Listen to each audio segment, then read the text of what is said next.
after his 18th birthday, Praggnanandhaa eliminates Hikaru. 309 players, 206 men and 103 women are here for the 2023 FIDE World Cup. It's the premier knockout tournament in over-the-board chess.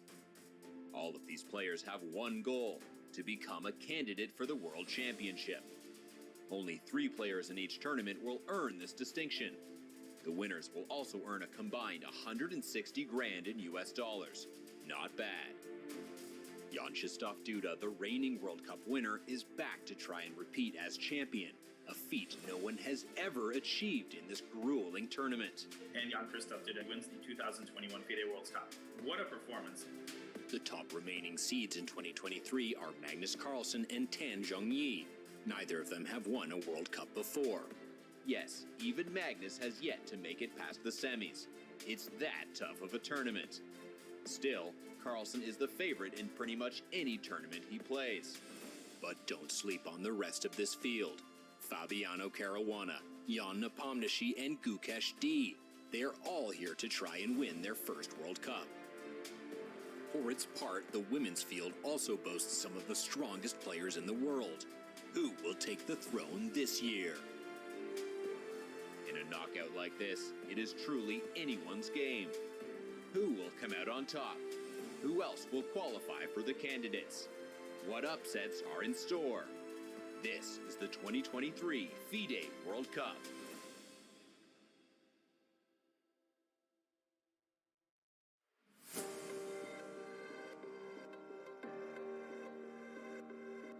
And we are live here in Baku, the lovely capital of Azerbaijan, a chess city, if there ever was one. 8 minutes till the start of the round here at the 2023 FIDE World Cup. We had one of the craziest chess days of the year, maybe of all time, yesterday, as we concluded the tiebreaker round of the 4th round of games at the World Cup. Today we will have the first match game of the 5th round at the 2023 FIDE World Cup.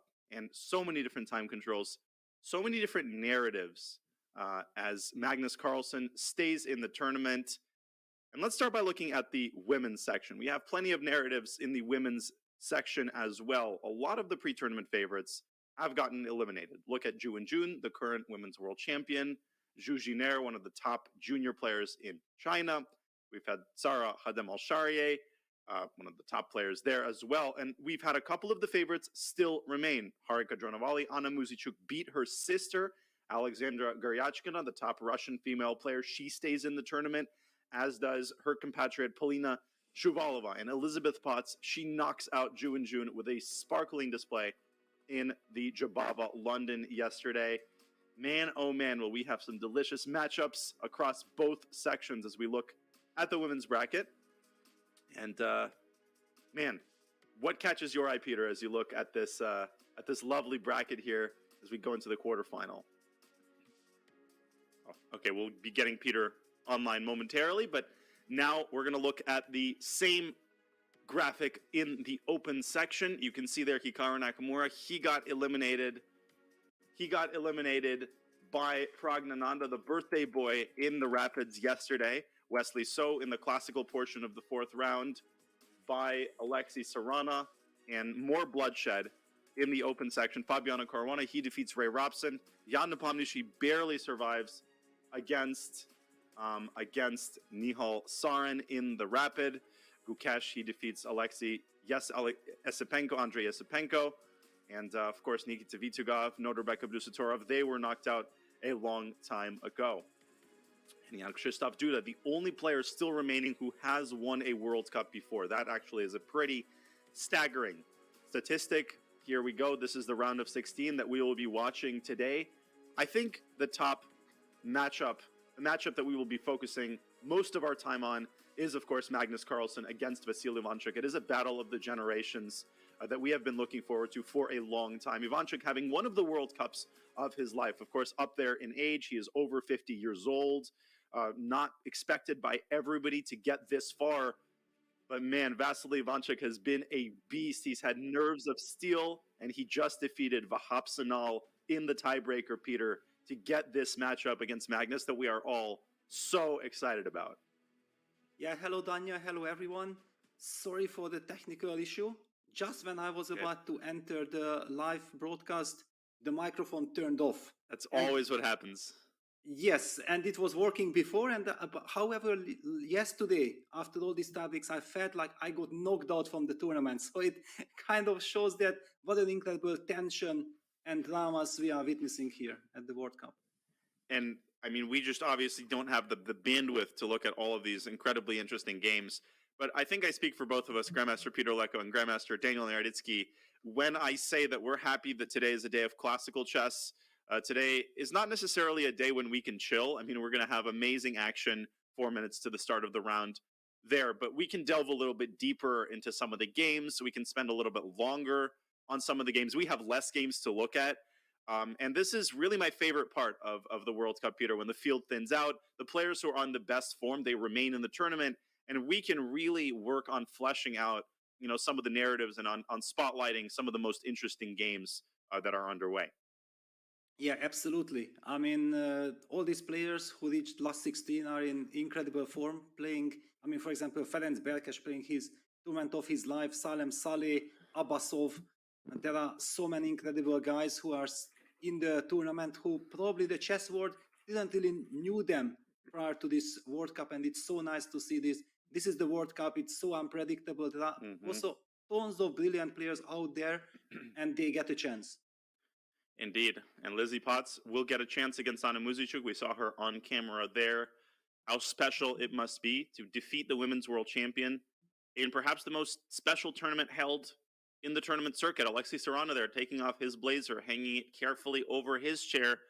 I am perhaps most excited of all the young juniors who remain. I think Alexei Sarana has been neglected for too long. I don't know how he's under 2,700, Peter, but with his performances in online chess tournaments over the last year, I don't think it's really that much of a surprise that he's still in this event. Yeah, and he also has tons of experience with the knockout format. Yeah, he's constantly in Division 1, Division 2, fighting there in the Champions Chess Tour. Tons of experience, great match player. He has excellent opening repertoire with the white pieces. Very determined also to get the maximum. At the same time, when against Wesley, he needed to just be solid. Then also he gave no chances for Wesley at all to try to fight back. Definitely, it's going to be a big match against Dominguez. Without question. And if you're just joining us, folks, this is the first match game of the 5th round. As we look at Pragnananda there, he will have the black pieces. The time control will be a classical one, 90 minutes for 40 moves with a 30-minute time addition and a 30-second increment.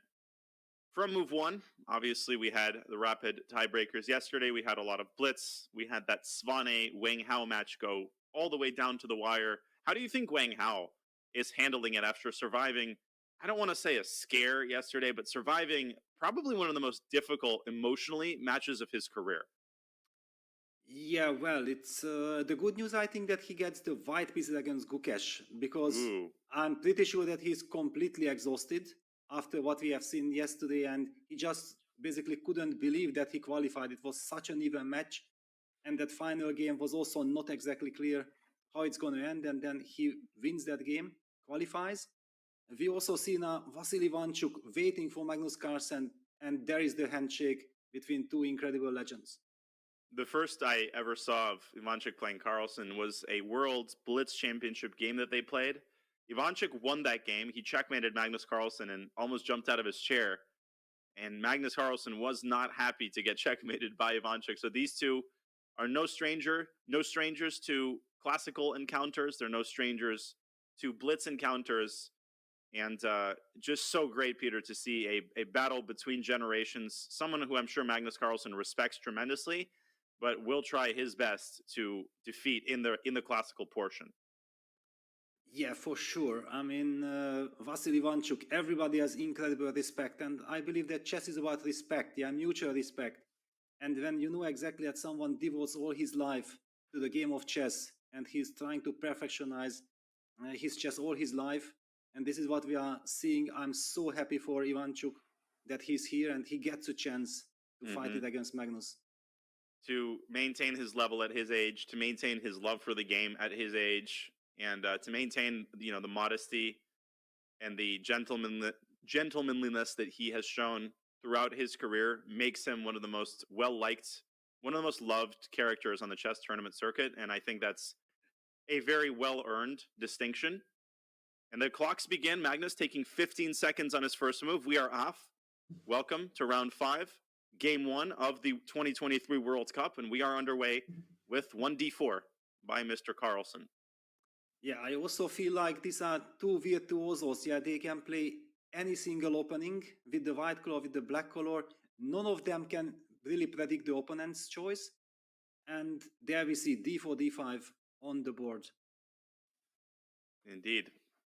And knight f3, kind of a non-committal move by Magnus Carlsen. This doesn't mean he won't play the Queen's Gambit, but it could also signal that he will play g3, or the London system with bishop f4, or even Hikaru's favorite move against knight f6, bishop g5. That is, of course, a lot less likely. There's also the Kali system with e3. So knight f3 opens a lot of doors.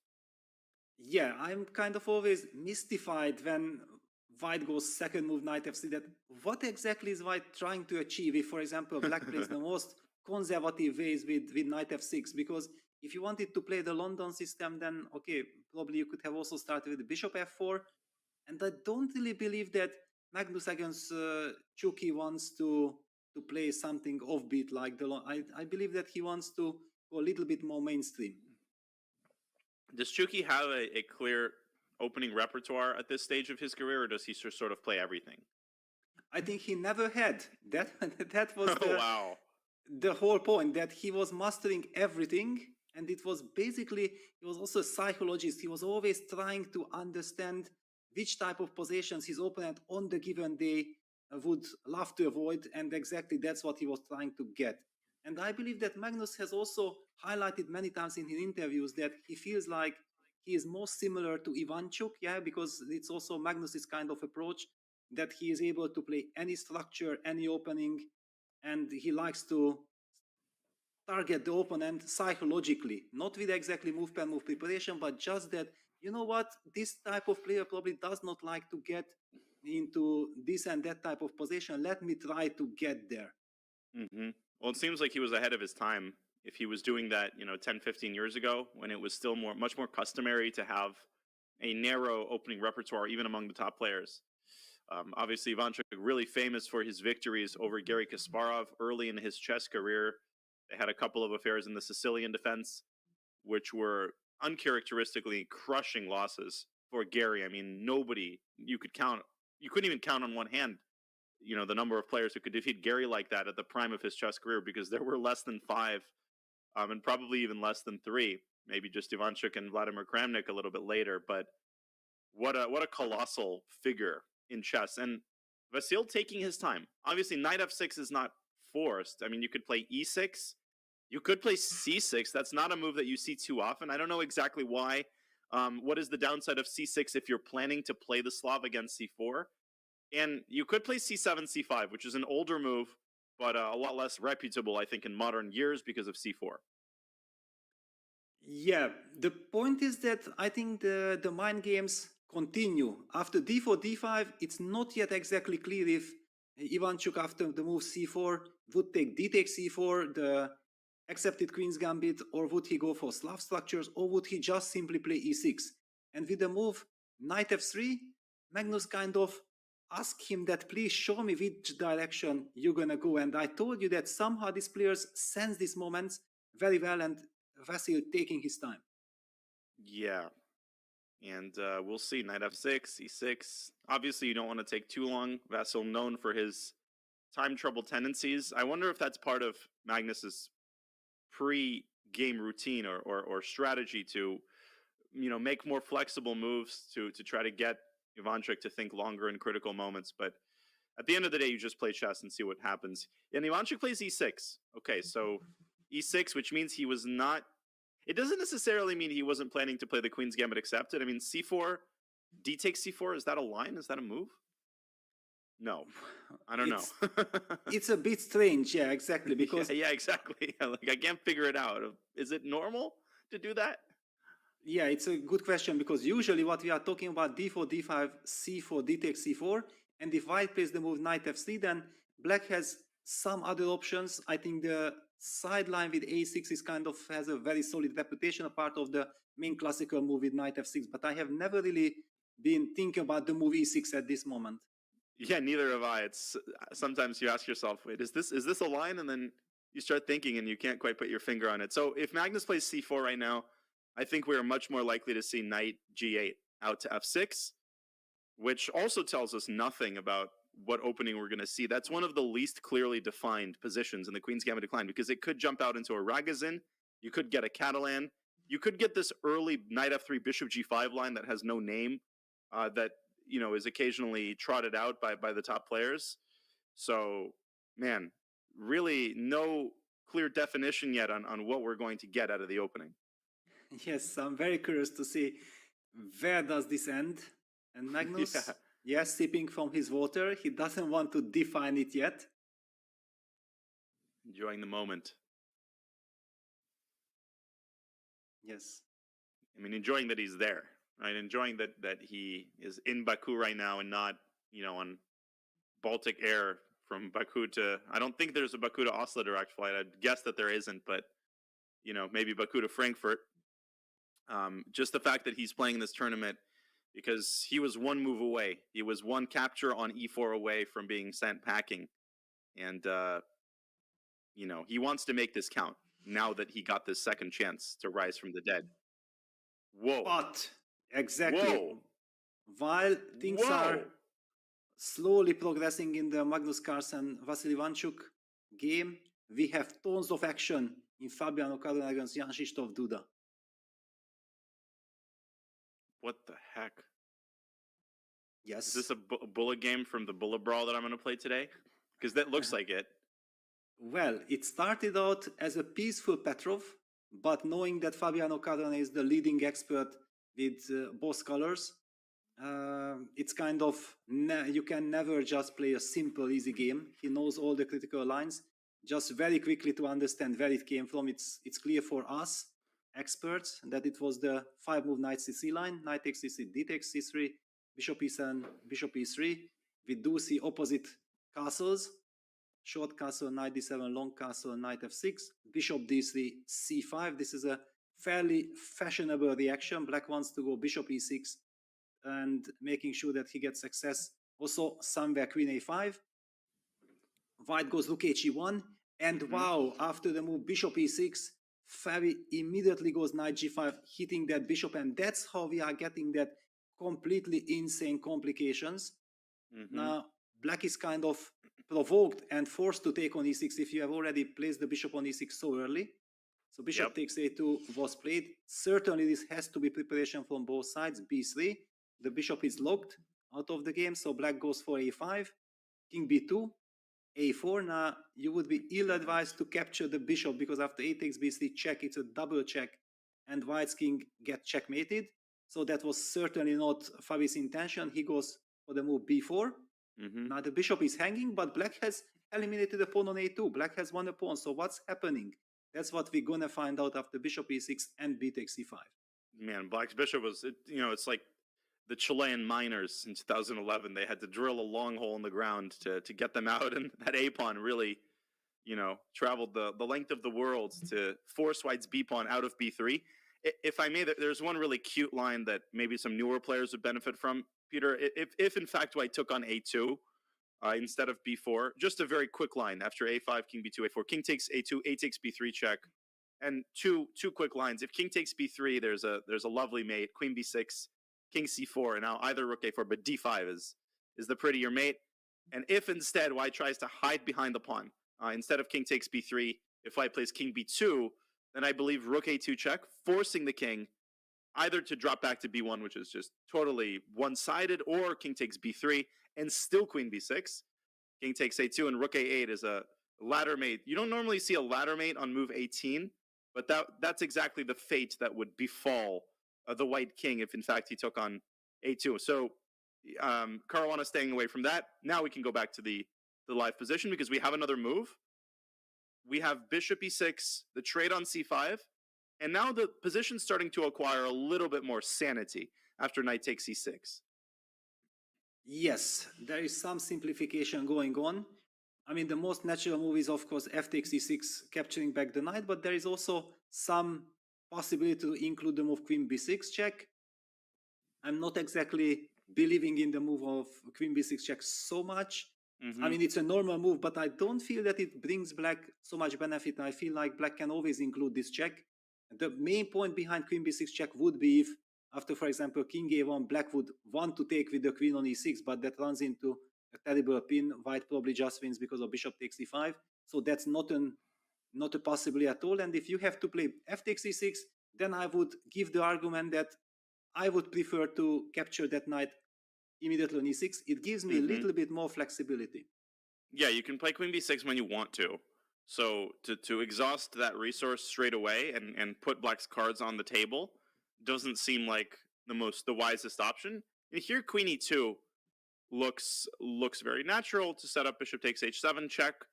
And probably at this point, queen b6 checks makes more sense. I mean, one way or the other, black has to address the threat. Queen a5 also looks kind of interesting to me, to pressure the c3 pawn and set up the very nasty threat of a3 check. But the e6 pawn, white is going to orient his play around black's e6 pawn. The bishop from e3 is often going to drop back to d2 for two purposes. The first is to protect the c3 pawn, but also to open up a frontal assault on that e6 pawn. And the tactics are not, we're not out of the tactical waters yet. Yeah, not at all. It's actually seemingly a completely crazy position. On the other hand, it's also very strategical. Yeah, white has sacrificed the pawn. He got, basically, yes, we have to go step by step. What he got? First of all, he got a damaged king side. I mean, queen side, but the white king is now on b2. However, the two bishops are giving him stability. The light squared bishop is a monster. Black's structure after f takes e6 will be compromised. The retreating move after queen e2, bishop d2 is a lovely idea for white, very nicely explained. It protects the pawn on c3. White will get access to the e6 square, and if that pawn falls after queen takes e6, then actually we will be starting talking about black's vulnerable king position and the light squares. So strategically, a very interesting position.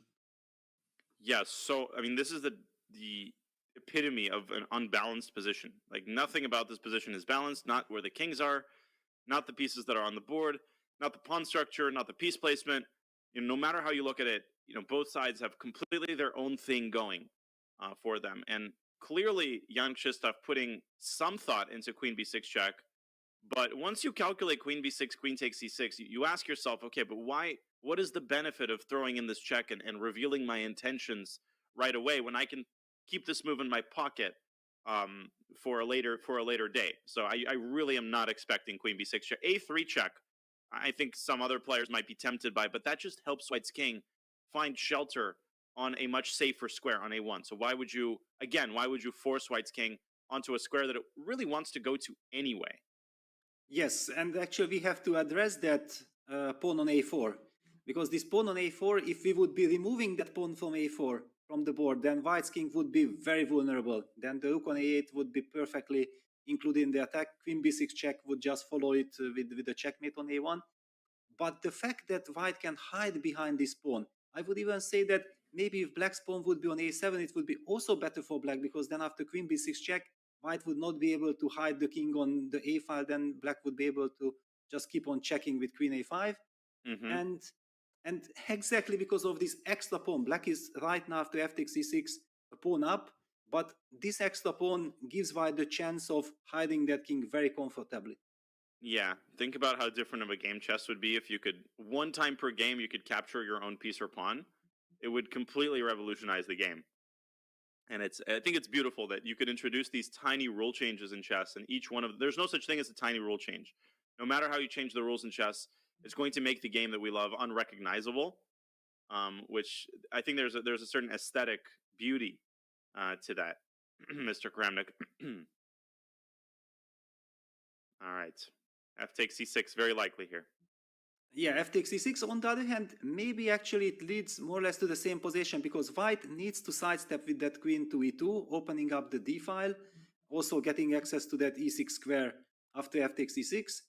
And basically the position, whether it comes from queen b6 check or from fe6, maybe we're gonna see this queen b6 check king a1 position.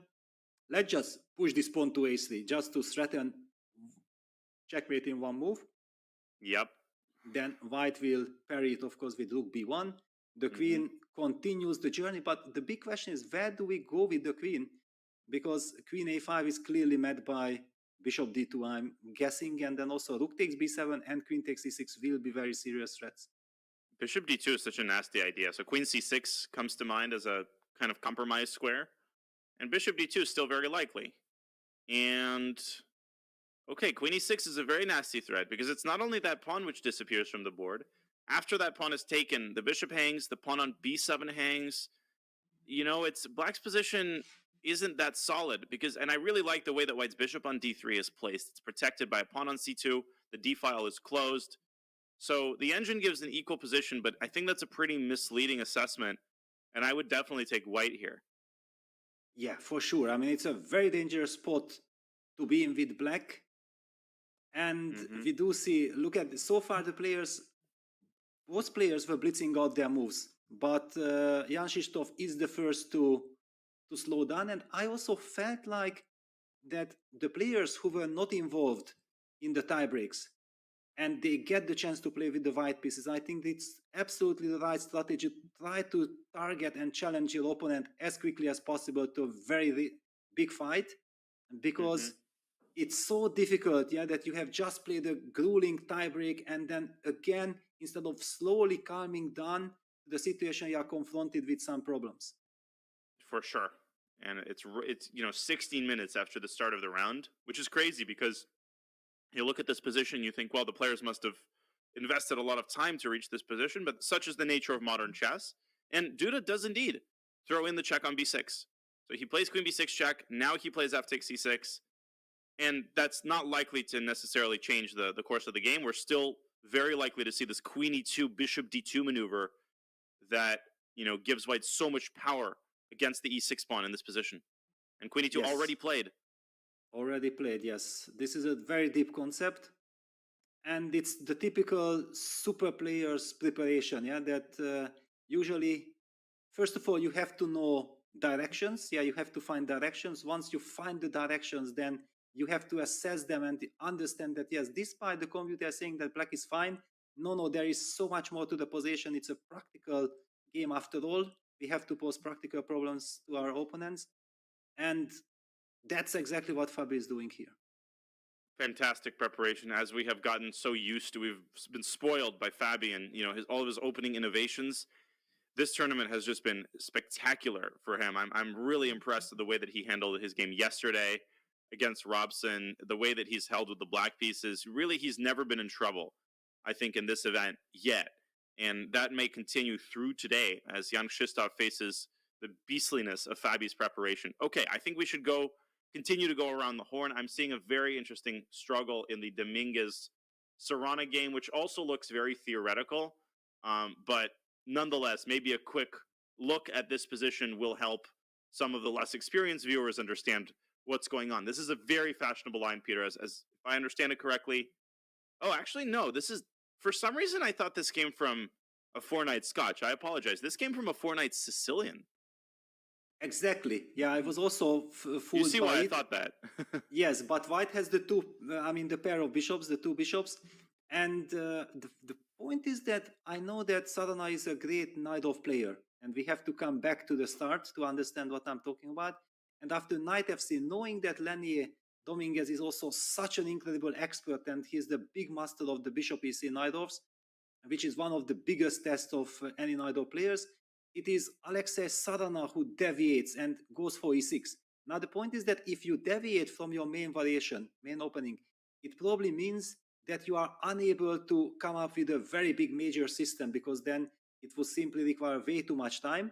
It's very special that you try to find some sideline, some small sideline, which you can use as a surprise. And this is exactly what we are seeing after knight db5. Serrana is not transposing to the Sveshnikov after d6, bishop f4, e5, bishop g5.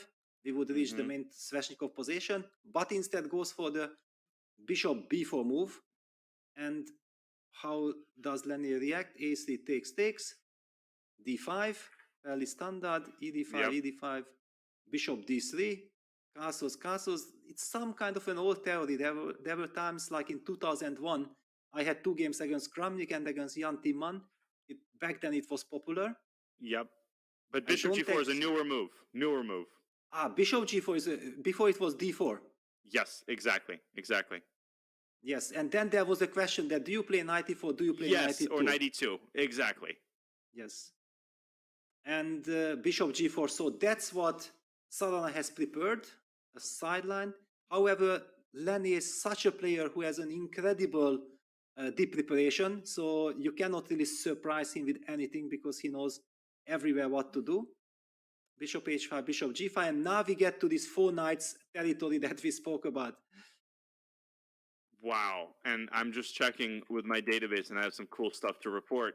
So in this position, knight to e4, which is a well-known move, and it's already by now featured in over 50 games, including games like Nepo Caruana 2022, Nepomniachtchi Report 2021. I'm pretty sure I remember Dominguez having this as well, but I can't find that game. We've also had a lot of high-level correspondence. The idea is obvious. You cannot take the knight with the pawn, and you cannot take on d5 because of knight f2 check. And if you go king g1, I will let the chat figure out themselves how that is punished. So white has to accede to the trades and play knight takes e4, garnering, well, okay, white already had the bishop pair, but trading off the knights.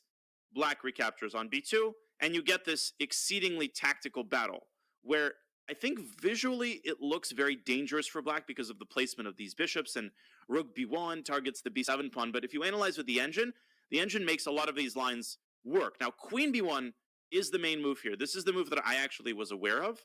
And then black usually drops back to b6 in order to not easily give up the b file. So queen b1, queen b6. And I analyzed this pretty deeply. And I think black equalizes. I think it's uncomfortable for a couple of moves. The endgame, white has a, smidge of an advantage. But if black knows how to play, it always ends in a draw. And so Dominguez plays a very rare move. He plays queen d6. It's not a novelty, but it's almost a novelty. The only good player who played this was Javohir Sindarov, who was knocked out by Erigaisi, 2021 FIDE Grand Swiss against Jumabayev. And they had bishop g6, rook b1, queen c3, bishop d5, so that position occurred on the board. And now the deviation. Jumabayev played rook c8 and lost, giving up the b7 pawn. But Caruana played rook a b8, and clearly he is still in his preparation, Peter, which is pretty staggering, honestly. Yeah, well, but as you stated, even you analyze this position that if you go for this line, you have to check everything, because the first look is like white has a dream scenario, 2 bishops, active position, black is stuck to defense, and look at this, a stunner h2, h4, eventually, first of all, creating luft for the king, but I believe also the aim is maybe to try to dislocate that monster bishop on g6. Yeah, I'm checking with Stockfish. It looks like rook a b8 is indeed the top engine move, but h4 is exactly what you do to test your opponent, right? You don't play bishop takes c6, you don't play the standard moves, which your opponent will likely have checked. And Lenier is so good, I think, at poking holes in someone's preparation. He always seems to find that one annoying move. And bishop takes c2, I think, is the critical move which has to be analyzed here. Yes, which probably will be answered by rook fc1, I'm guessing. I have to do this. I have to pin this queen. And apparently the only move here, this is very difficult, is h7, h6, the ridiculously cold-blooded. I would be tempted to play queen d3. That would be my inclination. But apparently after queen d3, rook b2, black is experiencing, problems with the way that his pieces are placed, and the rook from b2 can swing to d2. So apparently h6, Peter, has to be found by Alexei here. He better still be in his preparation. Yes, these are those mysterious moves that if you know, and you know exactly that, I analyzed it, engine was mentioning the move h6, then it's so easy, then you simply rely on it. Otherwise, okay, the main point is that you want to kick that bishop away from g5. if the bishop moves, then black will get access to the d8 square, target the queen on d6, and it will be vulnerable. And hang on, so what do we, probably some moves like bishop takes h6 would be the thematic move. So the idea is if g takes h6, then is bishop e4 the point? No, queen well, h6. I mean, queen h6 or bishop e4, I mean, combining some of this, I don't know yet, but it feels very dangerous. Bishop e4 is a huge threat. Huge threat. Yes. Okay, so if I don't take on h6, I guess you play rook b d8, and that's the point of h6. You deflect the bishop from its control over the d8 square. Queen g3, look at this line, rook takes d5, rook takes c2. And the smoke starts to clear, the rook is untouchable, queen e5, forcing, well, essentially forcing the queens off the board. Or queen f6, also possible. Exactly, one of these moves. And, okay, white cannot really keep the queens on the board. Queen takes, knight takes, and looks like a draw. Pretty simple line. Yes, pretty simple if you know. If not, then good luck. Yeah, then you have to invest 1 hour in order to try to make sense to all of it. Oh my gosh. Okay, so Alexei is thinking after h4. That doesn't automatically mean he doesn't know the move, though. Yes. I mean, first of all, you can't know everything by heart automatically, but somewhere deep inside your mind, there are these mosaics, that you remember that, because in order to make some line work, you have to know hundreds of engine moves. And then if you have checked them, if you really worked on them, and that's the trick, because if you work yourself on the lines, which involved tremendous amount of engine moves, then it's very important that you were the one who were pressing the button and you were constantly monitoring all the top 3-4 choices of the computer, and all this kind of information is somewhere deep inside stored in your brain.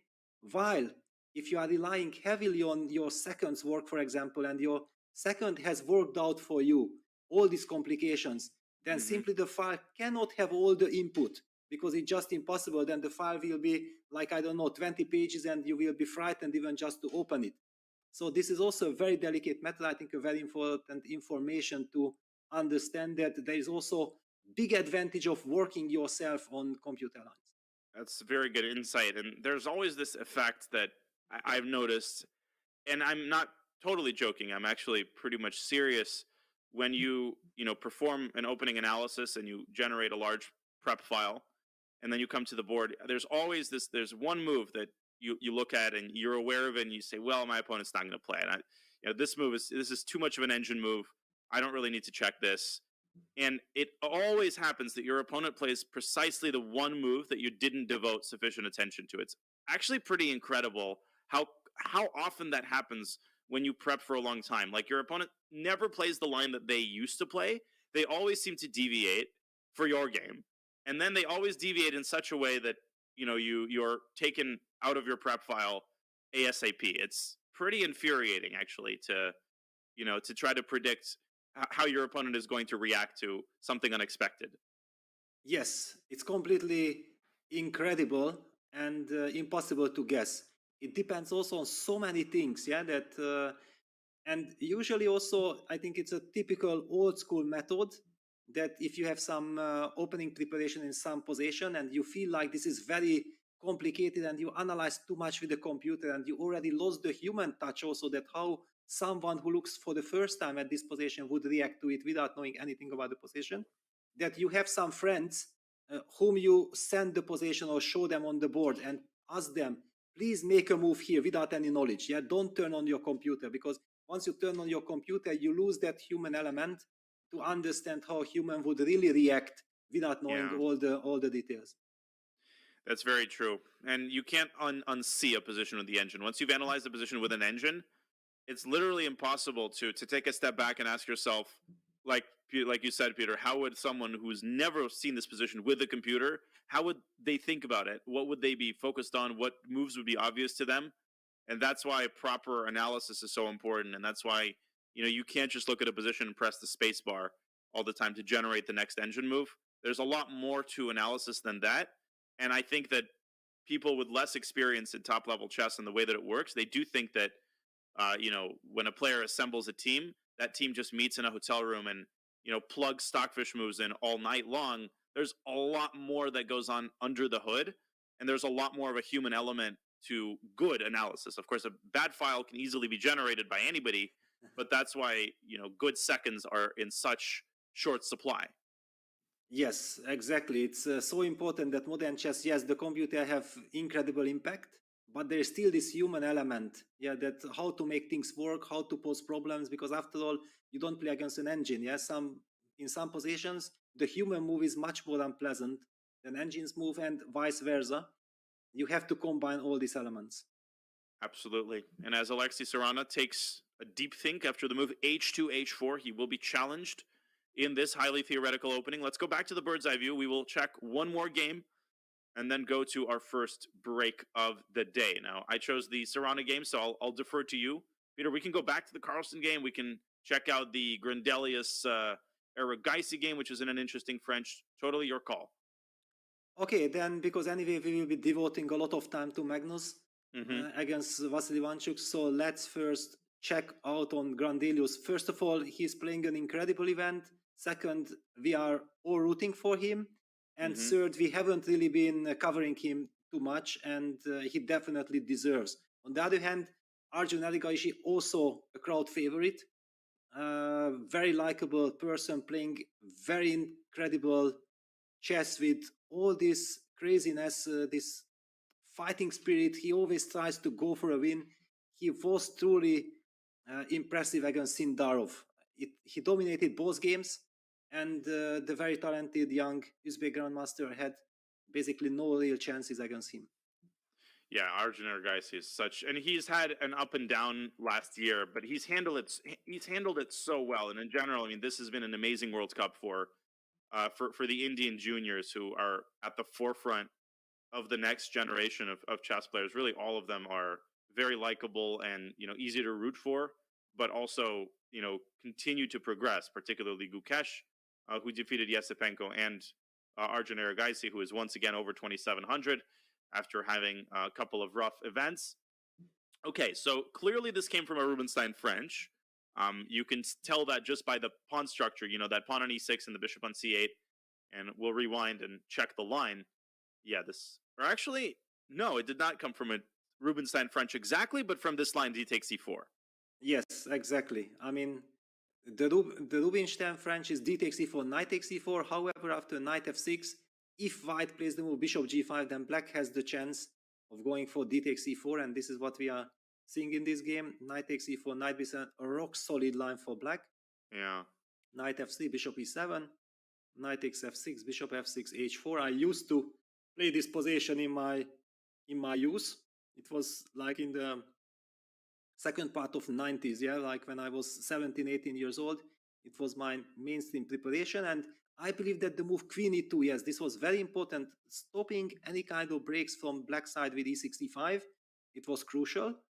c5, long castles, cd4, rook d4, queen a5, bishop f6, knight f6, a4. Yeah, that strange looking move a4 had a4, whoa. Yeah, well, it had to be played in a sense that I believe that somewhere probably Niels is hoping for some queen b5, queen takes b5, a b5 structure, and that endgame could turn out to be unpleasant for black. That's the main purpose behind a4. Of course, it would be much more standard just to play a move like king b1, but probably if white is fighting for someone, and it's also computer's first choice, so this is the top choice of computer. Niels probably knows something, but Arjun clearly surprised him with this opening. Wow, yeah, a4, that's a pretty deep move. And rook d8 by Arjun, who still has his full complement of 90 minutes on his clock. Now, queen b5 here, I think, is the tempting move, and it may seem that the queen is untouchable. Queen takes b5, rook takes d8, mate, but it's not mate. Black has queen e8, and black gives back the queen, but garners back the rook, and you get into this endgame, which is a little bit hard to evaluate. I always struggle to evaluate these endgames, which sometimes occur from these French lines, where white has a 3-on-2 on the queen side, and black has a 4-on-3 on the king side. White has slightly better, more active pieces, a little bit more space, but is white's advantage here realistic? Is this a serious way to contend for something in the endgame, or is this just a draw? Well, if black nicely develops with b6, bishop b7, eventually the knight gets back to f6. Black's king also gets to e7, I believe that Black will have absolutely zero problems. By the way, also White has to watch out, because in long terms, especially with the pawn on h4 also, with knight f6, knight e4, knight g4 jumps could be very, very annoying, hitting that f2 pawn. So it's all about the momentum. And I do feel like this pawn to a4 has a special purpose, because maybe White can try to advance to a5. However, after b6, a6, knight c7, that pawn might fall. I'm not exactly immediately understanding what's going on, but it's a very special endgame which requires a lot of calculation. For sure. And queen b5 is not forced, but if you're not playing that move, well, then what are you doing? I mean, you can trade the queens in various versions. You can play queen d2, but if you decided to trade queens, then you should do it through queen b5. I think queen e5 would be a very tempting move that perhaps Niels is devoting some time to. But I think rook d5 probably looks decent for Black. And what's funny is after rook takes d5, e takes d5 is better than it looks. Because you think, well, I got an isolated queen pawn. But remember that White has this pawn on a4, and White has to defend it. And Black quickly brings out his bishop and puts a rook on c8 and applies serious pressure on White's queen side. So this doesn't look appetizing to me. If I had to make a prediction, I'd guess that we will see that endgame after queen b5. Yeah, it's on the other hand, we also did not exactly understood what's the big benefit. And what is about this that I mentioned that after queen b5, a b5, I would be happy to have this pawn. Is that an alternative? For sure. I think it is. And it makes it hard for Black to develop the light squared bishop, because now b6 is not a move that you would play without very careful consideration, because it gives White this massive square on c6. So maybe Black just kicks the can down the road and plays king f8, king e7 first, and White can deploy the bishop to f3. Definitely some pressure here, it feels like. Yes, I also think that this is a very human way from White's side, especially if you are behind on the clock. You know that your opponent kind of plays this with preparation. Then it's tempting to go for a solid endgame where nothing can happen to you.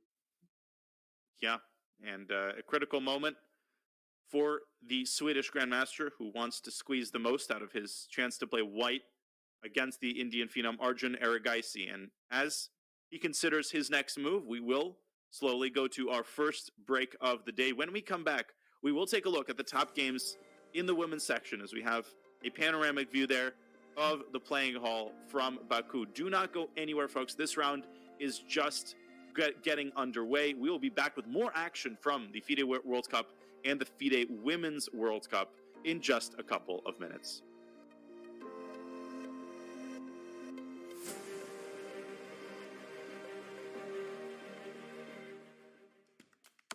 Struggling to improve your game? Chessable is the home for chess improvers. With hundreds of courses by incredible authors like world champion Magnus Carlsen, Christoph Selecki, Andras Toth, everyone's favorite social media troll known as Anish Giri, and so many more, Chessable can help you raise your game to the next level. You getting started on the fundamentals? You should check out everyone's first chess workbook. Maybe you want to stop letting all those points slip away in the endgame. 100 endgames you must know is the course for you. Did you not notice your king was in check and still can't figure out why the pieces won't move? Actually, Chessable can't help you with that. Maybe try refreshing your tab. Check out Chessable today and get 30 days of Pro for free. Go to chessable.com/begin.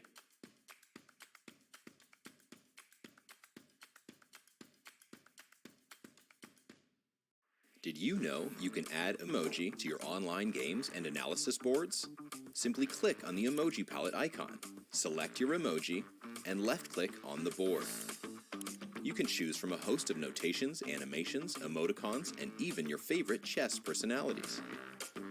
Emoticons will fade away after a few seconds. However, notations and special animations remain on the board until they are cleared. To clear them, simply left-click on the emoji or hit the Clear All button at the bottom of the palette. Have fun. Try them all on chess.com.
Welcome back to the 2023 FIDE World Cup in Baku. As we look at some of the high-level games being played, it is game one of round 5. There's Lenier Dominguez, Alexis Sorana, some of the top women players in the foreground. And let's take one more look at the women's section and at some of the top players who have already been eliminated. You can see there, X marks the players who are no longer with us in Baku. And of course, some of the favorites remain. Anna Muzichuk knocking out her sister in the tiebreaks yesterday, Alexandra Guryachkina. Incredibly strong player. She remains in the tournament, but the top seed, Ju In-jun, has been knocked out. And how much that must mean, Peter, for Lizzie Potts to knock out the current women's world champion. That's such a big milestone. Yeah, for sure. I mean, Elizabeth certainly gets tons of confidence out of that victory. And her match strategy worked to perfection, yeah, because one could have criticized that she took a quick draw with the white pieces, forcing the match go all the way to the tiebreaks. And it turned out to be a brilliant idea. She used some very tricky opening preparation to deliver a big blow to Ju In-jun and kick her out of the World Cup. It was amazing performance, and she continues her journey. Indeed, as does Nurgül Salimova, who might be the the dark horse in the remaining field. Not as well known of a player. She faces a difficult challenge in Polina Shabalova. I'm also very interested in the Guryachkina Dronavali Harika match. Harika with 2 tiebreaks in a row, nerves of steel, but does she have anything left in the tank? Okay, so this is Anna Muzichuk against Elizabeth Potts. The queens are already off the board. Most minor pieces are off the board. And it looks like a fairly balanced endgame objectively, although the pawn structure is anything but.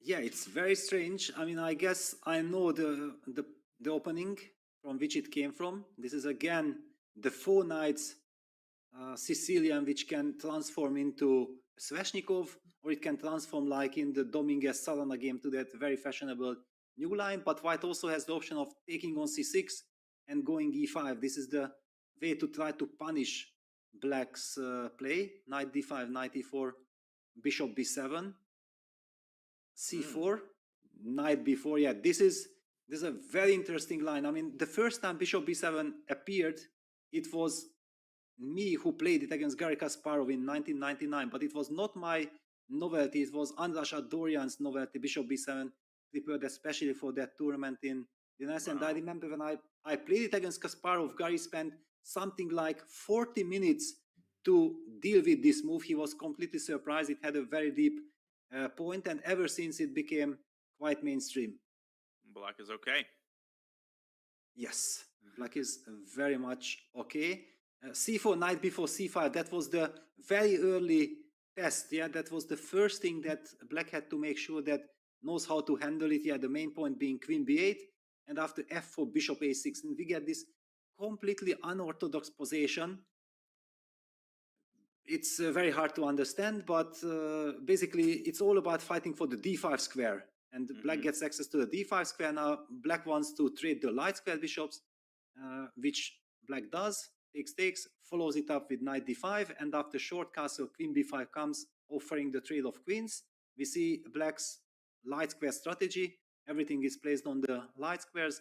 White captures on b5, cb5, bishop d2, and the timely f5. I feel like when black gets this f5 in, he takes f6, knight takes f6. It looks like, yes, white might have some very tiny little bit, but black should be more or less fine. Wow, great preparation by Elizabeth Potts, who's got an hour 35 minutes on the clock. That tells you all that you need to know. Fun fact, I think Elizabeth Potts is the only father-daughter grandmaster pair that I know of. Her father is Thomas Potts, and he is also a grandmaster, which is just kind of interesting. So really a chess family. I also want to say that she has a chess-playing brother, but I'm not totally sure about that. But obviously back to the game. The pawn on c5 is currently hanging. Anna trying to figure out the best way to defend it. I like the look of rook ac1 because that prepares the move c5, c6. But, of course, black does not have to cooperate, and black can respond with the rook c8. White could also consider the move b2, b4 in order to fully solidify that pawn. I don't know exactly how black responds. Maybe d6. Maybe that's too risky. You know, maybe just king f7 and bishop e7. Of course, there is that backward pawn on d7, which eventually black will have to address. Yes, and I like the fact that Anna is taking her time, because this is such an important moment. Yeah, that first of all, the big question, it's clear that white probably will have to play the move b4, supporting that pawn on c5. But do you do that including rook a1, rook c8, and then b4? Or do you go b4 immediately? There are so many finesses in this position. Yeah, like, for example, from b4, who does benefit from a5? I believe that black has to play the move a5, because if it's white to move, white will break the structure with a4 on the queen side, and black's position falls apart. So basically a5 is forced, then white will have to protect with a3, and now black just keeps the position, probably bishop e7, king f7, connects her rooks, and then eventually the move that you mentioned, black would really like to break that construction also with d6. Yeah, but there's no immediate hurry to do that. I think that's such an instructive point about a7, a5, that even in the endgame, you know, sometimes there are tactical points where if you don't play a certain move, you immediately walk into huge trouble. And if white gets a4 in, black loses the game like very quickly, because white doubles up on the a file and black does not have the development to protect the a7 pawn. So I like b4. I think b4 is a testing move, but it also probably is the main line in Elizabeth Potts' file, assuming that she's still in her preparation after this move, which she is likely to be. Yes, and then there are all these questions, yeah, like, for example, rook ac1, the move you mentioned first. Eventually, with the idea of going c5, c6, then black's most natural move is rook c8, clearly rook c8. There is even some arguments to be made that, okay, now that after b4 we are probably not threatening a4, then do we want to do that? Or maybe it's even advisable to play bishop e3, opening up the d file, hitting that pawn on d7. And I have already highlighted that I believe that black would love to play bishop e7, king f7, and connect the rooks, but then with bishop e3, rook f1, we would be hitting that pawn on d7. And b4 a5 has been played in the game. Lizzie responding instantly with a5. I mean, obviously, she had to know this idea. And a3. a3 is, you know, there's a 99% chance, I think, Anna plays a3. We're going to see this king f7, bishop e7 setup. And I think that, you know, I just don't see Elizabeth having any problems. In fact, I mean, I would go so far as to argue that you could construct a situation where white doesn't develop her rooks accurately, black gets d6 in, and maybe black starts playing for something. But the likeliest outcome here is a draw. Yes, it's a very likely outcome, because also Lizzie in her preparation, this automatically signals to Anna that she also has to be careful. Yeah, she will try to fight for an advantage as long as she feels that she has the right to do that. At the first moment when she feels like, no, actually I have nothing to play for, then she will look for safety. I also believe that this is going to be a draw. Indeed, and these two players are very good friends. During the pandemic, they streamed together for more than 100 hours. But Anna Muzychuk leads their head-to-head with 4 wins, 1 loss, and several draws. So we will see how this very strong matchup of friends proceeds. I was also, you know, very curious in the Goryachkina Harika match, particularly with this sharp position that they have out of the opening. Yes, this is again a very big question. Like, Harika has been involved with tremendous amount of tie breaks, with all the pressure, all the nerves and everything involved, also spending so much energy. Nevertheless, she qualified. Goryachkina, on the other hand, managed to win her match without tiebreak. That means she's more fresh, she's probably better prepared, and we do see again that the player who gets the white pieces and plays against someone who most probably got exhausted, again, white goes for the maximum. This is a Dubov Tarash. I believe this is a Dubov Tarash that we are seeing here.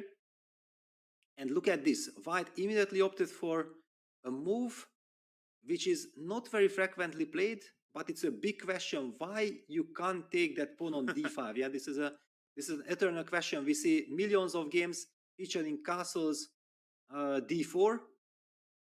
Okay, I'm showing with arrows. Yeah, d4, knight a4, then black castles. White plays bishop g5. I mean, millions of games like this, but very rarely white really takes that pawn. And Goryachkina took it. Bishop e6, I believe this is the correct response. Knight c3, the knight just falls back. Queen e7, and that's how we get this typical compensation position. However, very double-edged and so much to play for. Hard to say who it's easier to play with because, okay, black is likely to castle here. And then, okay, you cannot really play a3 because the knight on b3 hangs, which is one thing that makes the situation very annoying on the queen side. It's not easy to get this knight, dislodged from b4. Then the next question, okay, you need to bring your bishop out from c1. Where do you put it? Do you play bishop g5 and trade it on f6? Yeah, but that gives black the bishop pair and it gives black some dark squares. But if you don't put it on g5, bishop c1 to f4, it just looks a little bit awkward. It's not clear what that bishop there is doing. And then from the other side, let's say after castles, white does play bishop f4. How does black accumulate the initiative? What is black's next move going to be? Is it just something like rook fe8? Or is there something more special that black can try to do? Like, I don't know, knight f6 to g4, and maybe some tactics with knight takes f2. This is the kind of position Dronavali will have to have studied to, have a general acquaintance with the main ideas and the way to conduct the initiative. Because, again, you are down a pawn. Yes. Okay, the good news is that you feel like you have good positional compensation. The black pieces are just wonderfully placed. Bishop on e6, knight on b4 combo is wonderful, and white is having trouble developing. On the other hand, the little worrisome situation for Harika is that her opponent is still kind of playing almost instantly. Yeah, so it's clear that she has analyzed this position in great details with the computer, and thanks to this analysis, maybe she can navigate. Yeah, that the position is a little bit mysterious. It's not exactly clear what kind of moves are the best. Yeah, we are expecting the move short castle. Also, one has to address a move like knight a4, targeting that bishop. What does it mean to the position? What changes? A lot to think about for Harika. Yeah, I think when I look at a position like this, I'm always very tempted to put a bishop on f5. But, you really don't want to go g6 because it weakens the dark squares. And even after you go bishop f5, it can be met with e2, e4. So, like you said, this is not the kind of position that you can just get and say, I'm just going to make some general improving moves. Really, with either side, there's a lot going on in the center. There's a lot going on the queen side. There's probably a lot of hidden tactics here that you should be aware of. And it does worry me as well that Harika is investing a lot of time here. It's move 14. No time pressure to speak of yet, but a position this complex, you could easily burn, 30, 40 minutes on a couple of moves. No question about it. Yes, which gives us the chance to move to the Salimova-Shuvalova match. Okay. I think that the only thing I know about Salimova is that she's young and she's very aggressive and a very dangerous opponent. She's really good. She's really good. Yes. Exactly, Really and I think that those informations are more than enough. Yeah, that if you know that your opponent is energetic, aggressive, dangerous, and young, yes. And we understand. Look at Shuvalova's, Polina's decision. She's trying to play as solid as possible. This is again the Carlsbad structure, and yes, it's a long positional struggle. I don't think that we need. Okay, we can just very quickly, because we have always used it. Just very quickly, I'm gonna go through the moves. This is again the Carlsbad structure, and it's the modern way of treatment with h6, bishop e7, the fashionable line that Vladimir Kramnik brought into fashion. And knight e4, yeah, black's play is based on this knight e4 move. Bishop takes e4, bishop takes h4, bishop h7 check, king h8, bishop d3.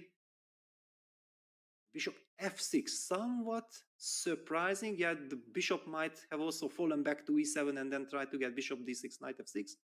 But okay, she plays bishop f6. This allows white to play b4, start the typical minority attack on the queen side, a6. And now white has to make up her mind. Does she play the traditional a4, or what is the right way to proceed? I don't love Polina's move bishop f6 because also bishop e7 would have slowed down the process of the queenside attack. White would have to burn another move, such as a3 or rook a b1, and black wouldn't have to cooperate. Black could play a7, a5, and as you said, reposition the bishop to d6, and that would make black's pieces a little bit more compact. as it stands, another problem is that after bishop f6, b4, sometimes you play b7, b5 to stop the progress of that pawn. But here you can't make that happen, obviously, because white would play a4, and black is not in time to play a6. So that extra tempo would have maybe given black the opportunity to play some move that permits black to play b5. Now, after a4, black will have to allow the move b4, b5, and maybe even play, I don't know, knight f8, knight e6, or something like that. But it feels like once white achieves this very traditional minority attack on the queen side, white gets a relatively risk-free position with a very modest but still pleasant advantage. Yes, that's true. However, to be fair to the position, I happen to know a little bit this position.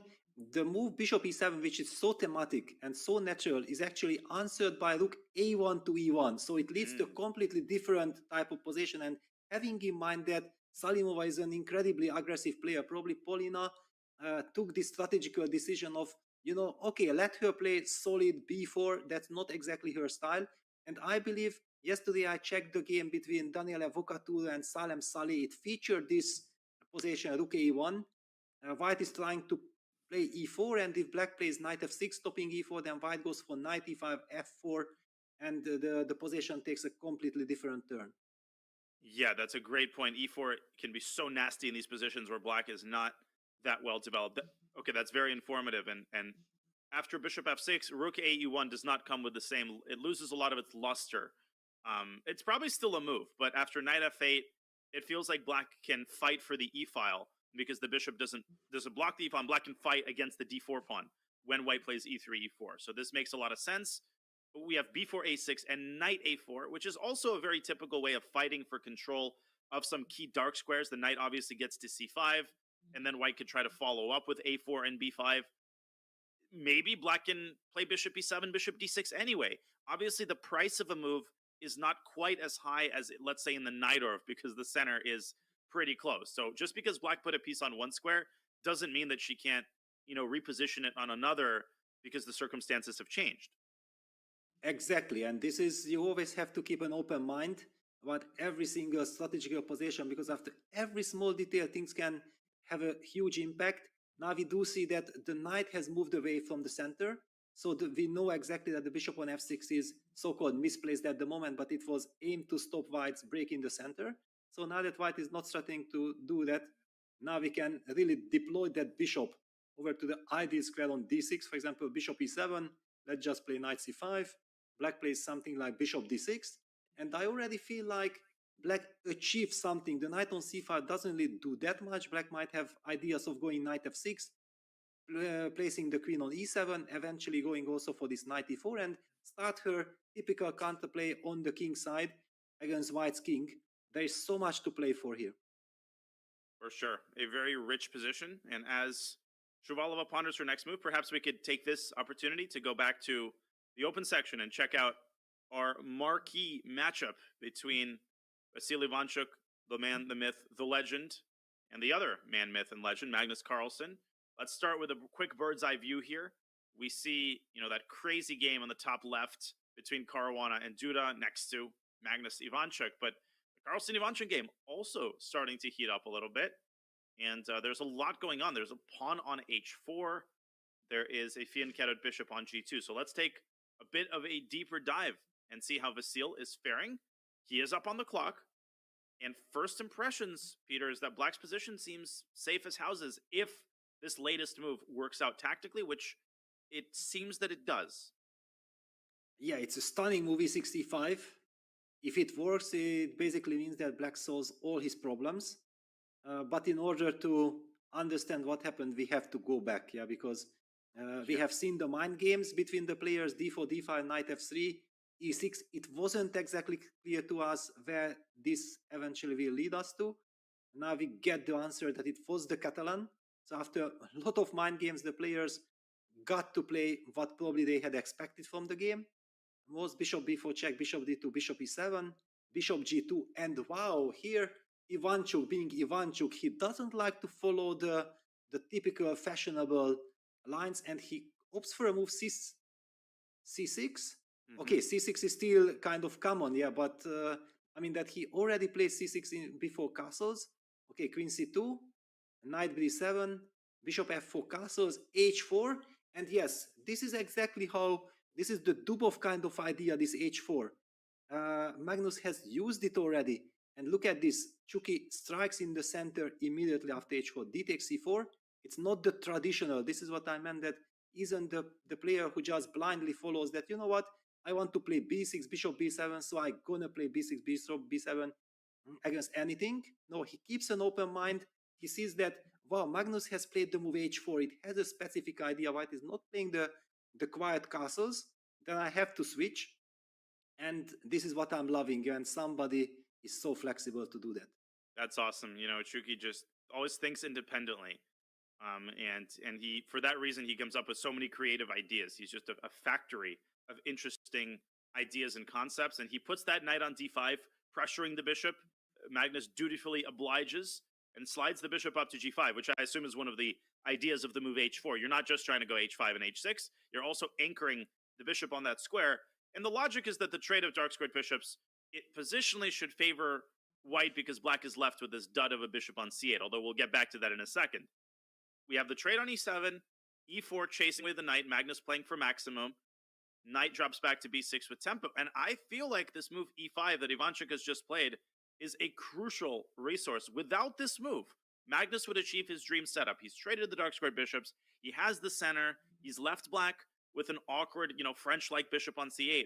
And Ivanchuk, sensing the urgency of the moment, and he didn't take a lot of time to calculate this move e5.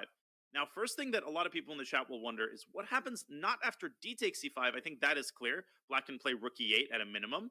But after knight takes c5, if you try knight takes c5 and rook e8, white can support the pawn with f2, f4. And I think the idea is incredibly intelligent. Knight b6 strikes at the queen with knight a4. Still, white has queen d4. And here I think the crux of black's idea is revealed. I think it's b7, b5 after queen d4. And white cannot stabilize the queen in the center because rook d8 is coming. And even crazier, after queen to d6, trying to force the queens off the board, black's queen drops back to e8. And then quickly, black brings the bishop out, brings the rook to d8, and develops a huge initiative against white's poorly developed pieces and against white's queen, which is going to get, kicked around once the rook comes into d8. Really, really smart play by Ivanchuk.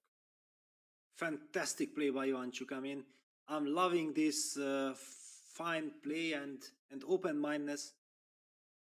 Also, one has to give credit to his preparation. I believe that he somehow sensed it. I mean, Magnus can play so many different things, but somewhere the Catalan was on the radar of Vasil. He did maybe even anticipate the move h4. I mean, clearly this idea of d takes c4, it's not something that you can cook up over the board in 1-2 minutes. It's a very deep concept. It just goes on to show also that Chucky is still very heavily working on chess, and it's so nice to see this. Amazing. Yeah, DC, definitely a very committal move, a move whose idea you have to understand. Maybe not in this exact position, but definitely a concept that was on Chucky's radar before this game. So coming back to this position after e5, the crazy thought is that white might be the one, not struggling for equality. I don't want to overstate the case here. I think the position is equal, but if you had to choose a side, I'm not so confident that I would choose white here, because let's say white castles, let's say white accepts that, d takes c5, knight takes c5 doesn't work. White castles, black plays ed. If white plays knight takes d4, then black has this very nice c5 square for his knight d7 to c5. And then black's pieces, come out really nicely. A rook on d8. And the move h2, h4 has a drawback of giving up the g4 square, Peter. Yes, that's a very serious commitment. Otherwise, white would always play this type of positions with a nice h3, rook e1, stabilizing everything, and eventually also playing against black's bishop on c8. But now with this new factor with the pawn on h4, I believe that long-term play is absolutely no problem for black. One also has to keep an eye on some knight a4 ideas, so white might even have to lose tempo on b3. The knight from b1 has not yet developed. It's nice to be black. It resembles some kind of a g3 Grunfeld, but a wonderful version for black. even without the weakening with g6 and the dark squares. I'm simply loving Chuky's position. Yeah, he is playing for maximum with the black pieces. Active, energetic, intelligent chess being played here. And is it the case that, did Magnus overlook e5? I think I'm leaning towards saying yes. I feel like if Magnus knew that e5 would follow, he probably would choose a different square for his queen, because c3, I think we can agree, is not the worst square on the board, but it is a little bit awkward, right? You're subject to a potential attack by black's knight. You're taking away the c3 square, which would be a good developing square for white's knight. So maybe Magnus would have chosen a different square if he knew that e5 was a bygone conclusion. Yes, also that basically if he sensed any kind of danger, he would have not played e4. Yeah, if white wants to just be totally safe, he could have played knight c3, but basically this is such a soft move, then you know exactly that black will play knight b6, after queen d3, black plays e5, black solves all the problems, but then white is also absolutely not in any danger. The pawn on e4, after the move e5, is not entirely well placed, because it blocks also white's bishop. Yeah, this is one of the problems that we are seeing here at the current position, that actually that bishop on g2 does absolutely nothing. The pawn on c6 anyways beautifully placed there. This b7 c6 pawn structure is a typical granite that blocks the Catalan bishop, but the pawn on e4 and the pawn on h4, look at Magnus's body language, it does not signal that he really enjoys the moment he's in now. And he might be a little bit annoyed because, okay, you survive against Vincent. You survive an incredibly difficult match, which had so many emotions and such a roller coaster of events where you win on demand and then you come to the tiebreaker, you're winning both games, you fail to win a single one, you got to go to the 10-minute portion and, you know, you win in a time scramble. It was such a difficult, energy-sucking match. And then you say, okay, I got white against, you know, Vasil Ivanchuk, who's a genius, but it's not, you know, a pairing that I think Magnus was necessarily fearing. And all of a sudden, you're only an hour into the round, and bang! Already, you're facing serious difficulties. You're at a serious risk of ending up in a slightly worse position. It's got to be frustrating for Magnus to keep facing new challenges. Yes, I believe that if he finds a safe way to navigate here, he doesn't mind the draw at all. I mean, clearly his confidence level is very high. He knows that he has nothing to fear with the black pieces. It's much more that sometimes when you want to achieve something from a position which doesn't let you, then you are taking such risk that it's no matter who you are, it can really backfire. And looking at Magnus, I feel like he feels that, yes, he needs to be cautious. The big question is, does he really have a good way of shutting things down? Yeah, and I think that way might be to castle. ED, knight d4, the position that we were checking there with knight c5, knight d2. I think that's the position Magnus is going to end up going for. I think it's, and yeah, you can just sense he's displeased, he's nonplussed here, and he does, in fact, did he castle there? I think he did. Yes, Magnus not trusting, but spending a lot of time calculating knight takes c5, and a wise, mature decision by Magnus Carlsen to castle, to accept that black's opening problems are officially completely solved, but there's no need for white to get cavalier with his play. Yeah, and look at this. Yeah, he doesn't get up after his move. It also indicates that he isn't happy with what happened. There's even a case to be made that after he takes d4, if we want to be super solid, then maybe we could capture with the queen, making sure that our knight lands on c3 as quickly as possible. Yes, the knight on f3 is ugly. That's why we would have preferred to capture that pawn with the knight.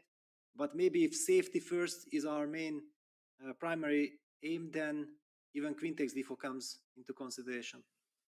For sure. That'll be another decision Magnus Carlsen has to make. Ivanchuk is not going to take on d4 automatically.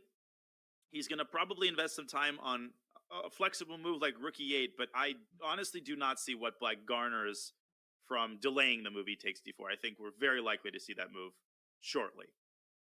Yes, exactly, because also now white is probably already threatening to capture on e5. White has castled.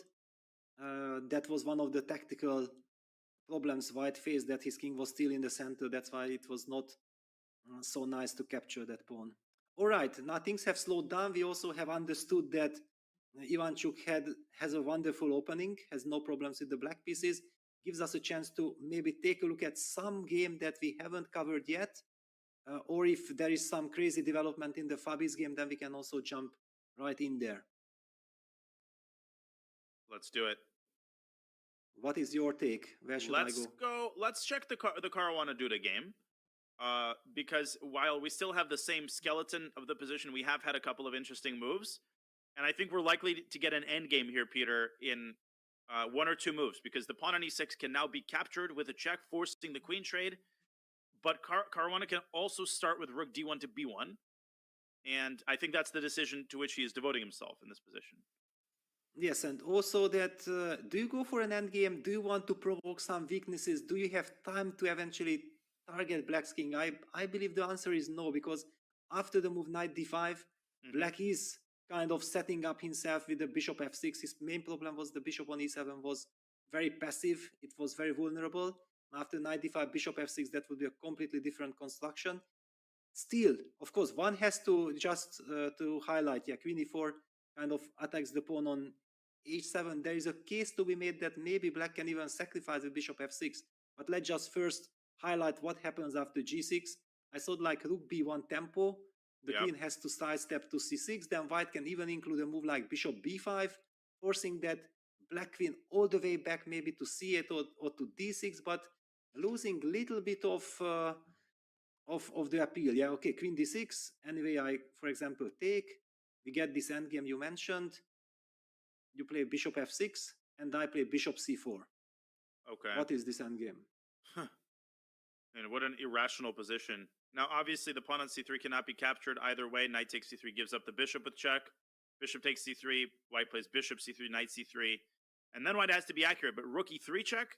And then the knight has to self-pin on d5, where it is picked off by the rook. So Black has to probably move the king away. And Black is lucky that he doesn't lose a piece. Like king g7 runs into rook takes b7 check. So king h8, I think, is the only way to maintain a feasible position here. And yes, and this this was exactly my kind of question. Yeah, that if I'm able to provoke this weakness with g6, that makes that bishop on f6 so much more vulnerable. So we immediately highlighted one variation where maybe the inclusion of queen e4 could help White in the endgame. But the big question, and this is why it's so difficult to make up your mind and decide on moves. After queen e4, you have to consider move bishop f6, which seemingly looks like completely crazy. How can you allow a move like queen takes h7? But Black just runs away with his king to f8, and the bishop on f6 is such a monster, hitting the pawn on c3. And if that pawn ever falls from c3, then White's king on a1 will have a lot of trouble. Both players are playing for checkmate in this position, and it gets so infuriating when you take on h7, you get that brief rush that, oh, you know, I'm going for the attack, that's it. But Black's king has a direct escape route to the e-file. And here the e6 pawn, which has been such a scourge all game for Black, now becomes a great strength. It becomes an umbrella for the king. And the queen on b6 very safely protects that pawn. Knight takes c3 is a huge threat. Rook b1 would be my temptation here to try to get that queen to lose contact with the e-pawn, but Black is going to do no such thing. Queen c6. And does White have any, you know, attacking construction that he could set up against Black's king? I mean, I don't see anything off the top of my head, to be honest, Peter. This one doesn't seem very appetizing to me. I'll be honest. Yes, that's it. And you have to kind of work your way through this jungle, yeah, in order to make the right decision here at the current position after knight d5. Because of course White can simply play the move rook b1, queen c6, and then go for the endgame with queen takes c6. However, then Black will have this f6 square protected for his bishop, which might be a very important detail. Maybe anyway, this is White's best thing, but you definitely spend a lot of time, and that's why Fabi is also burning a lot of time on his clock. For sure, so many nuances here to factor in. You don't just randomly grab the pawn on e6 and say, oh, I'm better. You have to realize, in what version do I maximize my potential in this endgame? And I wanted to point out one more line, which is that after rook b1, queen c6, which I still think is the likeliest outcome, I think Fabi will not resist the sweet nectar of a relatively risk-free endgame. Of course, the endgame after queen e6, rook e6 remains unbalanced. and white has weaknesses on the queen side, and black has this move bishop f6. But bishop f6, rook takes b7, I think is problematic for black because knight takes c3 here does not work. It runs into rook takes f6, chopping off the head of this whole construction, and white gets two bishops for a rook. That's out of the question. Bishop takes c3, similarly out of the question because white gets piggies on the 7th, takes and rook e7. Black has to make a slow move, but what exactly does black do here? This looks like a very difficult position to handle for black. Yeah, so basically after rook takes c6, maybe bishop f6 is not the most precise. What do I have? Do I have rook d7 protecting both pieces, but it steps into some bishop b5. I'm hating this. I'm hating this. I mean, rook d7, bishop b5 is so nasty. Wow. I mean, the engine gives a modest advantage, but that's so misleading. I mean, just look at this with your own eyes, and it's so nasty. But yeah, and the engine also highlights this little move b7, b6, which might be, if it works, it might be very important because it basically keeps white's rook at bay. White's rook is not able to activate itself and capture a pawn on the 7th rank. And if black gets time to play bishop f6, then he might be able to, we have to discuss this direct position after c4, bishop f6 check, king a2, probably black sacrifices the pawn somehow, knight b4 or knight c, probably knight b4, because after bishop b4, cb4, rook takes b4, we probably have bishop d4. Oh, protecting, yes. So important. Stability. Such an important move. Without bishop d4, black loses b6 also, and then it's a problematic situation. Suddenly now everything is protected. Yes. Wow. I mean, okay, then this b6 concept is extremely difficult and important. I mean, they have to find. I believe that Duda had to foresee this. Yep. He already burned quite a lot of time, and probably the reason why Fabi is also indecisive yet after knight d5, that he has discovered that, okay, hang on, the endgame looks very nice, but maybe black has this b6 move, and after following it up with bishop f6 and the pawn sacrifice, fighting for the dark squares for the blockade, can give black very good drawing chances. That's a great point, and that's what could increase the appeal of queen e4 for Fabi. Fabi could look at this and say, well, it's pleasant, I'm going to leave this as a backup option, but I really want to squeeze more out of my lovely opening preparation than, you know, an endgame where my winning chances are relatively insignificant. So that's what he's thinking about. Like, he has this in his back pocket. He knows that after rook b1 and queen e6, he's not really risking, but he definitely, in an ideal world, wants more than that. That's how you enter the jungle, as you put it, after queen e4, bishop e6. Very interesting position. And when Fabi makes a decision here, we will bring you that decision and discuss the ensuing position. Speaking of decisions, Nepo has some very difficult decisions to make. He is in serious trouble against Vidit, at least visually. I haven't delved into this position, but he's got a queen on d1. Other than that, all of his pieces are pushed to the back 2 rows, and Vidit's got a rook that's just sitting on e7, a bone in black's throat. Yeah, it's a very tricky spot. I mean, the rook on e7, queen e3 construction makes it impossible. Yes, not completely impossible, because clearly black wants to go knight f6, rook f8, but especially keeping an eye on the queen, not getting trapped. For example, there are some ideas like a4, taking that a4 square away from black's queen, and then the only square will be on h5. And right now, only queen h5 and queen a4 are the saving squares. And what happened? The last move was bishop c7 to b8. Basically, yes, it's understandable, because Jan wants to go knight f6 and rook e8. He needs to fight for the e-file as quickly as possible. Yeah, bishop e8 is a very human move. And a4 actually poses the threat of g4. You could do the same thing on the east, right? You cut off the western escape, and then you cut off the eastern escape, and then you play bishop c1 to b2, and the queen is going to be trapped. So after a4, I think black has to go knight f6. The move is forced, and you have to consider g4 there anyway, but I don't think g4 works. I think black is in time to go rook e8 here. Yes, rook de8 apparently is the only move. And after bishop b7, there is bishop b2, that is, there is rook takes c7, and white is not in time. Queen takes c7, gives up the d2 and b3 squares, and black is, of course, at this point, black is winning. I'm curious why rook f8 is not a possibility there according to the engine.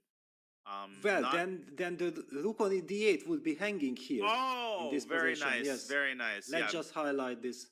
beautiful detail. Bishop b2, rook e7, queen e7, and black's queen and rook both hang. Rook e8, queen takes e8 check, obviously, with an extra rook. So Vidit has to factor that in, but that's not a problem. Vidit can play bishop b2, and you're not going to trap the queen today, but you are going to likely win the b7 pawn, smoke the black queen out of white's territory, and ask black politely where your compensation is and how you're going to stop the impending b4, b5. Yes, exactly. I mean, this is a very big pawn. Clearly, black will try queen g6. Black will try to activate the knight, knight e4, rook e6, rook f6. I mean, try to create some play on the king side. Yeah. But objectively speaking, it looks very promising and very good for white. It's a little scary for white. I mean, looking at that position, with that knight coming to e4, it definitely is not an easy move to decide on. But I think Vidit is going to go a4 by process of elimination. How else, because bishop b2, queen a4, black's queen looks like it's stranded, but it can rejoin society through the light squares on the queen side. It can jump back to a6, for example, and that also has the benefit of protecting the b7 pawn and setting up knight f6 and rook e8. So black's intentions are not mysterious. Vidit knows that he has one tempo in which black prepares this knight f6, rook e8 construction, and he needs to use this tempo wisely. So I'm fully expecting him to play a4. Yes, this is somewhat of a battle which heavily went wrong for black. I believe that probably Jan has mixed up something in the opening. We do see, however, today the black side of the battle being under pressure. Both Fabiano Caruana and Vidit came very well prepared and posing problems to two great Petrov specialists. Good stuff. Great stuff for Vidit as he seizes the initiative in the Petrov. Jan will try to get out of the situation with his patented tricky play. He was also one move away, literally one move away from getting knocked out of the World Cup yesterday. Just a big shout out to how crazy his match against Nihal Sarin was. I mean, crazy how many players were within one move away of getting knocked out. Well, that was the first game of the Rapid, but oh yeah, clearly, you're right. Sorry, yeah, you're right. Yes, but okay, we have seen in the Nakamura Pragnanda game what it meant if you lose with the white pieces. Yeah, then it's basically almost an impossible task on this level to bounce back. You have to go for some crazy lines. You cannot play your usual opening out of your comfort zone. Then you really rely on some miracle to try to come back. Indeed. Well, we will be going on a break pretty soon, but I think we've got time to look at one more game before we do. There is a game we haven't spotlighted yet between Wang Hao and Gukesh, but of course a lot of interesting battles. I will quickly mention that Berkish Prague is likely to end in a draw. I think they've got a very, very balanced endgame.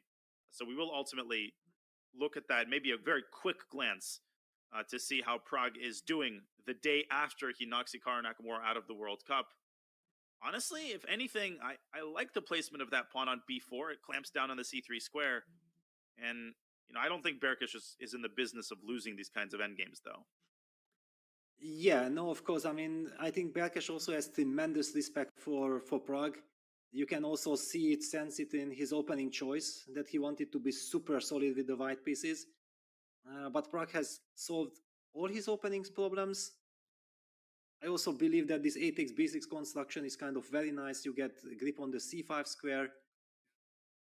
It looks fairly equal. I mean, of course, white is very solid. Black is not risking. White is not risking. I also believe. But I don't think that it's going to be a very quick affair. I mean, there is still some potential for strategic finesses. For sure. I mean, both sides have the potential to turn this game around. Black, of course, can eventually put a knight on c3, or maybe trade the bishops with bishop e7, bishop f6. And, of course, the a2 pawn is also a backward pawn, which serves as a long-term weakness. If white abandons that pawn with rook a c1, black can immediately, remind white who the papa is with rook c8 to a8. and we dance.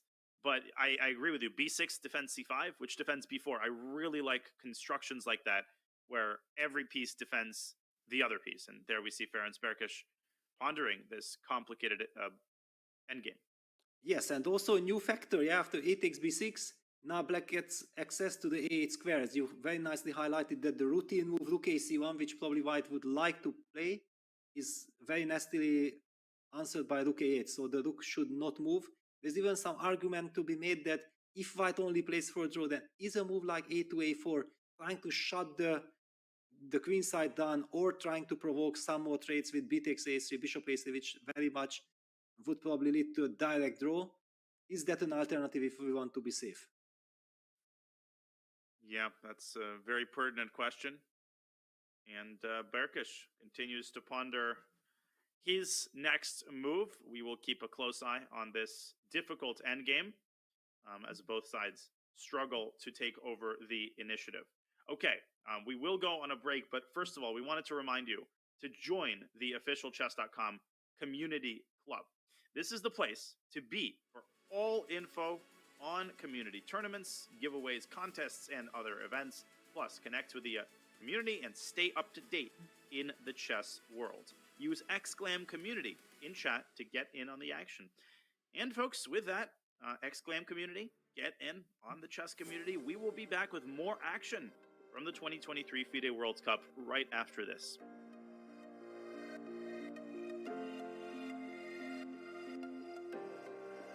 We're here in Toronto for the Global Championship. I got Fabiano Caruana with me. You don't need to talk yet. I got James Canty. We're going to see who recognizes these guys out of the random passerbys, and we're going to ask them some fun questions about chess. For $5, do you know who this is?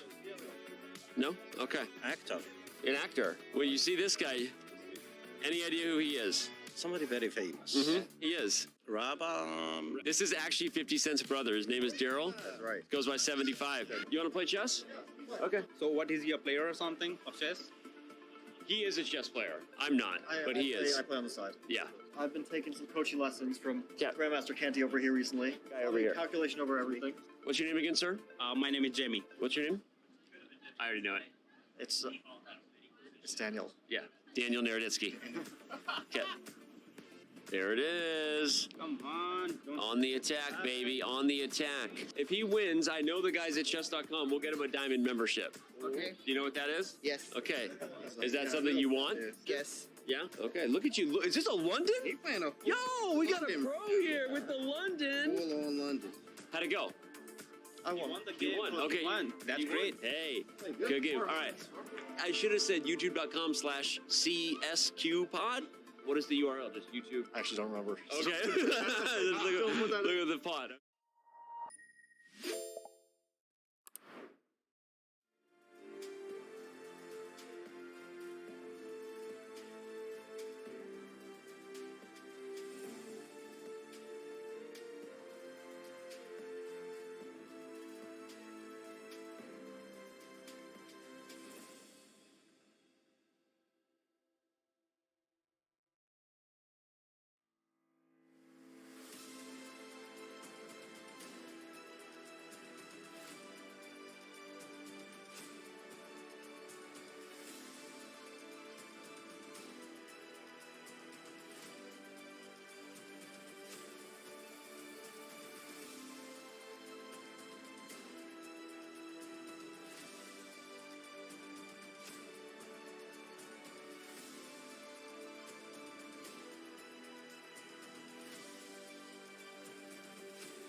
309 players, 206 men and 103 women, are here for the 2023 FIDE World Cup. It's the premier knockout tournament in over-the-board chess.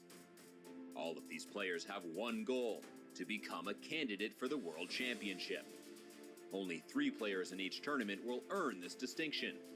The winners will also earn a combined 160 grand in US dollars. Not bad.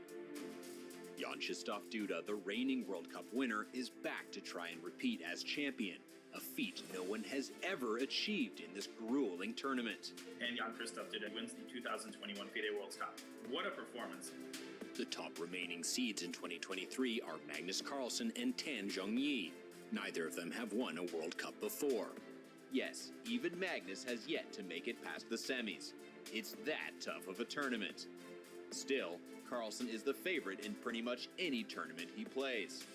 But don't sleep on the rest of this field. Fabiano Caruana, Jan Nepomniachtchi, and Gukesh D. They are all here to try and win their first World Cup. For its part, the women's field also boasts some of the strongest players in the world. Who will take the throne this year? In a knockout like this, it is truly anyone's game. Who will come out on top? Who else will qualify for the candidates? What upsets are in store? This is the 2023 FIDE World Cup.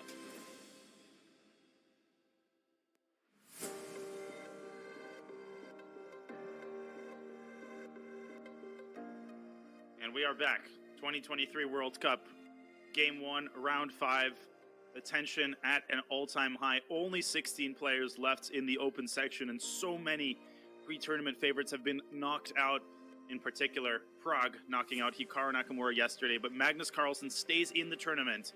And there we see a beautiful graphic. X marks the players who are no longer with us. They include MVL, who met his end at the hands of Javahir Sindarov. Anish Giri knocked out by Nijat Abbasov, who went on to defeat Peter Svidler and is still in the tournament. Wesley So showing poor form and losing to Alexei Sarana.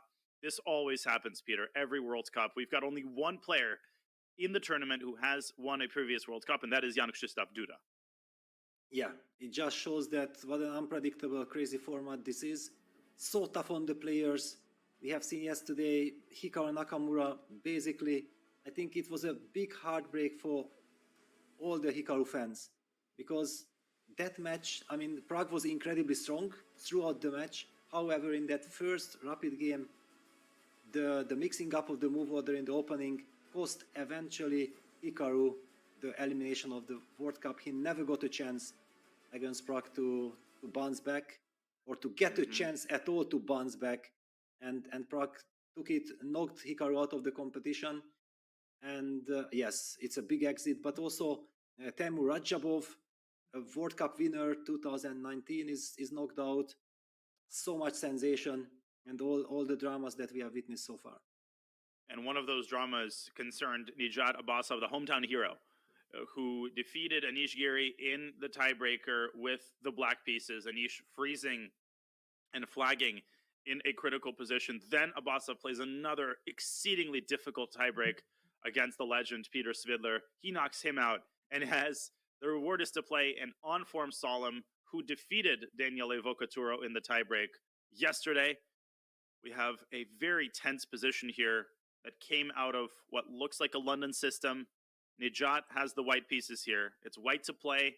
Black's last move was knight f6 to e4, engineering a series of minor piece trades in the center. Yes, it's so much to play for. Strategic battle here. The move knight f6 e4 tries to resolve the tension, clarify the situation, but it adds some more spice to the position. It's so difficult to understand all this transformation of structures like bishop takes g7, king takes g7, bishop takes e4, d takes e4. Who does benefit? Because first, okay, let's just even pull that position up because it's so instructive. Bishop takes e4, d takes e4. One could argue that it's a closed position and the knight on d2 is beautifully placed, targeting the weak pawns on c4 and d4. But there is another element. The element is that black can place that bishop on d5, cement that bishop with e6, making sure that the weaknesses are perfectly under guard, and where is white's play? Yeah, then black can slowly protect, stabilize his position. I might have the feeling that black is okay. Yeah, I think Andros Adorian would agree with you.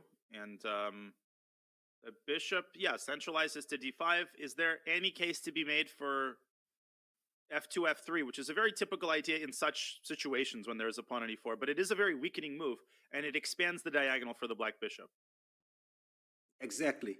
I mean, you would like to do something, but if you break the construction with f2, f3, then things are getting really complicated. Then this bishop on b7, which seemingly is out of the game at the moment. However, exactly that's the reason why Salem is looking forward to this transformation of the structure with d takes e4, because then the bishop really comes to life. Bishop on d5 is not the typical big pawn, as sometimes this type of bishops are referred to. It really does a great job stabilizing everything and getting ready. Whenever white tries to break the construction with f3, then that bishop will be a monster. Yeah, the way my coach explained it years ago, and that really explanation stuck with me, is it's easy to look at the e4 pawn and say that it blocks the bishop, but you should think of the bishop and the pawn as one unit. The pawn is an extension of the bishop, because the bishop defends the pawn, which defends the f3 square. So taken together, the bishop and the pawn actually exert a lot of influence over a lot of light squares. Obviously, d5 is a great parking spot for the bishop, but that pawn on e4 is inextricably linked with the bishop, and together they exert influence on the position and restrict white's knight and white's pawns. So I like Salem's position. He played his standard King's Indian. Abbasov responded with a London system setup. Well, no, actually, so it started off as a queen's pawn game, and then he played g6, so more of a Grunfeld setup.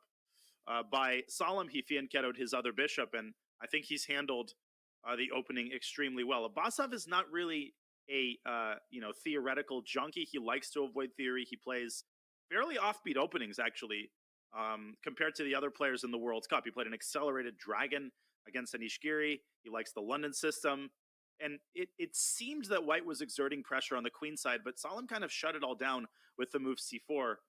And after bishop f3, a very mature decision to play knight e5 and knight e4. Not an easy decision, but I really like the way Salem is navigating these complexities in the middle game. Yes, I have the same feeling. So far, Abbasov has, I think, surprised everyone with some very specific opening preparation, because having no problems at all against Anish Giri, that was the first sensation. Then, no, actually, I would go there. I believe that he beat Laurent Fressinet. I mean, everybody knows Laurent Fressinet as a brilliant player, great technician, Magnus Carlsen's long-term second. To knocking him out in this format is already, it was the first sign for me that, okay, hang on, Abbasov is in there for something. And then he went on to beat such incredibly solid world-class players like Anish Giri or the legendary Peter Svidler. So really in great shape. On the other hand, Salem is also playing the tournament of his life. He's in the 5th round. And we see that you mentioned that he is a Grunfeld player. And now suddenly, also against Vocaturo, he was showing completely new phase in his chess career, that he is ready to go d7, d5, play seemingly classical position. Usually was a King's Indian and a Grunfeld player, very aggressive, dynamic player, and now he widened his opening repertoire and his understanding. Incredible. And that kind of self remaking is important if you want to do well in a tournament like the World Cup. You need to be multifaceted, you need to be universal, and you need to be unpredictable in the opening and able to handle different types of positions, which is what we have seen from the Emirati Grandmaster. So as Abbasov ponders how to resolve the tension in the center, he's got bishop g7, he's got bishop e4, 2 candidate moves. I wanted to check back in on the Dominguez-Serrana game because we had some developments there, and then perhaps we can go from there. Dominguez spent a ton of time after h4. We saw the pawn on h4. When we left them, Alexei was thinking of his response to this move. He came up with the move knight d4, centralizing the knight. And it is one of the top computer moves. Not the top move, but definitely a very decent choice. Rook fe1, very cold-blooded response by Dominguez. And b5 by Alexei, just bringing the pawn onto a defended square, and the computer censors this move in the strongest possible terms. Wow, I mean, incredible. Okay, first of all, this move, Rook Fe1, you mentioned the move Rook Fe1, it shows such deepness, because seemingly Rook Fe1 would have just fallen into Knight takes C2, hitting that pawn with a tempo, but Lanier obviously calculated very deeply the position and believed that he can handle that. Sarana kind of felt like, no, if he wants me to take on C2, I will not take. He goes for B5, solving that problem with the B7 pawn, but now the engine highlights, I mean, and the reason why I'm highlighting that it's an engine idea, that players don't have access to engine. They don't know that the computer is screaming that there is some crazy tactics involved in this position. What is your take on it? Well, crazy tactics is a great way to characterize it. I'm just staring at the top computer with H5, and first of all, I don't understand what's going on in general in this position. Like, there's just pieces randomly plastered over the board. But, you know, you have to go H5 here on top of everything else that's going on. Come on. I mean, Queen E5 to me, which is the second choice, looks a little bit more reasonable. That pins the knight, and it prevents knight takes C2. And I guess the problem is that Black's pieces just lack any kind of cohesion, and there's too many undefended pieces. So the move Queen E5 I really like because F6 is illegal. Rook E8 no longer possible because of Queen takes E8, and White has all sorts of threats, like Bishop E3 I think is a big threat. Rook B to D1, just the threat is to pick off the knight because the knight is pinned to the queen. And again, the engine likes this H5 idea. Now I understand H5 a little bit more. So let's say Black plays Rook B to C8 in order to protect the queen. Queen E5, Rook B C8, and even here H5 is very strong. And is the point to meet Bishop takes H5 with Bishop E3? No, Bishop E7. Bishop E7, and that makes a lot of sense because now the bishop is hanging, the rook is hanging, and Black loses everything. But is the point to switch the move order, Peter? H5 and then Queen E5? Wow. Is that the point of H5, of starting with H5? Wow. I mean, okay, this is so deep, and that's the reason also why Alexei Sarana couldn't miss this stunning idea. On the other hand, I know that Lenny is such a deep player who can sense all these moments. I mean, he's incredibly deep. Look at this. Bishop H5 and Queen E5. Exactly, you called it. That is just the pick. That is the definition of depth in chess. You play this slow, quiet move. Queen E5, okay, whatever. Not whatever. Queen E5 sets up so many threats. It pins the knight. It hits the bishop. It sets up the discovered attack, Bishop E7. Black collapses here on the spot because Black just cannot bring enough defenders into the game and stop all of these threats from eating him up. Yes, and the two bishops with the queen completely dominate Black's construction. So that's why after the move H5, the computer was mentioning Bishop takes E2 as the main move, which is a very natural move, taking that pawn with a tempo. Whoa! And then, exactly, the party continues. Woo! Bishop F7! And you can't take with the rook because of Queen takes B8 check. Rook F8, Rook E8. If you take with the king, you get mated. Queen steps back to D5. That is mated too. Look at that pawn on H5. It is holding the king's escape square on G6. Every piece is involved. So you have to go King H8, and the party continues. You have to find another deep move, Rook E3. But this one makes a little bit more sense, trying to separate the queen from the knight. Queen C6, queen takes D4, and if Black plays Bishop takes B1, then is it Rook E6? Is there a queen sacrifice? Rook E7! One of those slow moves to set up the threat of the bishop departing F7, and the pressure on the G7 pawn is just way overwhelming. No, but this is just crazy. It's great. I mean, already to calculate and work out these lines, I think it's absolutely manageable. The big question is that, do you spot the move H5 at all? Yeah, because this is so mystical. It looks like the bishop is controlling that H5 square. If it would be so easy, Alexei would have not blundered it. But the move Rook Fe1, and we have to go back and give credit for Lanier that he came up with this move Rook Fe1. It signals to me that he's very deep into the position. He feels that this E file is so important, because if you would have asked me, I mean, what are my top moves, Rook F1 would have not came to my mind. Of course, I'm also not involved in the game. You really have to get deep into it to understand what's going on. And I believe that after the move Rook Fe1, B5, it's very possible that Lenny is considering all these aspects with Queen E5, H5. The big question is, can he put all the puzzles together? Very true. And, I would not, I think some people in the chat are looking at this and saying, these are just random engine moves. Lenier Dominguez is one of the deepest, even by Super GM standards, he's a very deep player. You often see him take 45, 50 minutes on a move. On he's the just board. like Queen E5. And Exactly. we'll give him an A for this move. Yeah, it's not H5, but this is the second best move. It keeps the +2 evaluation. And there you go. That's Lenier Dominguez in a nutshell. Such a deep player. When we played in the US Championship, he took 50 minutes on a move, and he found a move that the engine only appreciated when it reached a certain depth. I mean, the guy understands chess at such a high level, and we're seeing that here. Queen E5 setting up massive threats against Black's minor pieces. Alexei Sarana is in mortal danger here. Yes, and I think that the idea of coming up with a surprise was interesting, but I'm not sure that Lenny is the right one to try to surprise like this. It's much more than Alexei got out of his comfort zone because he's such an incredible Night-Off player.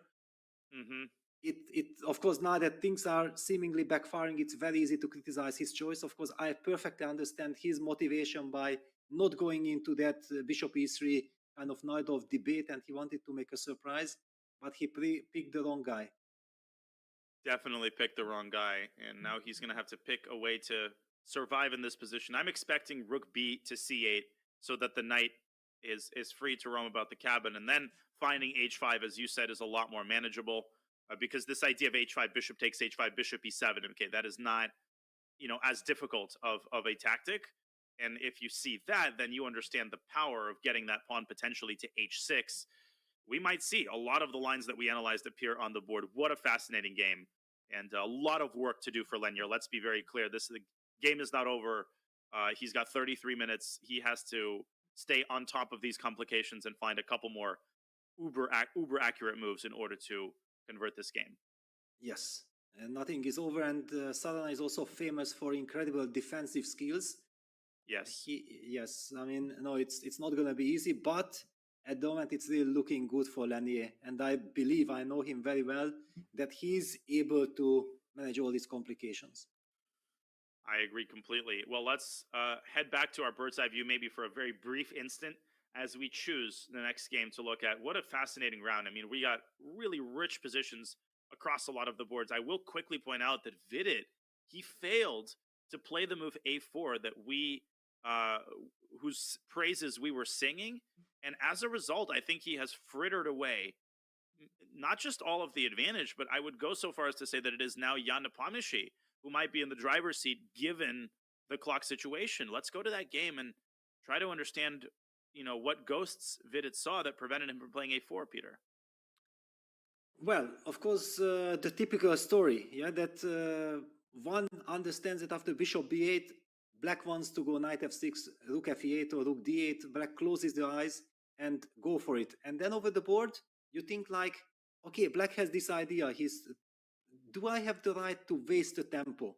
And because we have access to the computer and the computer indicated that A4 is possible, we automatically understand that the answer is yes. But over the board, you don't know. And to me, the move bishop b2 signals that actually Vidit was not that comfortable. He still felt like the queen on d1 is very annoying, pinning the knight, pinning the rook. The black wants to go knight f6, so he wanted to clarify the situation as quickly as possible with bishop b2. But this gave Jan the chance of going queen a4, knight d3, knight f6. Now the pawn is clearly not. Is it clear that it's not hanging? Rook b7 looks dangerous, but we have to calculate it.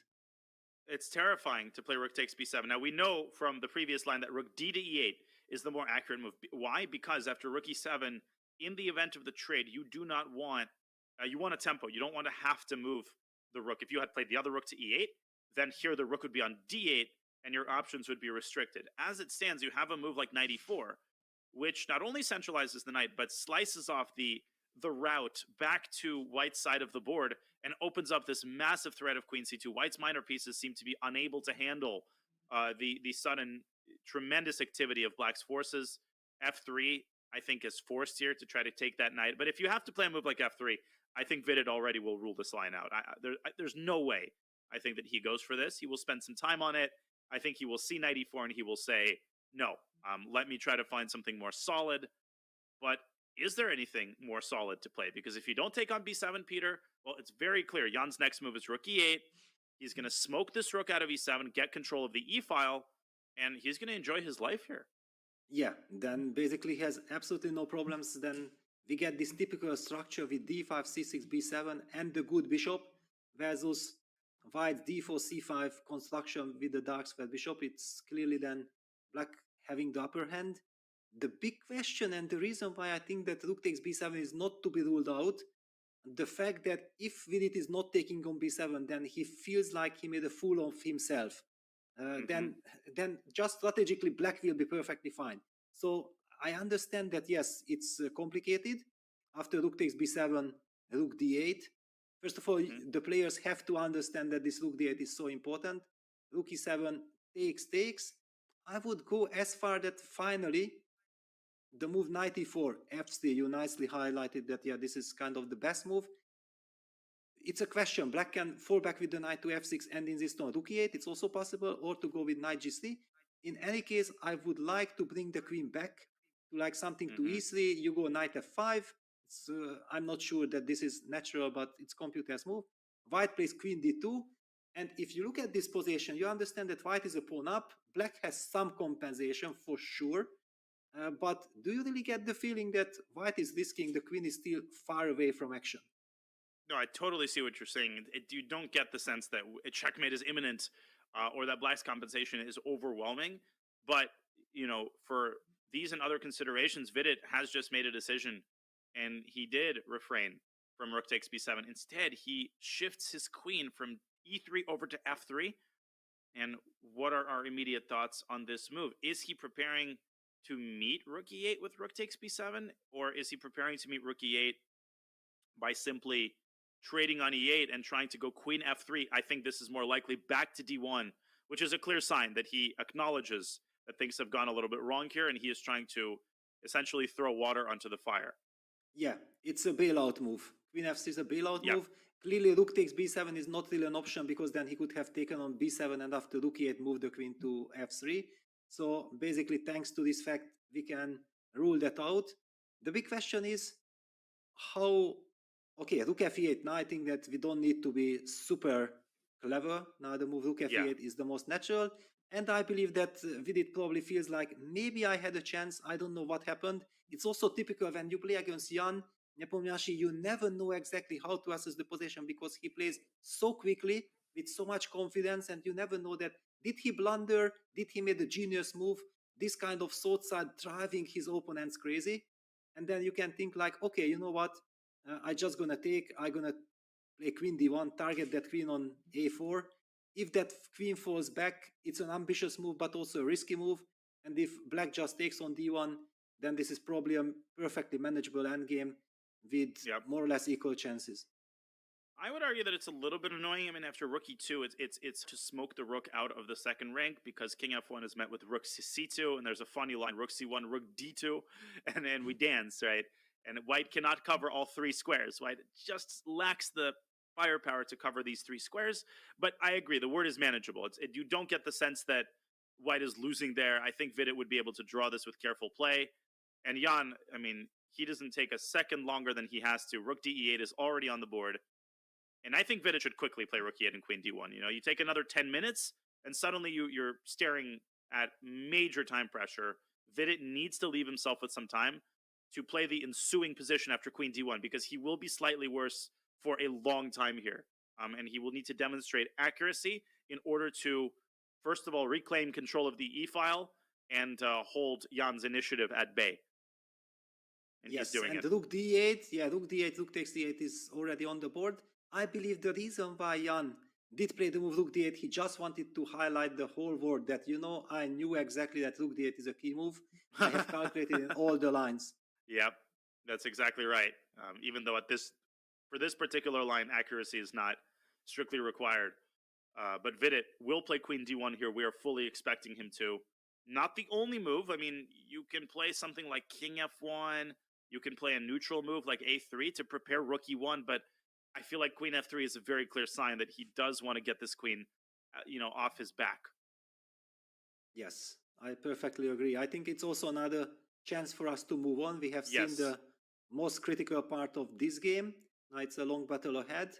Where do we go next? Let's go to the bird's eye view first. I don't want to go to that game. I just want to give ourselves a pat on the back that we have predicted a lot of the Caruana Duda game. They do have that exact position which we highlighted with the bishop on c4. I think we highlighted that position. Maybe it's a little bit distinct.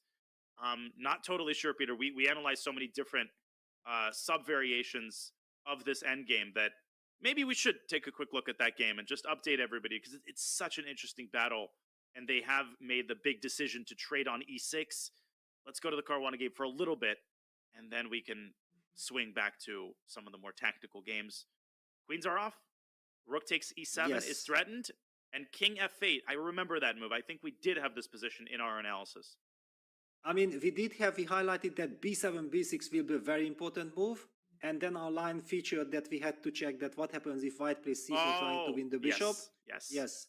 And then we got to this opposite colored position. Fabi says, no, I'm not interested in that position because black seems to be perfectly fine or solid. He tries bishop c4, which is a much more dynamic move, setting up pins against black's pieces. I mean, this is a really devastating pin. You feel like you have to move away. I mean, king f8 is the move that begging to be played here. Yes, and now, okay, the big question is whether and when does white play bishop c4 takes d5 in order to free up that b6 pawn and be able to capture it. But it feels like bishop takes d5 would be a very clear sign. It would be, I don't want to say tantamount to a draw but I think Jan Krzysztof would be thrilled to see the dissolution of white's bishop pair and the ability to bring his bishop to f6 and attack white's queenside. But if it's not bishop c4, Peter, Fabi must have a follow-up in mind, and I'm struggling to find a clear move off the top of my head. We know that black's next move is bishop f6. How does white keep up the initiative here? Yes, the very big question, is he able to keep up the initiative? I mean, king f8, followed by bishop f6. You mentioned whenever white captures on d5, it feels like the game will most likely end in a draw. Yeah. And knowing that Fabi did not play the move c4, and he wanted to spice things up with bishop c4, it cannot really be his primary aim. But then, hang on, rook e5? Is it important that you play? Yes, it is important that you play bishop f6. What a detail. Oh my gosh, that's brilliant. And rook takes d5. Okay, it's very obvious when the move is played, but you have to foresee this with black. You trade on d5, rook d8, and look at that. c4 is illegal because the pawn is pinned, and white loses back the minor piece, and black is completely out of the woods. So many of these details in this game, Peter. Yeah, it's all these tactics and the players. I mean, every single decision can be life-changing. Yeah, if you miss something, you just end up being clearly worse or lose the game. If you are super precise, then probably everything is under control. That's why the players are burning time. And I'm kind of expecting Duda, of course, to find these tactics because, okay, he's just so incredibly strong in all these complications. Yeah, and I mean, I think what really helps is process of elimination. You know, some positions you have many candidate moves, and it makes it so much harder. Here, the only other move is bishop f6, but that gives up the b6 pawn. Rook e takes b6 is possible. Okay, maybe that is not so bad, but, stubbornness is a trait that all of these top players have. When they want a move to work out, they spent longer on it, right? They plumb the depths of the position. They don't just say, rook e5, let's move on. They want it to work out. They will sit there until they figure out a resource. And that really helps you. That stubbornness, spending longer on a position, helps you find these unexpected resources. And there we go. King f8, great stuff by Duda. And let me ask you this. Is it possible that Fabi missed bishop f6 against rook e5? Well, it's a good question. And he takes bishop takes d5 instantly, which means that he probably believes that that's it. The game is heading for a draw. It most certainly is. Rook takes d5, bishop e3, bishop f6. We're going to get, a lot of pawns get traded. And maybe Duda has to be just a smidge careful here, but clearly the worst is behind him. Great defensive effort by the Polish Grandmaster. Yeah, I feel like a timely bishop d4 will follow after bishop f6. White will collect the b6 pawn. Black will collect the c3 pawn. Then eventually some rook trade and the bishop trade with bishop d4. And even if we lose the pawn on a4 in the process, I believe that Black's rook will be active enough to, after the bishop trade, activate the rook and create enough counterplay.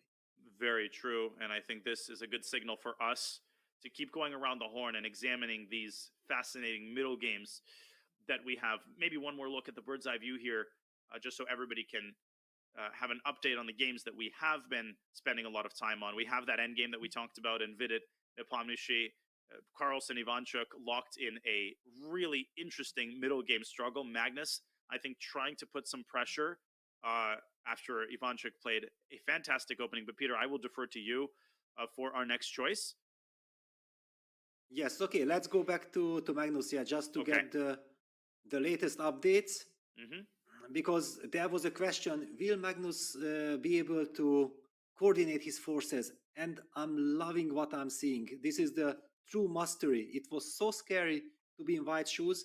First of all, Magnus, after he takes d4, captured with the queen, making sure that he has the chance to eventually go knight c3 or knight b2. It's a very flexible move.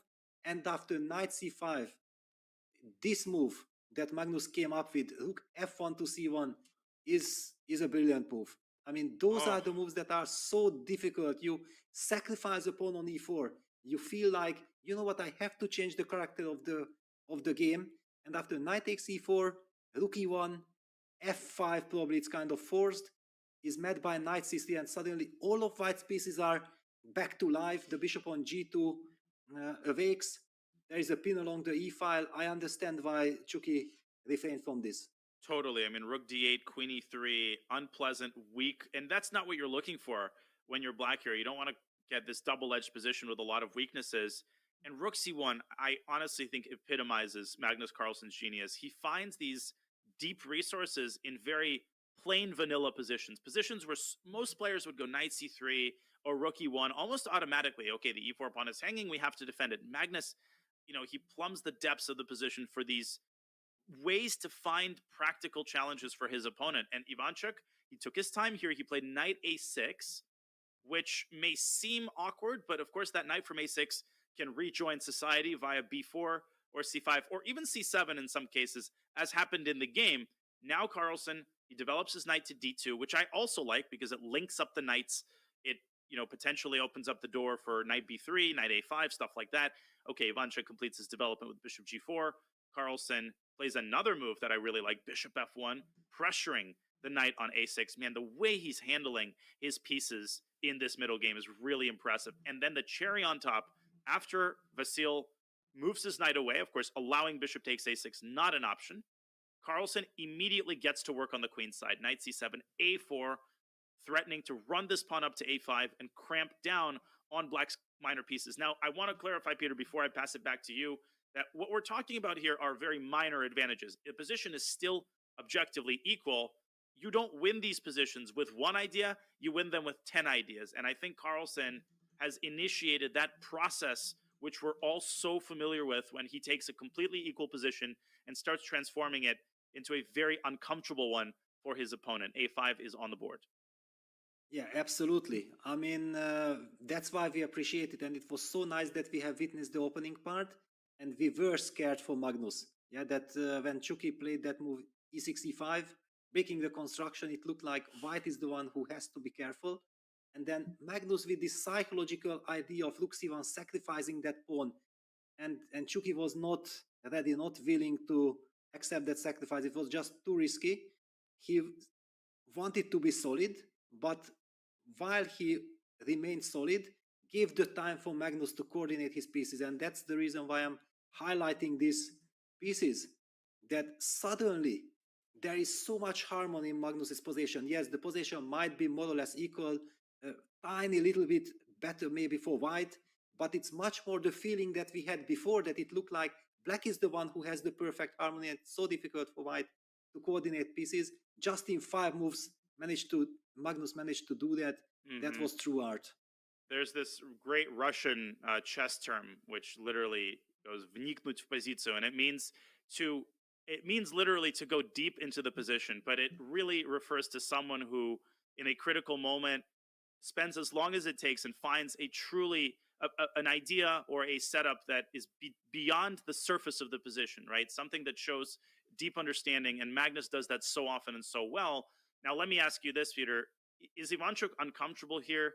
Do you think Black's position is objectively uncomfortable after something like Rook F to E8? Or are we still talking at most about a very minor, symbolic advantage for Magnus? I think it's more about the psychological effect. Yeah, that seemingly Black was the one who got a very comfortable position when nothing can happen to him. And all of a sudden we get the transformation. Look at this. Chucky shows nerves. He plays the move bishop takes f3. Not a move that you really want to play, but it just shows that he's not that happy. He's trying to secure his position. He was really worried that white will be breaking his construction on the queen side with a6. And now he goes for a very solid but slightly passive position. Ooh, he goes a6, but, you know, to me, at least visually, it seems like a concession to give up the bishop here. Why? Because, well, white's bishop has a lot of active prospects. It can jump out to c4, it can jump out to h3, and it definitely feels like this is a turning point in the game, that Magnus is now very comfortable with his position. He also seems surprised at bishop takes f3. So my question, Peter, why not a6 immediately? What was Ivanchuk afraid of? What was the significance of that trade before playing a6? Yes, I don't know, because one could argue that if the white pawn is on h3 instead of h4, then it's kind of very natural for Black to think about how do I get rid of that light square bishop, because you don't want to stay passive, it will be on the way of your other forces. But once the bishop is so nicely, comfortably sitting on the square on g4, why do you voluntarily take it? I think it's because of Magnus's previous 5 moves, the effect, the impact that it took on Chucky. And this is some kind of sign of nerves to finally, okay, let me just get rid of f3, let me play a6. Okay, I'm slightly worse, but I'm solid, I'm gonna sit. One should also highlight in this position that Black does have this b5 square for his knight, which is typical when white has advanced the pawn to a5. He can sit there, but the problem again that Black has 2 knights sitting and only one of them can sit on this square, the other knight will stay passive. And of course, Magnus, the hard work continues in this position. He's got a lot of tough decisions to make, in particular the move e5. Maybe not immediately. I mean, it can be considered immediately because you can play against the knight on c8. If you give Black a couple of moves, Black will play knight e6, and then either knight a7, knight b5, or knight d6, knight b5. So maybe Ivanchuk is attracted to the possibility of playing for the d4 square, which can be used as a transit point and potentially an outpost for a lot of his pieces. The problem is that it's very cumbersome, right? It's going to take him many moves to get his knights, out of their dormant positions, and white can take those moves to activate his pieces. There's even a scintillating idea that involves lifting that rook from a1 up to a4 and then swinging it over to g4 after playing e5. So do not rule out an attack on Black's king here, which is a very standard reaction to a situation where your opponent has passive pieces. You say, I'm going to transfer my forces to the side of the board that contains my opponent's king, and Magnus has played rook a4. Exactly. Yeah, that's the move you want to be playing. You want to bring that last piece, the rook from a1, into the game. Rook a4 is a multi-purpose move. You activate the rook, you keep all your options open, depending how your opponent reacts. You keep that e5 rook g4 idea in mind. It just everything that happened in the last 6-7 moves illustrates Magnus's amazing feeling for all the details. Lovely play by Carlsen. Ivanchuk also accelerating his pace of play. And rook f8, a very logical move. And will we see e5 from Carlsen? That's extremely likely. Like, you don't, as the expression goes, having said A, you have to say B. Rook a4 can also function as a defensive move because it protects the e4 pawn, yes, but I think Carlsen will not be able to resist, and maybe shouldn't resist, the temptation to get that rook across to the king side.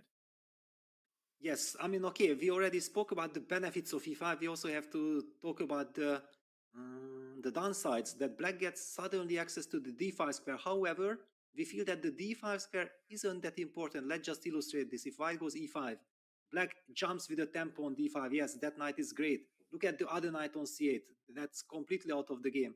Another big question is, how do we... And probably the reason why not queen e4, because that would allow black to play the stunning knight d6, Whoa. using the fact that the e file is open and then the black knight activates. So white will have to move away with that queen. I don't know, and then where maybe queen b3, or yeah, maybe queen b3 is a nice square, eyeing the b7 pawn as well.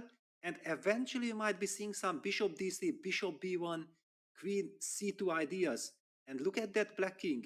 If ever white threatens queen h7 checkmate, it will be very difficult to defend. g6 might always run into h5. The rook can lift towards the g4 square, just to highlight some long-term dangers that black is faced with. Yeah, and that pawn on e5 is such a powerful pawn. It severs the connection between black's pieces. It controls d6, and it controls f6, and it makes it hard for black to marshal his troops on the king side. And you can sense the confidence with which Carlsen is playing. He is blitzing out his moves. I think he knows that he's taken over the initiative, and he has a commanding presence on the king side in the center. e5, knight d5 is on the board, and a big decision for Magnus Carlsen as he decides where to put his queen. Peter, the time situation is fine for both players, but the speed with which Magnus played his last few moves is a signal that he's starting to be very happy with the way that these events are transpiring here. Yes, that's absolutely true. So far, everything was kind of logical. It was his plan. Now it's the big moment that where do you put the queen? Of course, if you could play queen e4, followed by bishop d3, you almost win the game automatically. But queen e4 runs into this very devilish trick with knight d6. The seemingly dead knight from c8 comes with a tempo. That's exactly the defensive resource what Chucky has set up with rook f8. And basically, I was mentioning that we have to find the square for the queen. It's not that obvious, because if you can't go to e4, you don't want to go to the d file. That's clearly in black's hand. And then queen e1, queen e2, queen b3. Those are the moves that are at your... And Magnus plays queen b3. Fascinating stuff. Very nice play. Great call, Peter. Queen comes up to the queen side, which may seem counterintuitive from the perspective of attacking the king side, but that queen as a standalone piece is so powerful. It pressures b7. And Magnus, look at that whole board play. He's playing on the queen side. He's playing in the center, e5. He's playing on the king side with the rook coming over to g4. He's got so clear ways to his position. But we have a result. We have Nepo against Vidit, who have just agreed to a draw. And we see them there on the camera discussing their game. I was expecting a longer endgame, a torture session, as Nepo tried to squeeze a slight advantage out of his opponent. But Vidit, with some great play, great defensive play, managing to neutralize Nepo's initiative. And they have just agreed to our first result of the day. Yes, actually it was very important after rook e2, king f1, rook c2, white was not falling into panic, but discovered that actually I can just chill. I can play king e1. I can get access to that d2 square, and the king is also protecting the d1 square. And after king e1, knight e4, which was the most natural move, white went on chasing that rook on c2, rook c1, rook d2, rook d1, rook c2, rook c1, and that's how the c4 repetition happened. Great result for Jan. He draws with the black pieces from a position of strength, even though his position looked very problematic earlier on a4. That was the big missed opportunity, which would have given Vidit a big objective advantage. But we have our first result of the day. Vidit and Nepo draw their game. They will have a long evening of rest and preparation for tomorrow's second match game. Yes, clearly.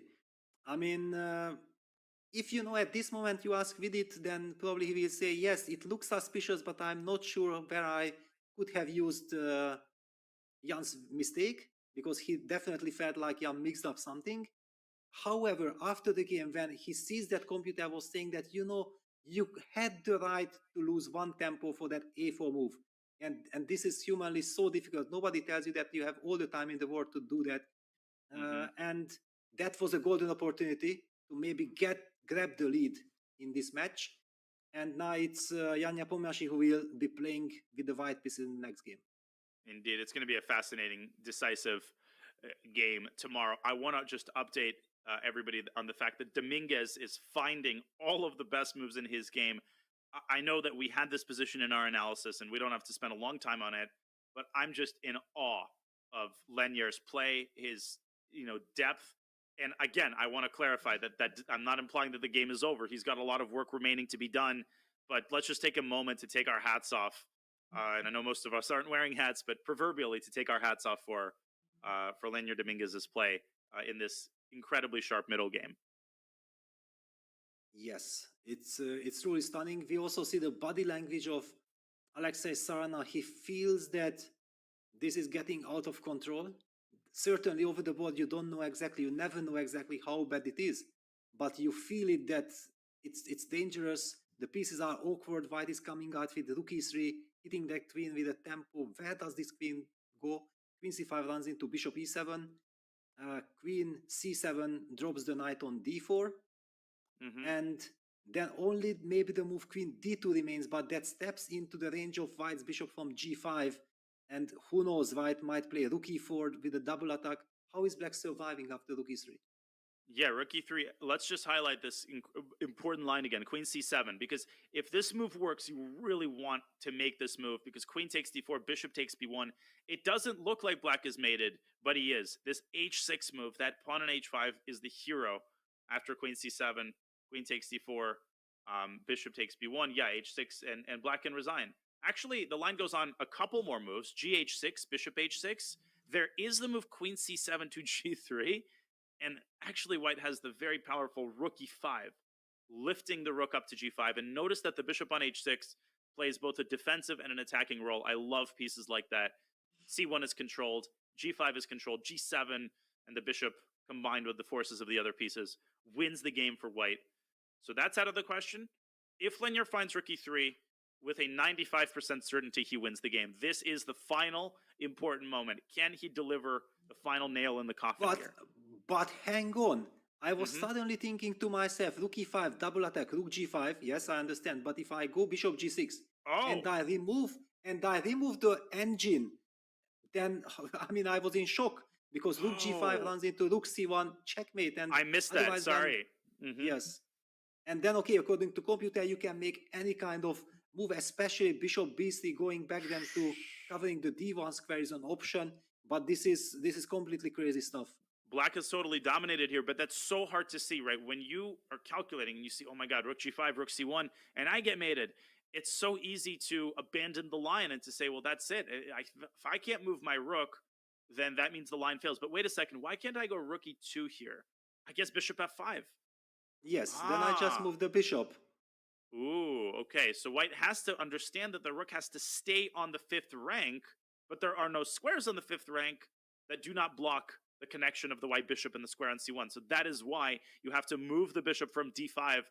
Man, is that hard to see. And 20 minutes for Lenier, okay, that changes a lot. That makes this line a lot harder to calculate. And if he finds all of this, this might be one of the games of the World Cup. Yeah, definitely. And also I feel like exactly this is the line which Sarana is hoping on, yeah, because everything else after rook e3, queen c5, bishop e7 is terrible. Queen d2, it just feels like this is a losing move. You just can't put that queen there. So he clearly relies on the fact that this queen c7, queen takes d4, bishop takes b1. First of all, it forces your opponent to calculate like a madman. Secondly, even after you calculate everything and it looks like, yes, just when it looks that Black is the one who with queen g3 protects and sets up a mating set, then White discovers rook e5. And I know exactly for myself how unpleasant it is when you discover that there is still a defense and you don't know exactly what's going on. Absolutely. No, that's a great point. Bishop g6 is a powerful defensive move to take the sting out of rook g5. And Lenier, last 20 minutes, and he is no stranger to acute time pressure. He handles it well. And if he doesn't find rook e3, let's understand, okay, how much of his advantage is he going to lose with the straightforward rook b to c1, which he will likely play if he doesn't decide on rook e3. But it gives Alexei this bailout option. Knight from d4 can drop back to e6, inducing the queen trade And once the queens are off the board, it looks like the worst will be behind black. Still a little bit uncomfortable, I would argue, but I think Alexei will find rook bc1 to be a great relief.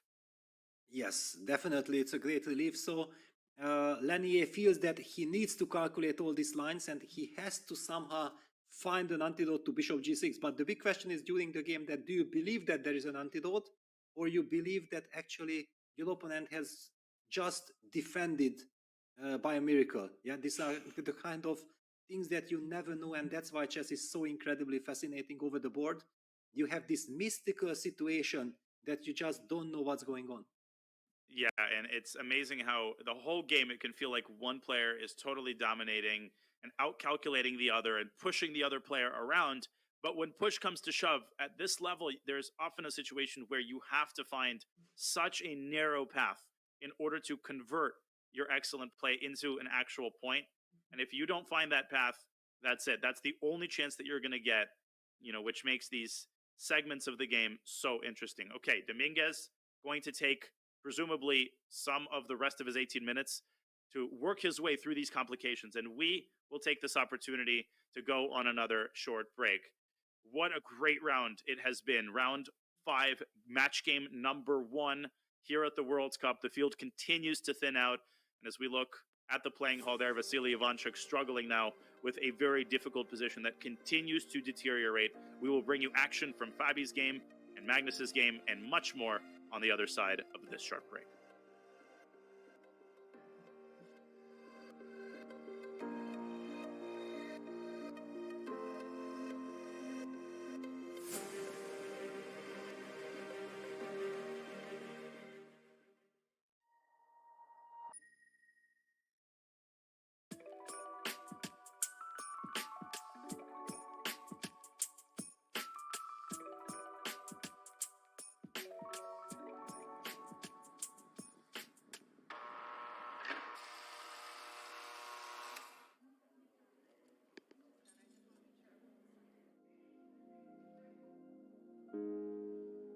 My name is Elwood Dawson. I'm from Chicago. I'm Secret Blackman. My name is Roberto Beza, Jr. And what I want to share is I love tacos. Tacos and chess. So, yeah.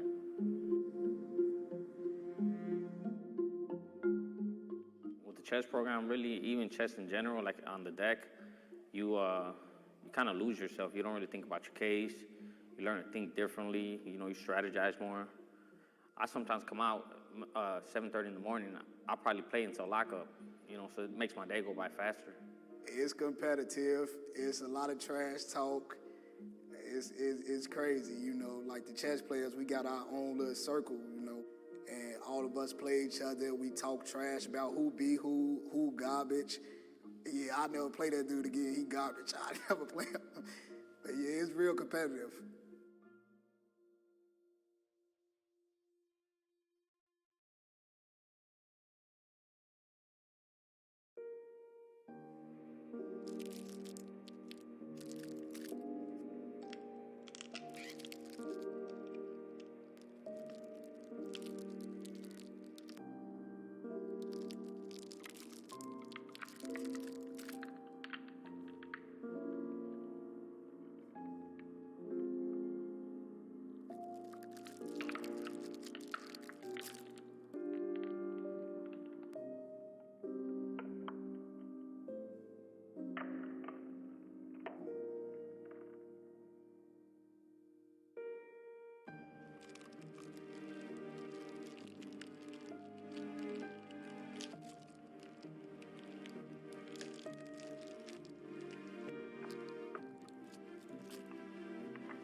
Back we are at the 2023 FIDE World Cup from Baku, Azerbaijan. We are watching the first match game of the 5th round here in the FIDE World Cup and the FIDE Women's World Cup. And let's go to the FIDE Women's World Cup and just recap some of the players who are still in the tournament and some of the favorites who have been knocked out. And there have been many favorites who have gotten knocked out. And as you can see, they include Katarina Lagno, who lost very early.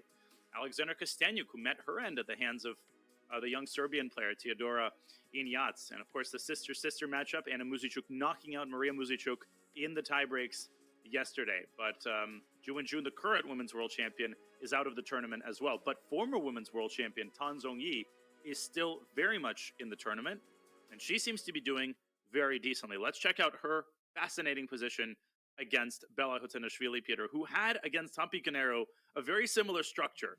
Hampi Canero had messed up the opening, but this position obviously a lot more double-edged and a lot less appealing for Black. Exactly. There is a very big difference compared to that game. It was Hampi's king on e2 and Black's perfectly safe king. Now it is White's king who is very safe on g1, and Black has lost the right to castle with king f8. It's a typical Catalanish kind of pawn sacrifice. We do see that Black is kind of invited that please play the move c4, c3, seemingly a very strong pawn majority on the queen side, a protected pass pawn, but this can very nicely be broken up with a3.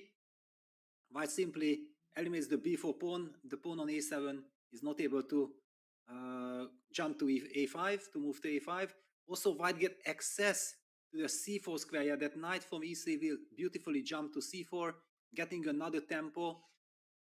That's the reason why Bella is taking her time, is not comfortable of pushing c3, but if you don't push c3, then you also feel like just c takes b3, a b3 gives White also brilliant compensation. No, this is a disaster. This whole c3, a3 concept is the big difference, because if Black's bishop were on b7, then Black would be able to meet a3 with a7, a5.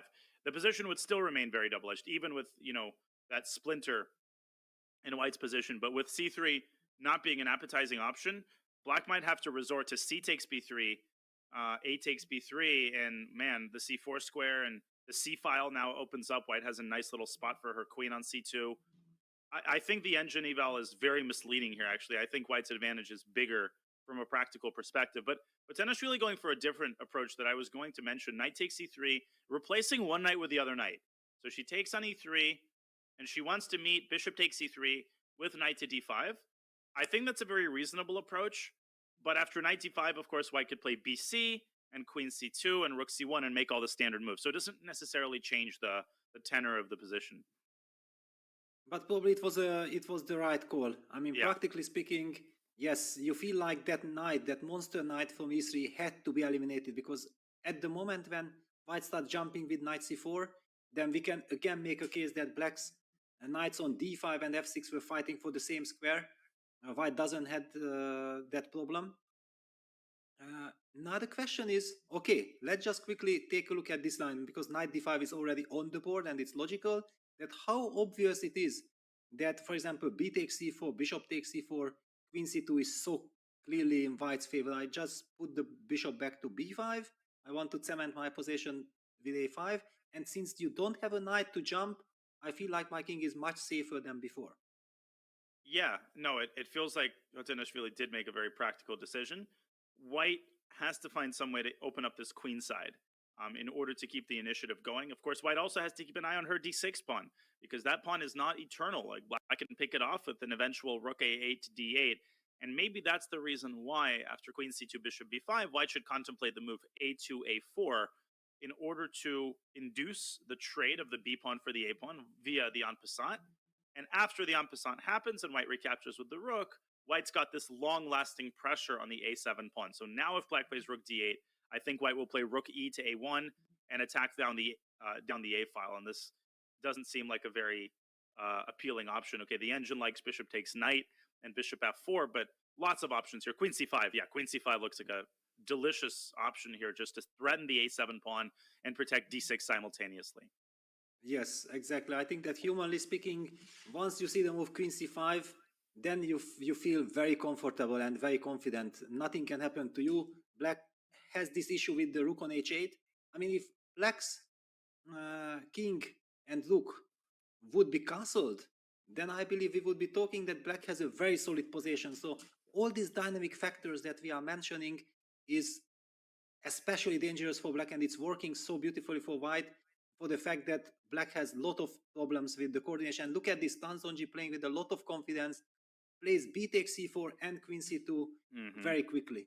Nicely done by the former women's world champion, who's kind of quietly been in great form this tournament, and I think has, you know, as good of a chances as anybody to win, you know, the ladies section. Obviously, the World Cup is a lottery.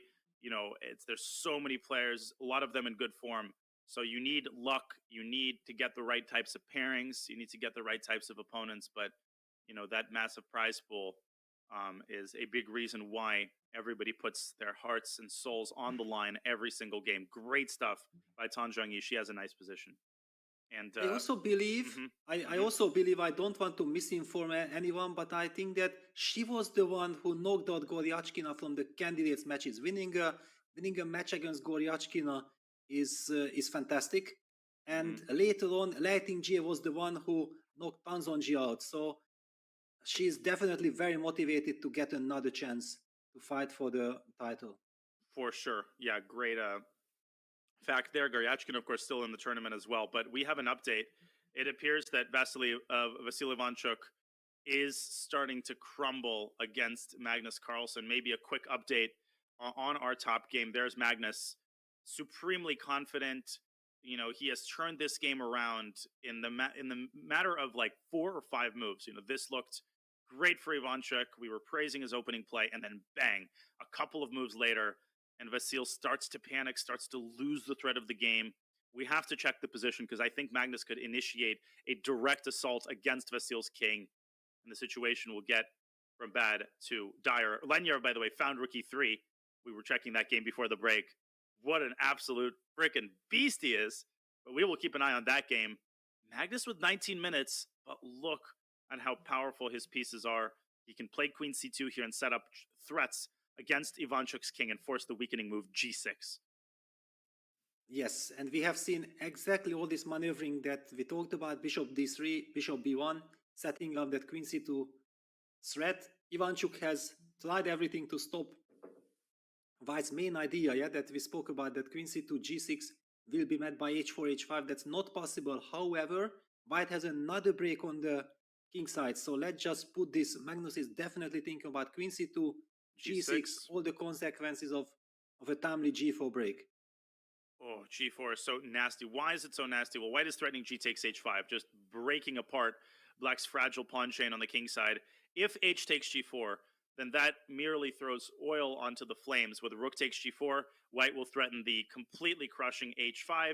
So I think in this position, Black's best chance is to seek some sort of counterplay in the center, maybe through that d4 square. I mean, that's what Ivanchuk wanted in the first place. So maybe knight e6, g takes h5, knight d4, trying to muddy the waters can be considered, but I'm deeply skeptical that this is going to result in success. There is one tactical trick, though, that's so easy to miss. If White plays knight takes d4, and queen e4, that looks excellent. You keep the battery going. Black has this queen takes e5 resource, and this gives Black a new lease on life because queen takes e5. Obviously, there's rook takes e5, and then the knight picks back the rook with knight f3 check. White is probably still better there, but I think Magnus should avoid that line and choose a different square for his queen, Peter, after knight d4. Yes, I believe that this is exactly the line that Magnus is calculating. The big question for him that, yeah, what happens after knight bd4? Because if you can't really nicely play the move queen e4, then again, you have to place that queen to an awkward square. And I mean, convincing yourself, placing a queen in an awkward square when you're actually searching for harmony is so difficult humanly. And your soul doesn't want to let that happen. You definitely want to make sure that the queen can go to e4. So I believe we can maybe continue that position, knight d4, queen e4, queen takes e5, and then move h take g6. Is this move working? What are the consequences of this move? Well, first big question, I think, is what happens in the event of knight f3 check, which, you know, forks the rook, and actually it looks like white can play queen f3, queen e1, king g2, and when the smoke clears, let me just look at black's king. White's remaining pieces are surrounding black's king. I think this is out of the question because black has no way to force the queen trade. The bishop is untouchable due to mate in 2. Maybe there is some way to stay afloat here, but that's an important detail. The second thing I would ask is what happens in the event of the queen trade. So after h takes g6, queen takes e4, white has to take with the rook, very important, or maybe gf first. Okay, yes, we can first take. Takes, and rook capture takes. What do you make of this endgame? Well, it's pawn up, but it isn't so clear that this is winning for white. Yeah, black's construction is very solid.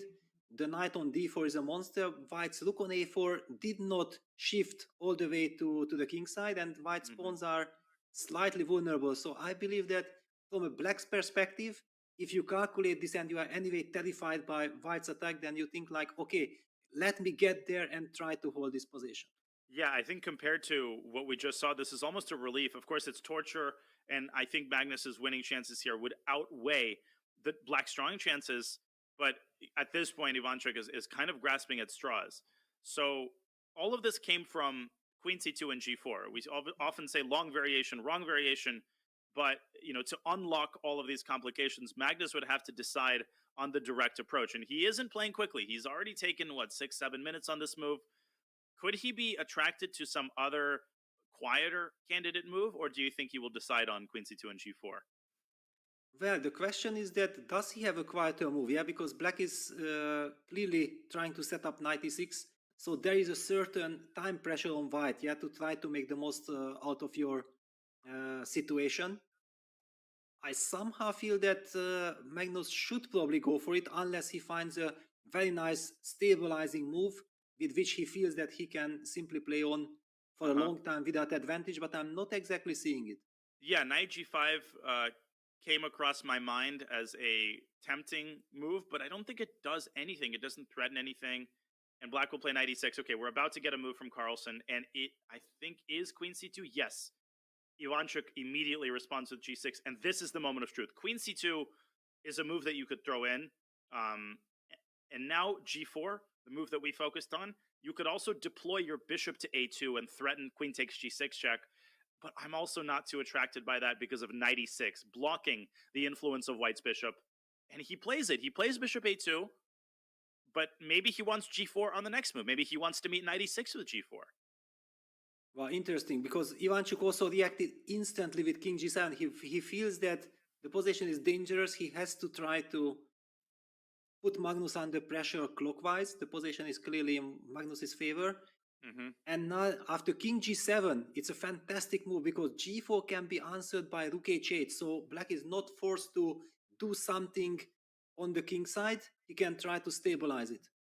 And I really like how Ivanchuk is playing for Magnus's clock. You know, the decision to play king g7 quickly, it's a gutsy one. Black's position is scary. It's easy to rationalize spending, 20 minutes here. But Ivanchuk feels confident that his best chance is to complicate this game. Magnus with 14 minutes now for 9 moves, and that's a lot of moves to play, especially if the situation sharpens up even further after g4, rook h8. White can swing the rook, Peter, to f4 at some moment. Rook f4 is possible, and then black has many ways to defend the f7 pawn, mostly knight e6 and knight d5. And probably knight d5 is for choice, because knight e6 can be met with bishop takes e6, and you cannot recapture with the queen because of knight g5, forking the queen and the f7 pawn. So rook f4, knight d5 honestly looks kind of stable for black. I'm not getting the vibes that black is imminently losing here at all.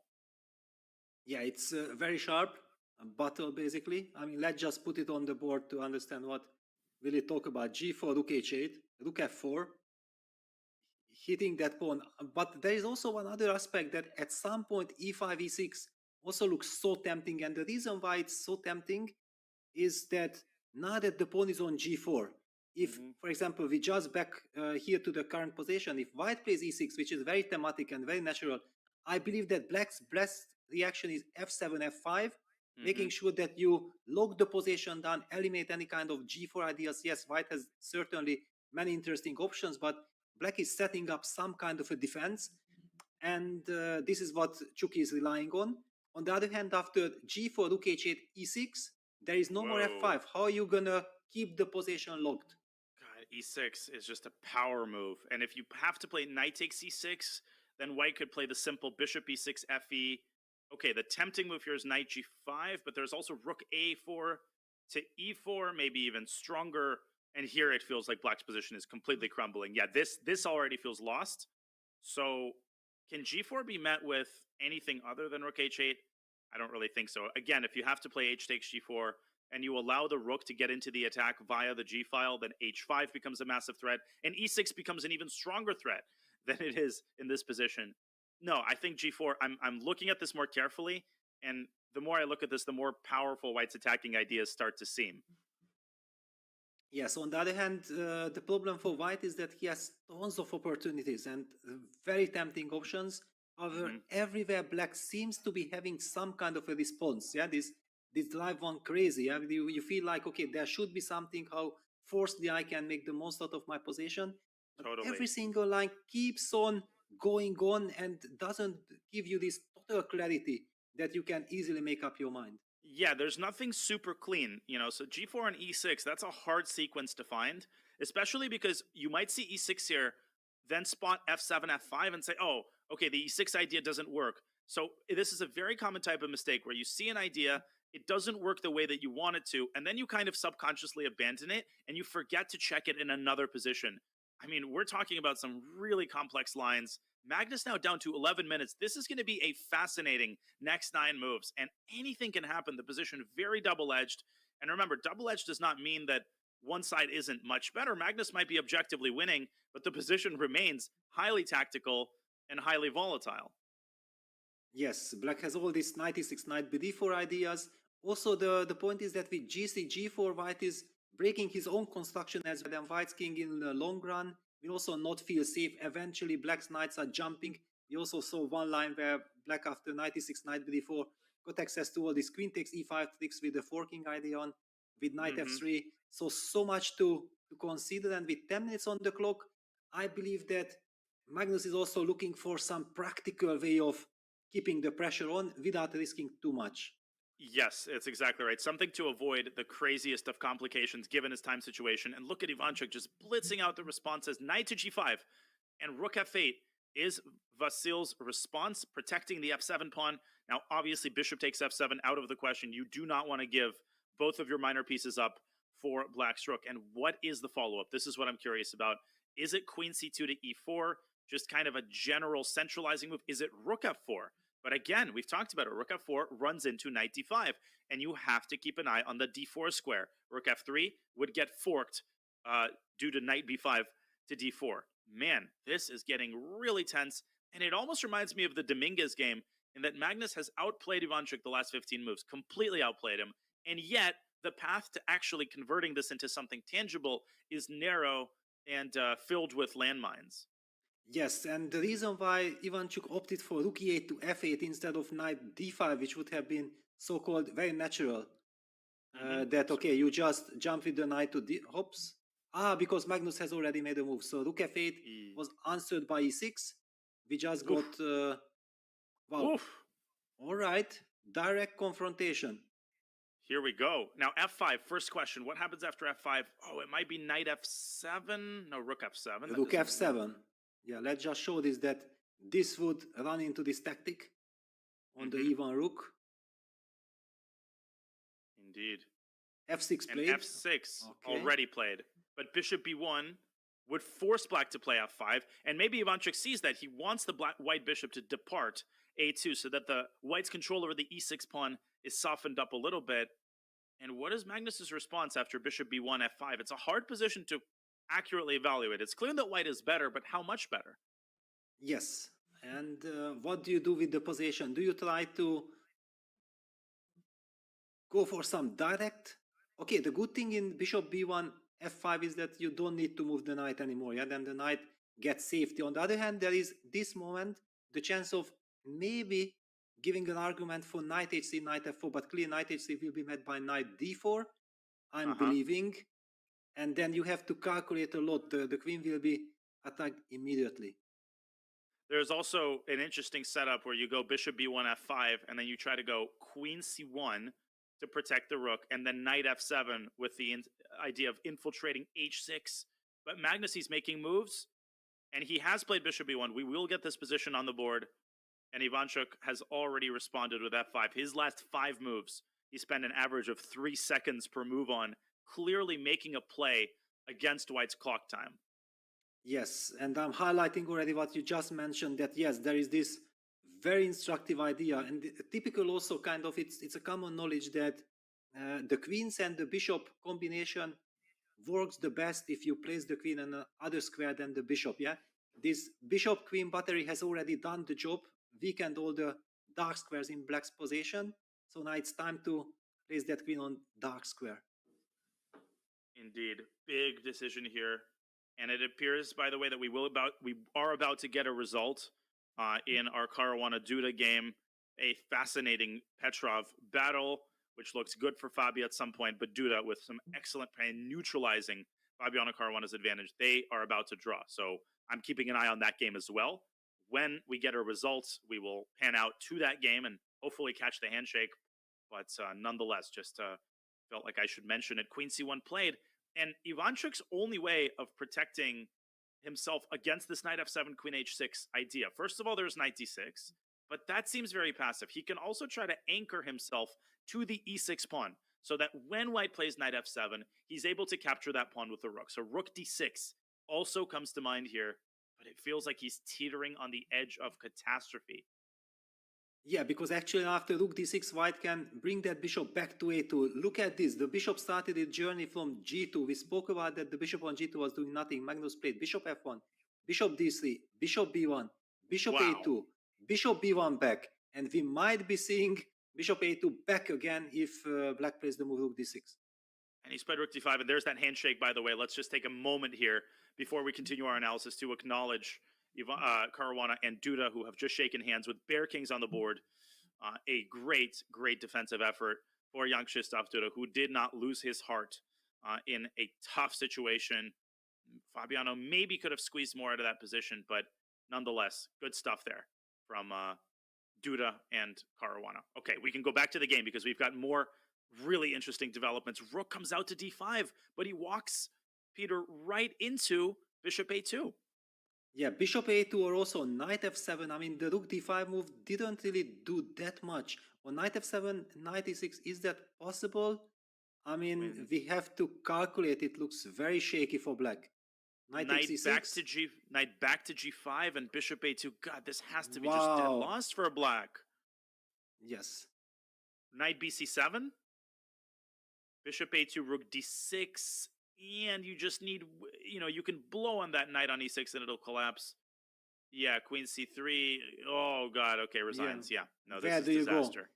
Rook f6, probably. Wow. So, but after rook d5, I think Magnus has played already. Yeah, he played bishop a2. That was the other move, that you simply target that rook. Magnus anyway wanted to get his bishop back to a2. Bishop a2, rook c5, and probably we're going to see the move rook c4, which looks very natural, eliminating that powerful rook on c5. The rook on a4 is already now not joining the battle. It has already done the job, provoking all those weaknesses. The reason why black started pushing the pawn to h5 was to fight for that g4 square and also to stop h5, of course. I'm expecting rook c4, just queen d2. I mean, Magnus is spoiled by choice. Yeah, and it almost feels like White sacrificed something big to get this position, right? To get all of the assets in the center and on the king side. But no, White's only sacrificed a pawn. So there's no reason for Magnus to feel like he has to punish Ivanchuk in 3 moves. He hasn't sacrificed at all. Nothing. Oh, it's even material. Exactly. It's even material. Yes. Oh my gosh, no, goodbye. I mean, I'm so used to seeing a position like this where White's down a piece or at least down a pawn. No, Ivanchuk has nothing to suffer for, and Magnus is in no hurry. He's going to go rook c4, trade black's only active piece, and the combined threats of knight f7, queen h6, coupled with the presence of that massive pawn on e6, the possibility of queen c1 to c3 check, should the knight on b5 run back to d6. There's too many avenues, too many things to keep track of. I don't see Vasil surviving this position. Yeah, not at all. And also now the clock situation is very much in Magnus's favor. There is only 4 moves to be played before the time control. He has 7 minutes, more than 7 minutes, plus the 30 seconds increment, and the position is such that he has already made all the tough decisions. Yeah, now it's basically time to cash in, and the position seems like simply gives him all the chances to do that by simple measures. Yeah, it's funny. When I was counting the pawns, I was like, okay, a5, b2. Black has a 3-on-2 on the queen side. Black is up a pawn. I forgot that the thing that's sitting on e6 is also a pawn, and it counts as a pawn, but it's a beast of a pawn. And it will be the game-winning pawn here if Magnus keeps his composure with his time ticking down. He's got 1, 2, 3, 4 moves to make until that extra 30 minutes. And Ivanchuk's best chance of a miracle swindle is a mistake sometime in these next 4 moves. Yeah, if the time trouble is made, then there is no way for Black to solve this. And Ivanchuk, that's why we saw that computer said that rook d5 was a mistake, but Chucky felt like my only chance is to blitz my moves out. And by blitzing your moves out in such a complicated position, you cannot play perfect chess. Yeah, you just have to risk it that maybe my moves are not the most perfect, but they are kind of unpleasant. They force my opponent to spend some time, and maybe I can somehow coordinate my defenses. There is an instructive mistake here that White could make, which is queen e3.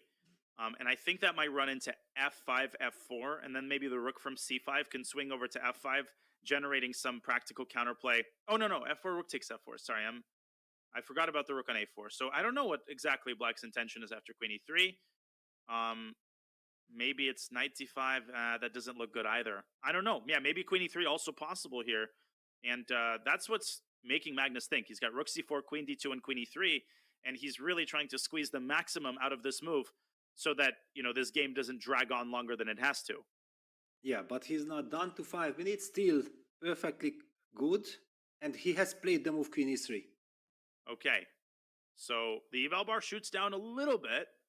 Is it because of knight c7 to d5? And what happens if White just drops the queen back to d2 then, right? So it's funny, White could play queen d2, rook d8, queen e3, but Magnus is likely going to do it the other way around. Queen e3, knight d5, queen d2.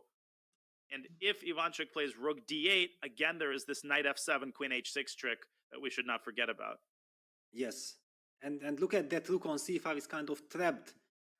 Black's construction is just very shaky. So queen e3, very nice move, and basically fits perfectly into this perfect harmony approach of Magnus Carlsen. Yeah, he does not want to make any decisions. He feels like this rook on c5 is an awkward piece. Why should I trade that rooks? There is no reason to trade any rooks here for White. He keeps all the pieces on the board and basically invites knight d5. How is Vasil reacting? I mean, knight f7 is a deadly threat with the queen h6. Yeah, Chucky has played the move knight d5 on the board. Yep, as expected, and queen d2 will follow quickly, I think. Of course, queen e5 check is something to investigate, but why would you allow knight d5 back to f6? Why seek complications when you can just chill on this very nice central square on d2? But there is also an argument that after knight f6, there is queen takes c5, queen takes e5, e7, setting up knight e6 fork. Beautiful idea. I think we got to show that really quickly. But does it work? Knight c7 there maybe is an annoying defense. Oh my god, yes, knight c7, fantastic defense. Yes, okay, but Magnus has made a move. Queen d2, yes. As expected. And rook d, rook d, knight f7 again. Knight f7 is a huge threat. Knight f7, queen h6. How does Ivanchuk stop that? Yeah, well, I guess there is no stopping position. Okay, somewhere some f5, f4. Yeah, it's kind of the only chance, but I don't see it's ever working. It's one of those things where, yeah, the eval bar dropped a little bit, but we shouldn't put too much stock in it. Just look at this position with your own eyes. I mean, it's total misery for Vasil, and Carlsen now within 2 moves of making time control. He's got to be very comfortable here. And also, let us highlight that the queen on e7, it's famous that you don't want the strongest piece, the queen, blocking a pawn, because that's just too much of a handicap. And this is what Black is faced with. The queen cannot really move because of e7, then knight e6 check with triple fork and whatsoever. Nothing really moves. Yeah, it's so difficult to even suggest a move for black. I mean, f4 here is a shot into thin air. White can just play g takes f4. And moreover, I mean, bishop from a2 can drop back to b1. Vasil, I think, played rook f6, if I'm not mistaken. Yep, rook f6. Okay, so he's preventing knight f7, because then there will be rook takes c6. But even b4 white can play and win a pawn on d5, among other things. Hard move to play, though, because it shuts down your own rook. Yes, exactly. I was highlighting that rook on c5, and I was toying with the idea of going b4, but I was never exactly sure that unless I'm completely sure that I'm completely winning, I don't want to do that. Yeah, exactly. Because black plays rook c3, and you give up some squares. Okay, so Magnus still has some work to do. I mean, this is winning, but it's not winning because of anything forced. It's winning just because of the superiority of white's pieces, but you actually have to destroy black's defensive construction here, and that's not easy to do because knight f7, well, it meets with rook takes c6. Black is holding on for the time being. Yes, Chucky is putting up incredible resistance. Magnus quickly glanced at his score sheet just to make sure that how many moves do I have to make till the time control. It's 2. And b4 is a little bit of a tough decision in time trouble. Yeah, that, okay, you understand that probably you are winning a pawn, but at the same time, you spoil the harmony with that move. And you have to factor in this very nasty counter chance. When you look with the engine, you see, okay, b4, the rook has to move. I play bishop takes d5, cd, queen takes d5. But then in that resulting position, there is the move f5, f4. And that attacks the g3 pawn. The rook on a4 is out of the game. So maybe there's knight e4 after that. No, there isn't because the rook takes e6. So, you know, actually the situation is a lot more complicated than it may appear. And I think Ivanchuk's defense has been a lot better than the engine gives it credit for. I think he is succeeding in posing serious practical challenges to Magnus. And there it is. What did he play? He played the move b4. It's on the board. He's gone for it. Yes, he had calculated everything. Yes, rook c3, he takes on d5 instantly. I believe the key will be that queen d7 is a big threat there in the endgame. And after queen takes d7, ed, the transformation and access to knight e6 check plus rook e7 check and that pawn on d7, that's the decisive element. Great point. Of course, if you rush queen d7, black has ways to deal with it, like rook c7, or king f8 runs into knight h7 check. Very pretty X-ray fork. But yeah, the fact that you can play queen d7 at any moment and force the queen trade, it takes a lot of the luster from black's counterplay on the king side, because it will never lead to something like checkmate if white can take the queens off the board. Well, time control, folks. It has been hit. Magnus takes on d5. We will enter the next stage of the game, the technical phase of the game, as Ivanchuk plays his only serious counterplay move. That is f4. But we will take this opportunity to go on a break. Magnus will presumably take a little bit of time here, gather himself, and set himself up for what will be a sparkling victory if he can carry this point home. You're watching the 2023 World Cup from Baku, Azerbaijan. This is the first match game of the 5th round. We will be back with more action from Magnus's games, as well as the other great games in the open and women's section on the other side of this break.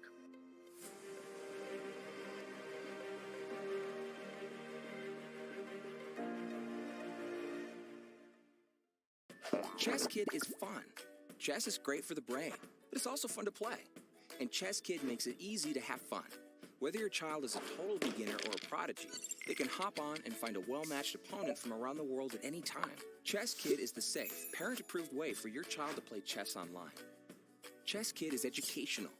To kids, it feels just like playing, but chess is a great way to learn patience, strategy, and critical thinking. Chess Kid features a comprehensive training program that guides kids to level up on their way to mastery. There are more than 50,000 chess puzzles and a whole library of entertaining videos that teach strategies, tactics, openings, and endgames specifically for kids. Chess Kid is easy. Whether you're a parent helping your child, a coach managing dozens of kids, or a school of hundreds. Signing up is free and easy, so what are you waiting for? What's the best way to follow any chess event from the Champions Chess Tour to the Candidates, Speed Chess Championship, Title Tuesday, FIDE World Championship, and so much more? Chess.com/events has all of the top chess tournaments played both over the board and online. Analyze and review games from the world's greatest players with live commentary, cloud analysis, Opening Explorer, and table bases. Find all the key event information, including schedules, prizes, results, news reports, player bios, tie breaks, and more. Even compete by voting for your predicted results. Explore chess.com/events today on web or with our iOS and Android apps and experience chess like never before.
And a result. Magnus Carlsen has won his game there.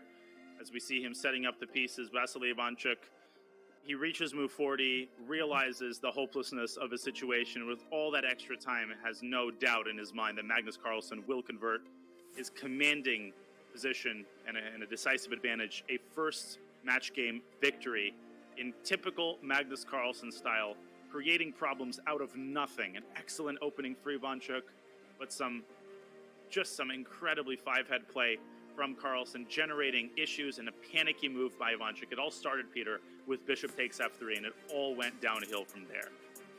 Yes, and then Magnus never looked back, never gave Ivanchuk any chances. I mean, Chuki did try his practical chance of playing as quickly as possible in a very awkward position, just to make sure that Magnus feels some pressure on the clock. Magnus handled it perfectly. I would also say that the last couple of moves, that after move 40, we speculated about that. Eventually, because of the ugly plays rook on a4 and black creating some chances with f5, f4, things are not that simple. Magnus did not see any ghost. He simply took the pawn almost instantly, as if he just continues the game with the same time as he had before, continuing the time pressure, rook f5, queen e4, setting up the rook d1, rook d7 idea. And Ivanchuk has seen enough. He congratulates Magnus Carlsen on this wonderful masterpiece. And wonderful masterpiece is exactly right. Carlsen wins another game that will enter his collection, and Ivanchuk is going to have to win on demand tomorrow with the white pieces, something that he has done before in his chess career. And that is our third result of the day. We could say that the top three boards have now been decided. Carlsen wins the first decisive game of the day. Caruana and Duda made a draw, as did Vidit and Nepomniachtchi. And here we see the bird's eye view, the remaining 5 games, one of which I think is close, two of which I think are close to being decided. The Grandelius Aragaisi game has to be concluding pretty soon, I think, in a peaceful result. And the same goes for Berkish against Prague. I actually think Prague is the one pushing just a little bit against Berkish. He's got that space advantage on the king side. But again, I don't see Ferenc losing that game. We might see a lot of draws today as the players kind of settle into the fifth round of mini matches. Yeah, so which game should we jump to? I guess, well, Dominguez is officially completely winning. Serrana did not go for that principled queen c7 line that we had been examining. Instead, he dropped his queen back to c5. The queen was immediately picked off by the dark squared bishop, bishop b7. And at this point, Alexei had to decide between giving up the queen for a rook and a piece. He decided on the second option, giving up the exchange. But that might be even easier for Lenier to play. Takes, rook c1. And man, this has to be close to game over. Yeah, exactly. I mean, White still keeps the initiative, has wonderful pieces. There is no compensation. And Lenier's clock is also still more than enough. I mean, with 30 seconds increment, this is not a real time trouble. And bishop f5 has just been played, but what about rook d1, hitting the knight, knight c2, and then simply rook e2? Everything is collapsing. The bishop is hanging, and the bishop defends the knight. Oh, man. I mean, I think Alexei just sort of going through the motions here, but he doesn't have realistic saving chances. Yeah, it looks completely hopeless. I mean, White has everything under control. I mean, White has the matter and the compensation, as they say, in this position. Yeah, so I feel like the Gukesh game, we haven't really been looking at Wang Hao Gukesh too much. I feel like we might have to jump there to see what kind of development. For sure, because Wang Hao might be panicking in time pressure. This was a good position for Wang Hao out of the opening.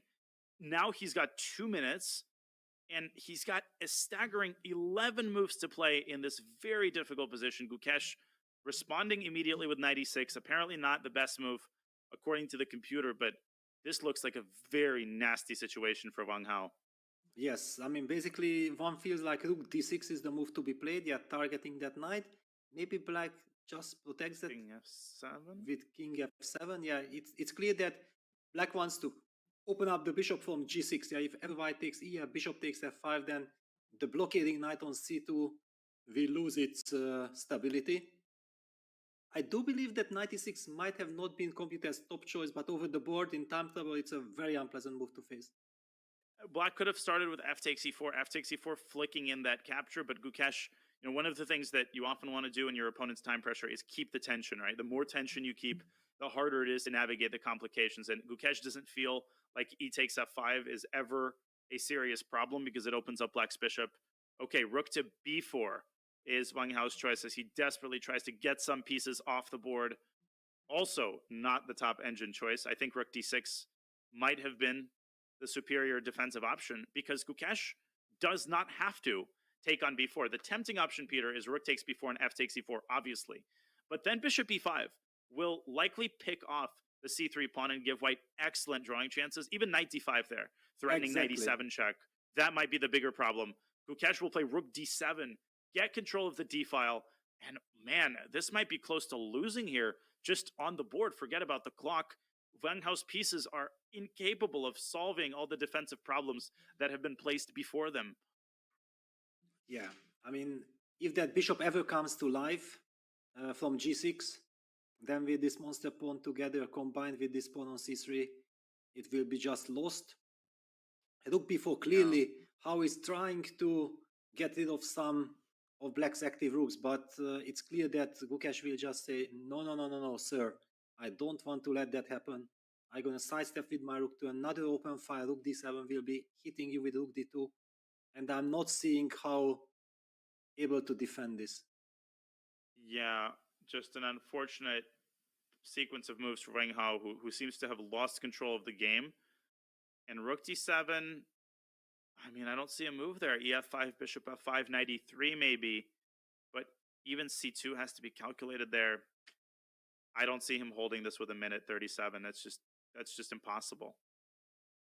I also feel that these are typically the positions when black gets counterplay, that all the emotions that and all the nerves and energy you lost yesterday in this grueling, all the way till the end open tiebreak against Rasmus Wane comes down to hunt you, yeah, because you need all the freshness, all the sharpness to navigate in such complicated positions, and I don't see how really saving this after rook d7. But first, Gukesh has to play the move rook d7.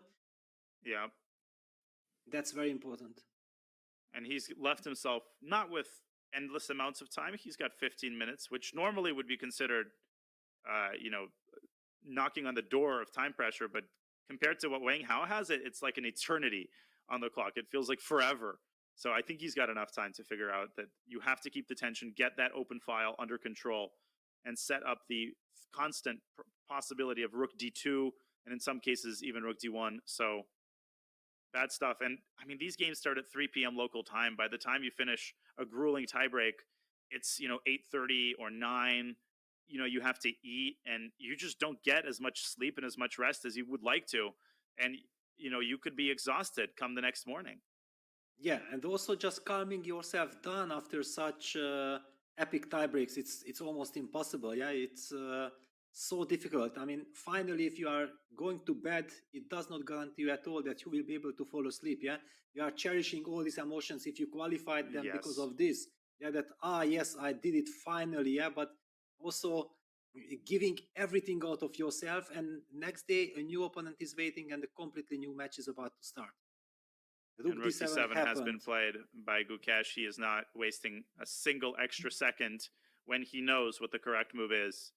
What on earth does Wang Hao do here? If he goes rook b8 and tries to force a pair of rooks off the board, black will obviously take on b8, take on e4, and white will have no easy way to recover the c-pawn. That's the problem. Black has so many ways to protect it, both directly with rook d7 to d3, as well as indirectly with knight e6 jumping to d4 after white's knight moves out of c2. So no matter how you slice it, you're either going to get crushed on the d file or the c-pawn is going to make its presence felt.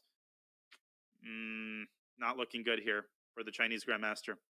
Yeah, not at all. And finding a move, it's already a very big challenge. I believe that he will play the move rook b8 probably because of the fact that you want to trade pieces, and then you try to hope for some miracle that I will be able to target this c3 pawn by something like bishop e5 but black is so active. I mean, there will be some tactic coming. I feel like e takes f5 and knight e3. Very tempting. He has gone for the immediate knight e3, and he relies on a tactical detail to make this work. Very nice defensive move. f4, knight jumps up to d5, and the threat of the fork on f6 renders this inadvisable for black. So Gukesh will play f takes e4, f takes e4, and then he will have to find a move, whether it's knight d4 or rook d3, Peter. His work is still cut out for him. This is not totally over. Yes, I think that actually maybe Hao after fe4 wants to jump with a knight to g4, yeah, trying to set up some counterplay with knight f6 or knight e5. Yeah, finally there is at least some hope that I'm also doing something against my opponent. After fe, I feel like again it's fe on the board, and it's all eyes on Hao. I believe that he might be jumping with his knight. Yeah, knight g4. He's obviously thinking about it. He hasn't responded instantly. Knight g4, rook d2 has to be assessed, but then knight f6, knight takes e4. Not immediately obvious that is a forced win for black. And he does recapture on e4. Okay, so he captures on e4. He keeps his options open. Yeah. Rook d3. I mean, what is the correct move here? Yeah, rook d3 is kind of, but it's not an easy move, this rook d3, because seemingly white anyway wants to jump with the knight to d5 or to g4. So why on earth would black actually force that knight to move? Yeah, it's a big argument, but I think yes, go on. I think. I just think c2. C2 might be winning on the spot there, but go ahead. That's all I wanted to say. Yeah, exactly. That basically after rook d3, knight d5, there is this stunning tactic with c2. I also understood exactly the same moment. Knight e7, king f7, knight takes c8, rook d1 check is probably a big problem. But who knows, this type of positions still go on. King f2, apparently this wasn't. you have to put the king somewhere else. Yes, so that okay. you can play bishop takes e4 and there's no knight d6 check. Incredible tactical details there. We'll go through the same line with the king on h7. And now after rook c1, rook c4, this is where that extra 13 minutes comes in so handy. Bishop takes e4, bang. And with the king on f7, white would have knight c8 to d6 check, picking off the bishop. That's it. Yes. So you have to show perfect calculation all the time, but at the moment, yeah, Gukesh is taking his time after f takes e4, f takes e4. However, basically now we also understand that probably Hao was believing when he played the move rook b4 that this rook d7, knight e3, and the knight being activated gives him a chance, and it's so difficult to calculate. But Gukesh, knowing to be a brilliant calculator and someone who usually makes the most out of his chances. I mean, so far, every time we've reached a situation like this where one side is winning and needs to find a very narrow walk the trapeze in order to deliver and hammer home the full point. Leonard Dominguez, he did. Magnus Carlsen, he did. Now it's Gukesh's turn to invest the rest of his time and find a few more accurate moves. Now, rook d3, does it win on the spot? Does white have any more resilient options? Assuming Wang Hao calculates knight c5 and realizes that it loses. I mean, with this time situation, it might as well be worth trying knight d5. Yes, because the other move, like for example, rook c4, it just feels that this should be lost. Yeah, then black captures on c4, follows it up with knight d4, and white is so doomed against black's threats. Yeah, it's just everything is coming, fork is coming, black is super active. I feel like, yes, there is nothing to... But on the other hand, if that line loses by force, and Hao is definitely calculating at this moment, it will be a tough choice. He's praying that Gukesh will not find rook d3. Huge moment. Yeah, if he finds rook d3, the game is almost over. The confidence with which Gukesh is playing makes me believe that he will find rook d3. If he believes that this position is winning, he will search until he finds something that satisfies him, that he believes wins by force. And all that you really have to see is rook d3, knight d5, and c2. I think if you see the move c2, the rest of the moves are pretty straightforward. You're just responding to the check. Rook b4 to c4 is obvious, and then bishop takes c4 is a very thematic idea. We have a result, by the way. Alexei Sorana has resigned his game against Leonard Dominguez. Really one of the top games of the 2023 World Cup so far. Inarguably, I think, one of the best games that we've seen. Yeah, it was fantastic. I mean, with precise calculation and everything factored in, Leonard Dominguez played a perfect game. Very big congratulations. It was a fantastic performance. It was indeed. And Alexei Sorana now, with his back against the wall, he has to win himself on demand tomorrow with white. But he is a fantastic theoretician. You pointed out his dangerous ideas with white. And he has a very different task than he had against Wesley So. And he had the luxury of choosing a peaceful line against the Grunfeld. Tomorrow he will have to do the opposite and choose a line that produces an unbalanced position against Lenyer's incredibly well thought out and well analyzed opening repertoire in his own right. Okay, so we're waiting for Gukesh to find this move rook d3, which will likely win the game. A lot of results coming in here in these next couple of minutes. Shall we stay on this game? Do we go back to the bird's eye view? What are you feeling, Peter? Yeah, well, it's a huge moment for rook d3. Yeah. On the other hand, I feel that probably also in other games there is tons of action, but if nothing really happens there dramatic, yeah, let's take a look at the bird's eye view. Yeah, let's just quickly update everybody on the remaining games. So just if you're just joining us, we have 4 games remaining. Two of the games that have finished so far decisive wins for white. Dominguez wins. Carlsen beats Ivanchuk in excellent fashion. Fabiano Caruana and Duda make a draw, and Vidit Nepo also draw, a game in which Nepo had a bit of a scare, and then Vidit was in a little bit of trouble at the end. Berkish and Pragnananda are going to draw their game, I think, with almost 100% degree certainty. Same with Grandelius and Eric Geisy. In fact, I think they're repeating moves. And that'll leave us with only 2 remaining games in this round. We're only 3.5 hours into the round. A lot of quick games. The Abbasov Salem game seems to be the most interesting one thus far. But let's quickly update everybody on the women's section. Of the top games remaining, we have Goryachkina Harika. Slight advantage there for white. White is up a pawn. And Tan Zhongyi, I think, likely to win her game against Bella Hotenishvili. Yes, that was kind of expected. Yeah, she had a wonderful initiative, and she still has. And yeah, Goryachkina's game. No, but hang on. Goryachkina is a pawn up. Yeah, black has serious activity, so some compensation, but pawn is a pawn. If white stabilizes, then there is something to play for. Yeah. And Salimova, Shuvalova is a solid position. Yeah, that should end in a draw. Yeah, nothing, I think, too riveting. Musicuk and Potts, as we expected, make the draw. Let's go back to the Gukesh game. I think we should wait on this board because he's down to 8 minutes. Clearly, he's calculating a forced line, and that line has got to be Rook D3. This has to be what he's thinking about here. Yeah, and also the point is that if you don't play Rook D3, first of all, white is threatening to play Knight D5, cutting out black's Rook, getting access to the C3 pawn, plus the forks are threatening. So in this respect, it's very natural also to try to activate that Rook before it gets locked out, and on the board, Rook D3. Ooh, on the board. Man, Gukesh is just so sharp this tournament. And Wang Hao, less than a minute now. It's only move 33, but the time situation is, you know, orthogonal to the important topic at hand here, which is that white's position is losing.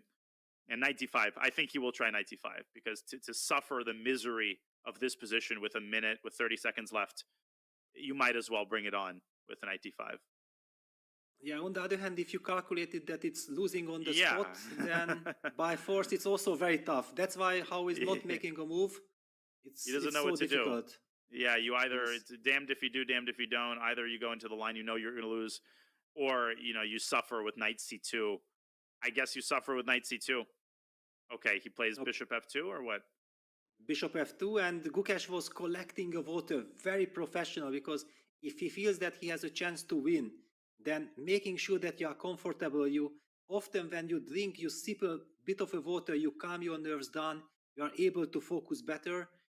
This is a great decision by Gukesh. It really is, and sometimes you see players kind of getting up for a little bit, splashing some water on their face, you know, taking a bite out of a bar or something, just distracting yourself before you enter this critical part of the game, as you're saying, is so important. And these young players have such a good intuitive understanding of how to set themselves up for success. It's pretty impressive to see how much they figured out about themselves, even in the earlier stages of their chess career. Okay, black's knight on e6, where does it go? Does it go to d4? Does it go to f4, which might be the most appealing square? It's a defended square. And from f4, it can jump to d3. And of course, it threatens to fork the king and the rook on e2. Yes, I mean, knight f4 is very tempting, because eventually you also set up this rook d2, knight d3 idea, if white goes king f1. So knight f4, king f1, what is the move? Well, then probably rook d2. Bishop e1. Bishop e1. And you are somehow still in the game. But then I have rook f8 Rook as well. f8. Yeah, rook takes a2, rook takes c3, rook f8. Maybe we should show that line, because this rook c8 to f8 idea is really important. Here, rook d2, bishop e1. I felt like even here already rook f8 might be, but okay, if we can even take the pawn first. Yeah, rook takes c3, and bang, going the other way. And white's king is massacred by the combined forces of black's rooks and the threat of knight e2. This one. Yeah, so knight f5 is kind of obligatory, and then takes. Knight d5 forks. This is brutal. The black's knight is just all over the place. It's everywhere at once. Yes, I mean, this is the problem for white, that black's forces are so beautifully coordinated. They are jumping, they are generating threats, and white is on the receiving end. Maybe the last important decision for Gukesh, which he understands. He's down to 6 minutes, though. He's down to 6 minutes. And knight f4, not the only enticing option. I mean, knight e6 to d4 also has to be given the light of day. But it just seems a lot more flimsy, right? To put the knight on d4. Why are you allowing knight e3 to d5 ideas? No, knight f4 has to be played here. Yeah, knight f4. On the other hand, we have seen that knight f4, king f1, black was after switching to the f file, and with knight d4, king f1, rook f8 would be so much more natural, that you have the open file. But something tells me, I don't see exactly why knight d4 is not a good move. Don't ask me why. But yeah, knight f4 is No, nice. knight d4, maybe rook takes d4, knight d5. Oh, wow, yes, exactly. Yeah, just So, doing tactics. and knight f4 on the board. And he's played it 30 seconds for Wang Hao, quite possibly. Rook c2. I think you have to try rook c2 here to slow down. I mean, obviously to stop knight e2 and to try to cover some of these squares on the second rank. But he might play king f1. We might see the line that we analyzed. Yeah, king f1 is the more natural move. On the other hand, if Hao is deep into the position, rook c2, then he might find rook c2. But now a7, a5 could come in with devastating effect on the queen side, trying to force white to give up contact between the rook and the e4 pawn. If black can make the move bishop g6 takes e4, if the bishop enters the game, you just have way too many threats to deal with. Yes, and rook c2 played by Hao with just 9 seconds on the clock. We are expecting something like a5. Yeah, you want to touch that rook on b4. Gukesh, it strikes me how calm he is in these moments. The significance of this game is massive. He's got the black pieces. If he wins, okay, anything can happen, but let's be real. The chances of that are vanishingly small. He gets into the round of 8, and he's perfectly composed, taking his time. Even rook c8 to e8 immediately probably wins, because white can never take on c3 due to this fork on e2. Yes. Basically, you can, then you can also just play rook e8. Of course, if you play a5, the e4 pawn is also not running away. I don't see how you can hang on also to it. Good. Also great move. Yeah. Rook d2, rook takes c2, and knight d3. Simple and quite possibly decisive. Yeah, there are just so many threats. It's even difficult to highlight with arrows, because the threats are coming from everywhere. Yeah. Knight d3, and bishop takes e4, and in some cases, obviously, if white plays bishop e1, then black trades and goes knight d3, and will win either the piece or the pawn. What did Wang Hao play? h3. h3. Yeah, no, but knight d3 just ends it, I think. Yeah. He wins a piece. Yeah, the position is borderline lost for white. Knight d3, rook a4, and black will actually take on f2 with the rook. That's a very precise move, forcing white's rook out of c2. And after the trade, black will play c2, forcing white to give up the knight. I think Wang Hao will resign in that position, should it be reached. But knight d3, Gukesh will play. Yeah, definitely. He has played everything beautifully. We talked about if that bishop opens up, and after f takes e4, the bishop has already opened up. This is a terrible, vulnerable pawn on e4. The knight on f4 is a monster. Rook on c8, the pawn on c3, all this combination. And we see that what people always say, opposite colored bishops does not guarantee safety. It's the question, who is attacking whom? And it's clearly here, black is having the initiative. Yeah, it's one of the most interesting properties in chess, that when you take away the rest of the pieces, you get ridiculous drawish tendencies. When you add even a single pair of rooks, the landscape changes completely, and opposite colored bishops can have the opposite effect of breathing a tremendous amount of life into the position because of the property of having control of so many uncontested squares. And there it is. Knight d3 is on the board. This is move 35. And Wang Hao, I think, his last moments at the chessboard in this game. Rook d4 doesn't work. Rook a4 doesn't work. Rook b1. Then black simply takes on c2 and takes on e4 and ends the game that way.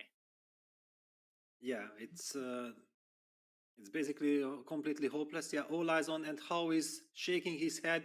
He takes on d2. He understands exactly that it's a lost position. Just c takes d2 and rook c1 check. That's it.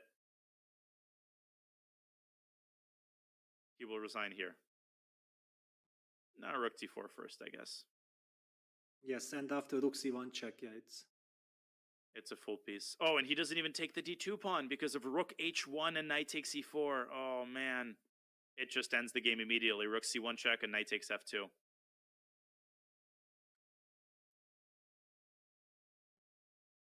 Yeah, I'm silent because of the importance of the moment. We have witnessed, what it means if someone loses with the white pieces.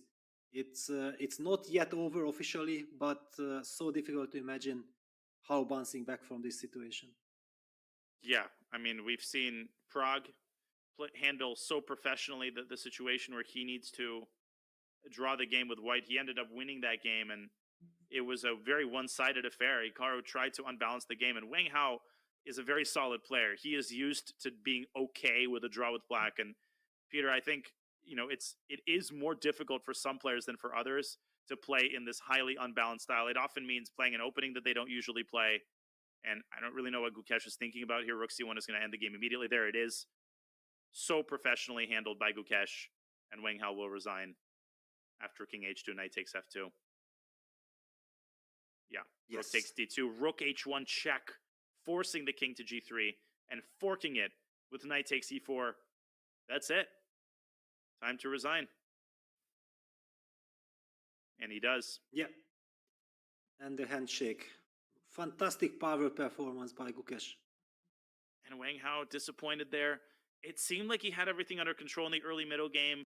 You know, I was keeping an eye on that game, but the moment they reached the end game and Gukesh got that passer, things turned around so quickly.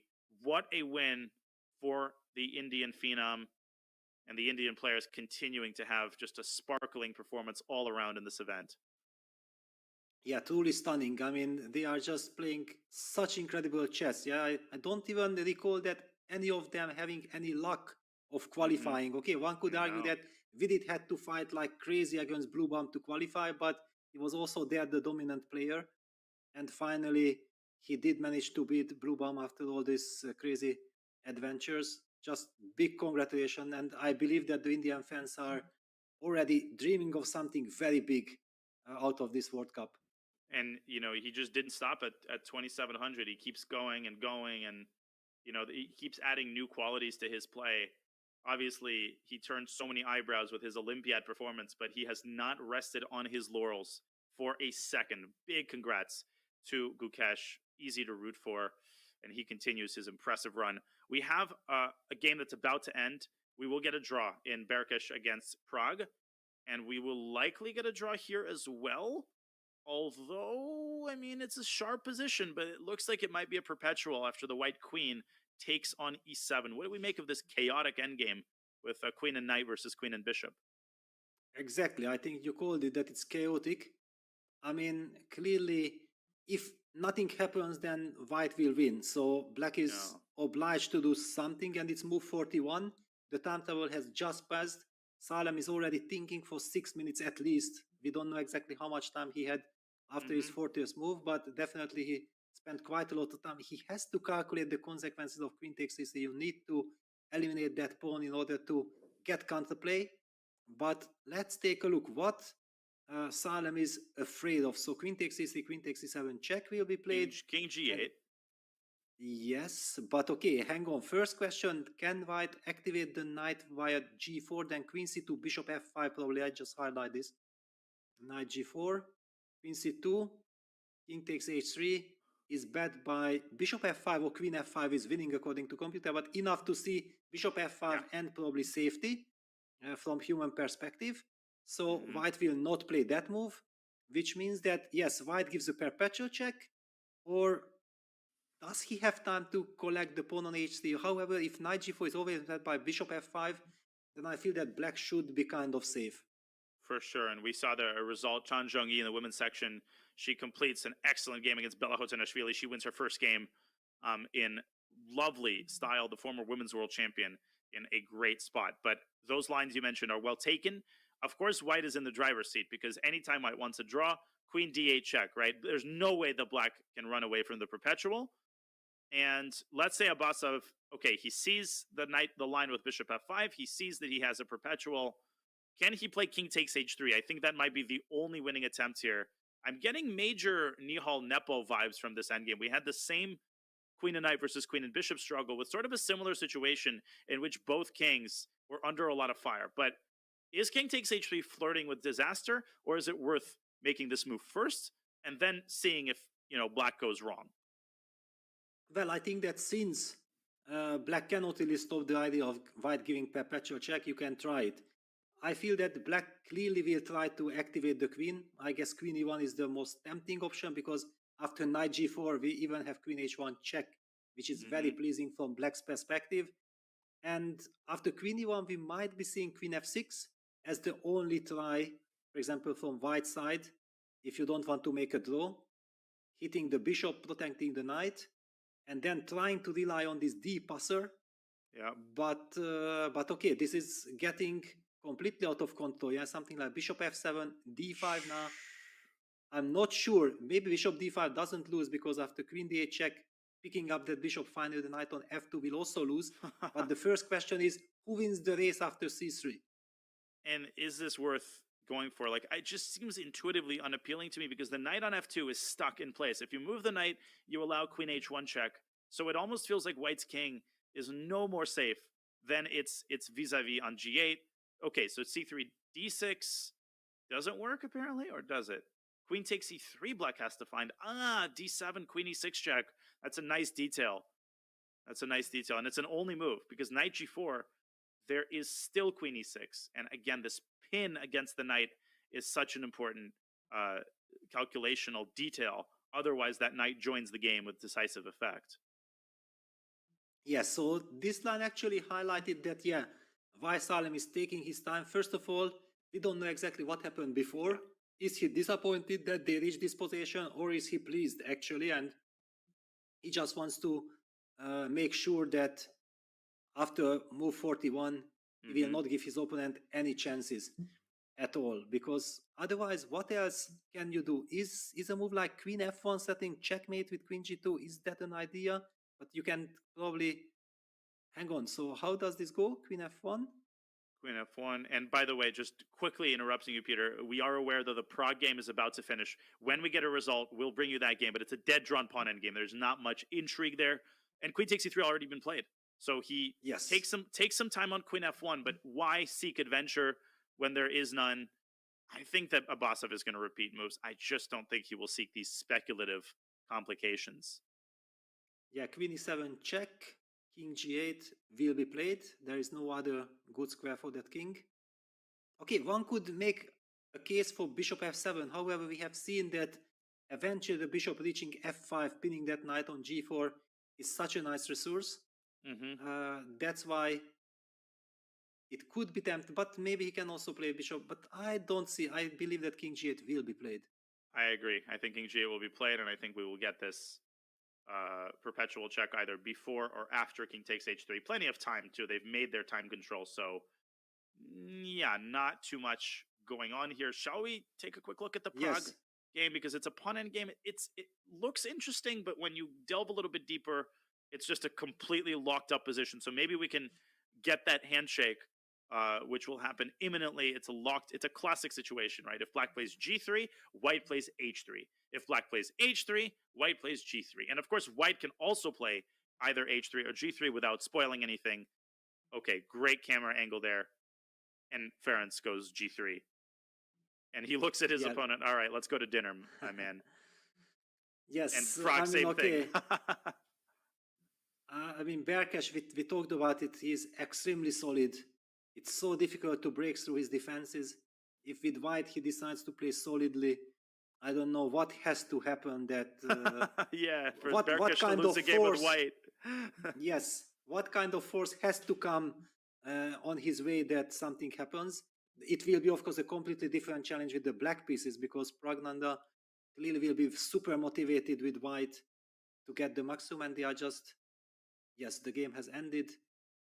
I remember discussing Peter Sekeli with Susan Polgar. Was he the same type of incredibly solid player with white? Yes, absolutely. This is just Hungarian school. Unbreakable. Unbreakable. Yes. Yeah. That's how it is. Okay, well, we get a lot of results here. We might get a short day. Oh, I just got a challenge from Vladimir Kramnik. 3+2, but no, I gotta commentate.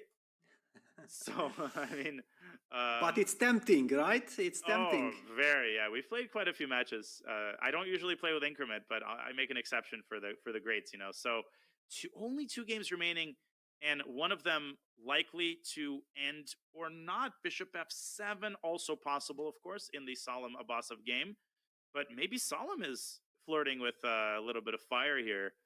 He's gone bishop f7. I think we need to go back to that game because the Grandelius Aragaisi endgame, Arjun just declined a repetition. He's got a tiny edge. He's the one pushing, but I really don't think that we're going to get anything other than a draw there. Let's go back to the Abbasov game for a second. Bishop f7, Peter. What do you make of that? Yeah, and I'm somehow intuitively not liking this move. I mean, the fact that in the previous line we have discovered that that knight from f2 was never able to join the battle because black always had a nice reaction of giving a check and then bishop f5 or queen f5 pinning that knight on g4 and the king on h3. Now after bishop f7, the bishop is pinned, and if there will be any construction that white's knight will be able to join the action, then actually the situation can be very critical. The big question, how? Because knight e4 runs probably into, you can just take on e3. You can take, yeah, take. And all kinds of checks. It's very scary, but there is a king f8 move. Woo! Just don't go king g8 for newer players. Why? Because the queens are in a standoff, and that walks into a discover check. Knight f6 check wins the queen. So king f8, queen b8 check, king g7, and you just get a repetition, right? Or queen h8, king e7. White just doesn't have anything other than, you know, a bunch of boring checks. So many ways that this game could end in a draw. So basically it means that knight e4 is not a threat. No. But still, I mean, okay, let us give, I mean, we can try, it's analysis. We have the analyzing board. We can give, for example, a queen e5 check playing on the nerves of black. Where do you go with this king? Yeah, because if you go to g8, you walk into this whole suite of tactical patterns. So knight g4 threatens knight takes h6 and knight f6. Or anywhere but there. You don't ever really want to go to the g8 square in any of these lines. You usually want to go to f8, but it can be hard to convince yourself of this because king f8 feels like it runs into queen h8 check. But in fact, queen h8 check, king e7 is a dead end for white because that king in the open board is very safe. Queen takes h6 is even possible, but queen d2 will essentially force perpetual because black still has that c-pawn. So white can pretend to make a couple moves, but if black doesn't lose his mind, I think we will get a perpetual here pretty quickly. Yes, I mean, basically, if white's knight is not able to activate itself, then just the queen itself cannot get any. Maybe then the fact that Salem spent so much time and before taking on c3, he felt that that line with king g8, what we looked with the d pawn advancing, eventually threatening to queen with a check on d8, brought him to the idea that, you know what, maybe bishop f7 is a bit safer. Yeah, and it's definitely a viable alternative. And there it is, queen e5 check by Nijat Abbasov. King g8 is the one move to avoid here. Do not step back to g8, go diagonally to f8. And Abbasov gets up from his chair. He feels comfortable, right? He feels that it's a good feeling when you've got the draw in your pocket and you feel like you can just watch your opponent suffer for a little bit. Yeah, you can play on the nerves of your opponent. It's always very comfortable.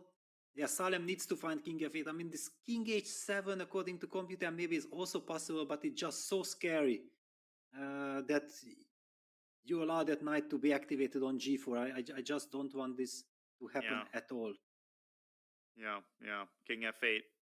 Not much to calculate here for Salem if he approaches this position in the correct way. But 18 minutes left. Plenty of time. 18 minutes can feel very differently in a position like this and in a sharp middle game. Yeah, so I guess we will be expecting a draw here one way or the other, which leaves us with only one other game. Also a game that I thought was going to end, an hour ago, because they had a potential repetition that Arjun turned down, and he has managed to challenge Niels Grandelius a little bit. Shall we go to that game really quickly just to see if this endgame contains any life? Yeah, definitely. I mean, okay, I understand the point that white's pawn on h4 is a target, the knight on f5 is a monster, and look at this.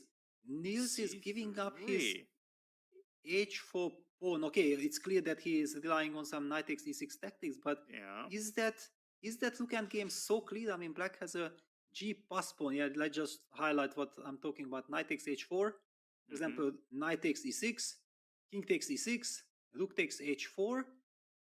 I don't know, because black's rook is cutting off White's king. Of course, if White's king would be somewhere on f2, we would be not talking about the position, but that looked potentially... Okay, so after g5, yes, I'm gonna push g5. I even wanted to make a case that if after g5 I'm worried of some rook h7, I might even have the luxury of spending a move on rook d7. Rook d7, yeah. Yes, I mean, it's scary a bit, no? It's scary. So let's take a look at g5. g5, rook h7. And I think white needs to keep in mind the two main defensive resources. First of all, to put the rook behind the pawn at the right moment. And second of all, to advance in a smart way the queenside pawns in order to create a passed pawn of white's own. So at some point, c4, c5. Do you go rook d7 here? I mean, that seems like a reasonable move to flick in. Rook h8, I think, is an important follow-up. So to be able to play rook g8, essentially. g4, rook g8, king f5. And now you go from plan 1 to plan 2, which is to orchestrate the counterplay on the queen side. If you play c4 immediately, though, you run into rook c7, which is why you need to play king c2 first. But I agree. It's like tempo. It feels very tempo for tempo-ish. Even rook d6, Yes. rook g6 is very scary. I mean, these kind of things are incredibly scary because if something goes wrong, you just lose. So I'm actually having the feeling that, okay, first of all, Niels had spent 30 minutes at least, yeah, because he is down to 18 minutes, probably even more than 30 minutes for this decision with CC. And it means that he was worried of something. He might have also been worried of something like rook d4, because knight endgame with the weakness on h4 can turn out to be very ugly.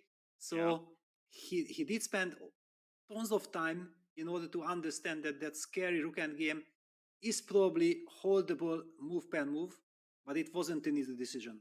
But we should also mention that Arjun now, you might say, why isn't he taking on h4? Well, it's because he doesn't have to. And one thing he can consider is to keep the knights on the board and attack the h4 pawn with his rook. So rook h8 comes to mind, but might run into rook c6. For that reason, he might want to play a flexible move. Like the engine gives rook d7, which makes a lot of sense. You prevent rook c7, and you sort of just toss the ball back into white's court and say, okay, if you play rook c6 there, maybe with the knights on the board, knight takes h4, rook takes c6, king f5, is also a serious attempt for black. Yeah, it's despite quite a little material left on the board, there is so much to think about. Yeah, this is not the type of position that you can routinely play and routinely assess. Totally. Yes, it's such a complex position, and just one mistake can actually end up bringing you into a lot of trouble. And to me, I would be very worried with 18 minutes here. I hate having, like 15 minutes in one endgame like this because the complications just seem to last many, many moves, and you need to leave yourself with some time to calculate the concrete lines. So from the perspective of white's clock, I feel like I can see Arjun playing a move like rook d6 here and, trying to get Niels to burn another 5-7 minutes on his next move. And then we enter the territory of serious time pressure. Yes, definitely. I just want to update our viewers that Salem did play the move king f8. Nice. So he kept his nerves just to make sure all the fans, and I know that so many people are rooting for Salem. He did play the move king f8. He has things under control. Most probably the game will end in a perpetual check pretty soon. But all eyes on Arjun because, yes, this game is not over. There is so much to play for. There most certainly is. We are approaching hour number 4 of this first mini-match game of the 5th round of matches at the 2023 World Cup. In the open section, we only have 2 games remaining, one of which is likely to finish soon. But we've got plenty more action to cover. We've got a couple games left in the women's section, so please don't go anywhere. Stay with us as this round starts to near its conclusion. We will be back with more World Cup action from our remaining games on the other side of this short break.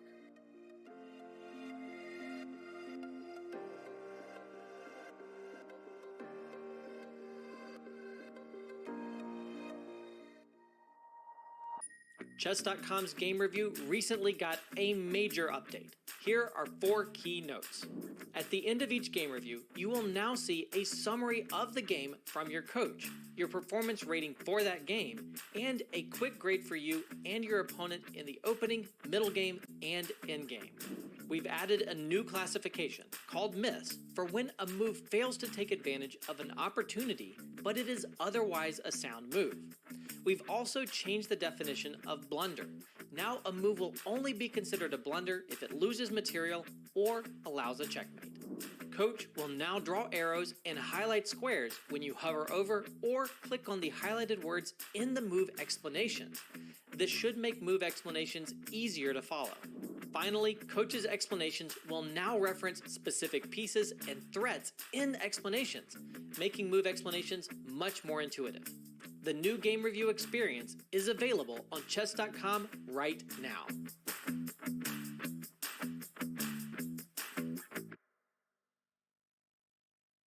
I remember that day. It was unreal. I definitely felt like I was walking on air. Yeah, it was like such a beautiful feeling because I won the first championship that was actually combining women and men into the same section. So in addition to winning the title and the money, which I really needed, it was like something like $9,500, but I was like a college student at the time, and like literally that was like all the money I had in my bank account after cashing that check. So that was really cool. And then also I got an IM norm. So it was like a little bit of everything.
Okay, here we go. Back at the 2023 FIDE World Cup and FIDE Women's World Cup. Grandmaster Peter Lecko, Grandmaster Daniel Naroditsky, bringing you coverage of this first match game of the fifth round. This has been a relatively quick round. We've had a lot of results come in the first 3 hours. We're entering the fourth round of battle, and we do have a couple of really interesting games remaining, Peter. Also in the women's section with Alexandra Guryachkina and Dronavali Harika, one of the highest level matches that we've seen so far in the women's section. And let's start by reviewing the bracket. Crazy how many favorites make their exit relatively early on. That's just because the World Cup is such a lottery.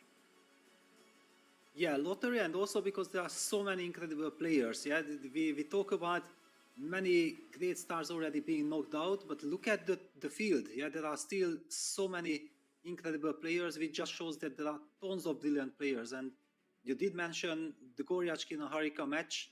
I think this is what we're gonna check out. It seems like a very high quality game.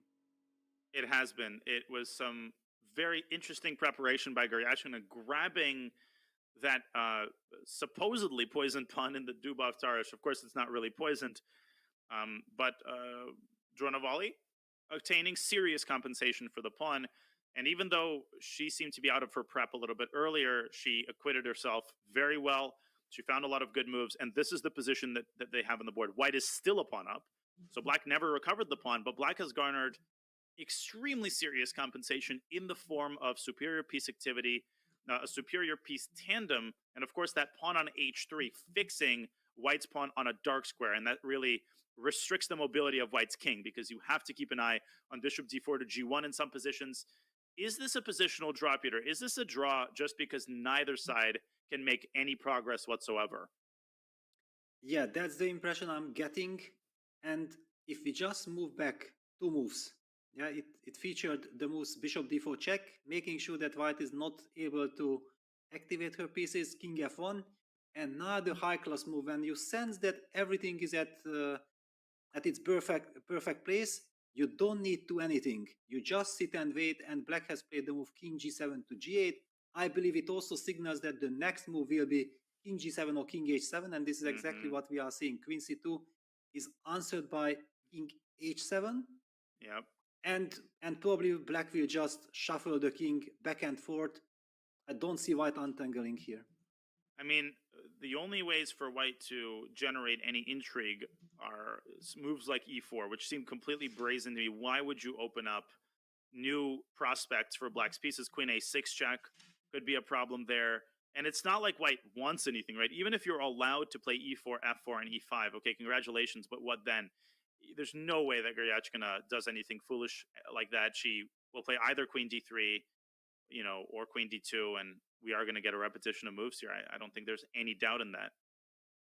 Yes, I was just wondering that, was there any kind of trick that why Harika felt like not to placing her king to g7? No, I think not. It just happened that she moved the king from g8 to, from g7 to g8, and we see Goryachkina going back with queen d3. So do we see a repetition, or is Harika indicating with this king g8, king h7 maneuver that no, I'm not yet intending to repeat? Well, she's, I mean, you know, Goryachkina with 18 minutes left. I think she'll invest a little bit of time here just to make sure that there are no, you know, tactical constructions like bishop d4 to a7, and you might imagine a queen being on c5, but all of that is a moot point. There's no way to set any of that up, and she plays king g8. Okay, so we will get a repetition of moves here. There's no way Sasha Goryachkina will do anything other than queen c2. Okay, Harika keeps getting up from the board, though, which is kind of interesting, because I'm not anticipating a long think here for White. Yeah, it's basically also kind of a signal that, okay, make up your mind. I don't mind the draw, and she has the upper hand on the clock. Yeah, so it's the pressure is on White, and I fully agree with you that I think that Goryachkina is such a good player that she knows exactly that when to say enough is enough. Yeah, this is not a position that you can think like, I'm a pawn up, I should try to squeeze something out, because and there you go, queen c2. Okay, we will catch very likely a handshake. Let's wait for Dronavali to get back to the game. The one pet peeve that I have is when I'm close to resigning and my opponent keeps getting up. Now, sometimes it's unintentional, but when it's very obvious that resignation is about to happen, if I'm on the winning side, I try to stay at the board, because it's unpleasant to resign sometimes when your opponent is not at the board and you have to like sit there and wait, and you know, that can be really, really nasty. Yes, I perfectly understand your point. You feel like you want to tribute your opponent with respect, that you are there, and you don't want to put him in any ugly spot just because he needs to resign. Exactly. And here, Goryachkina doesn't need to resign, but there's nothing to think about. I mean, you just have to say, okay, my opponent played well. I made an interesting attempt in the opening. Maybe it didn't work out exactly the way that I wanted it to. Let's move on. And Goryachkina is so solid with the black pieces. I'm going to predict that this match goes down to the wire, goes down to the tie breaks. I just have that feeling. Yes, very likely. Very likely. And so far we have been seeing Harika being involved in couple of tie breaks. I think two tie breaks that we have already covered, and she was truly impressive with her time management against that final sudden dead game. It was against Lela Yavakashvili, I think, that she managed to win, and what it meant to her of qualifying, we have seen on video. it meant a tremendous amount. She put her head down. You know, she just took a couple moments for this feeling of euphoria. But it's not even euphoria. The moments after you win a match like that are relief. The euphoria comes later, you know, when you're having dinner with your coach or your second. When you finish that match, you're just happy that it's over. You're happy that you get a moment to breathe, because the tension in those moments during the Blitz game, they cannot be described. Your entire tournament's on the line. And there just aren't a lot of knockout tournaments, Peter, which is what makes the World Cup so nerve-wracking. I think a lot of people, they look at this and they say, well, don't chess.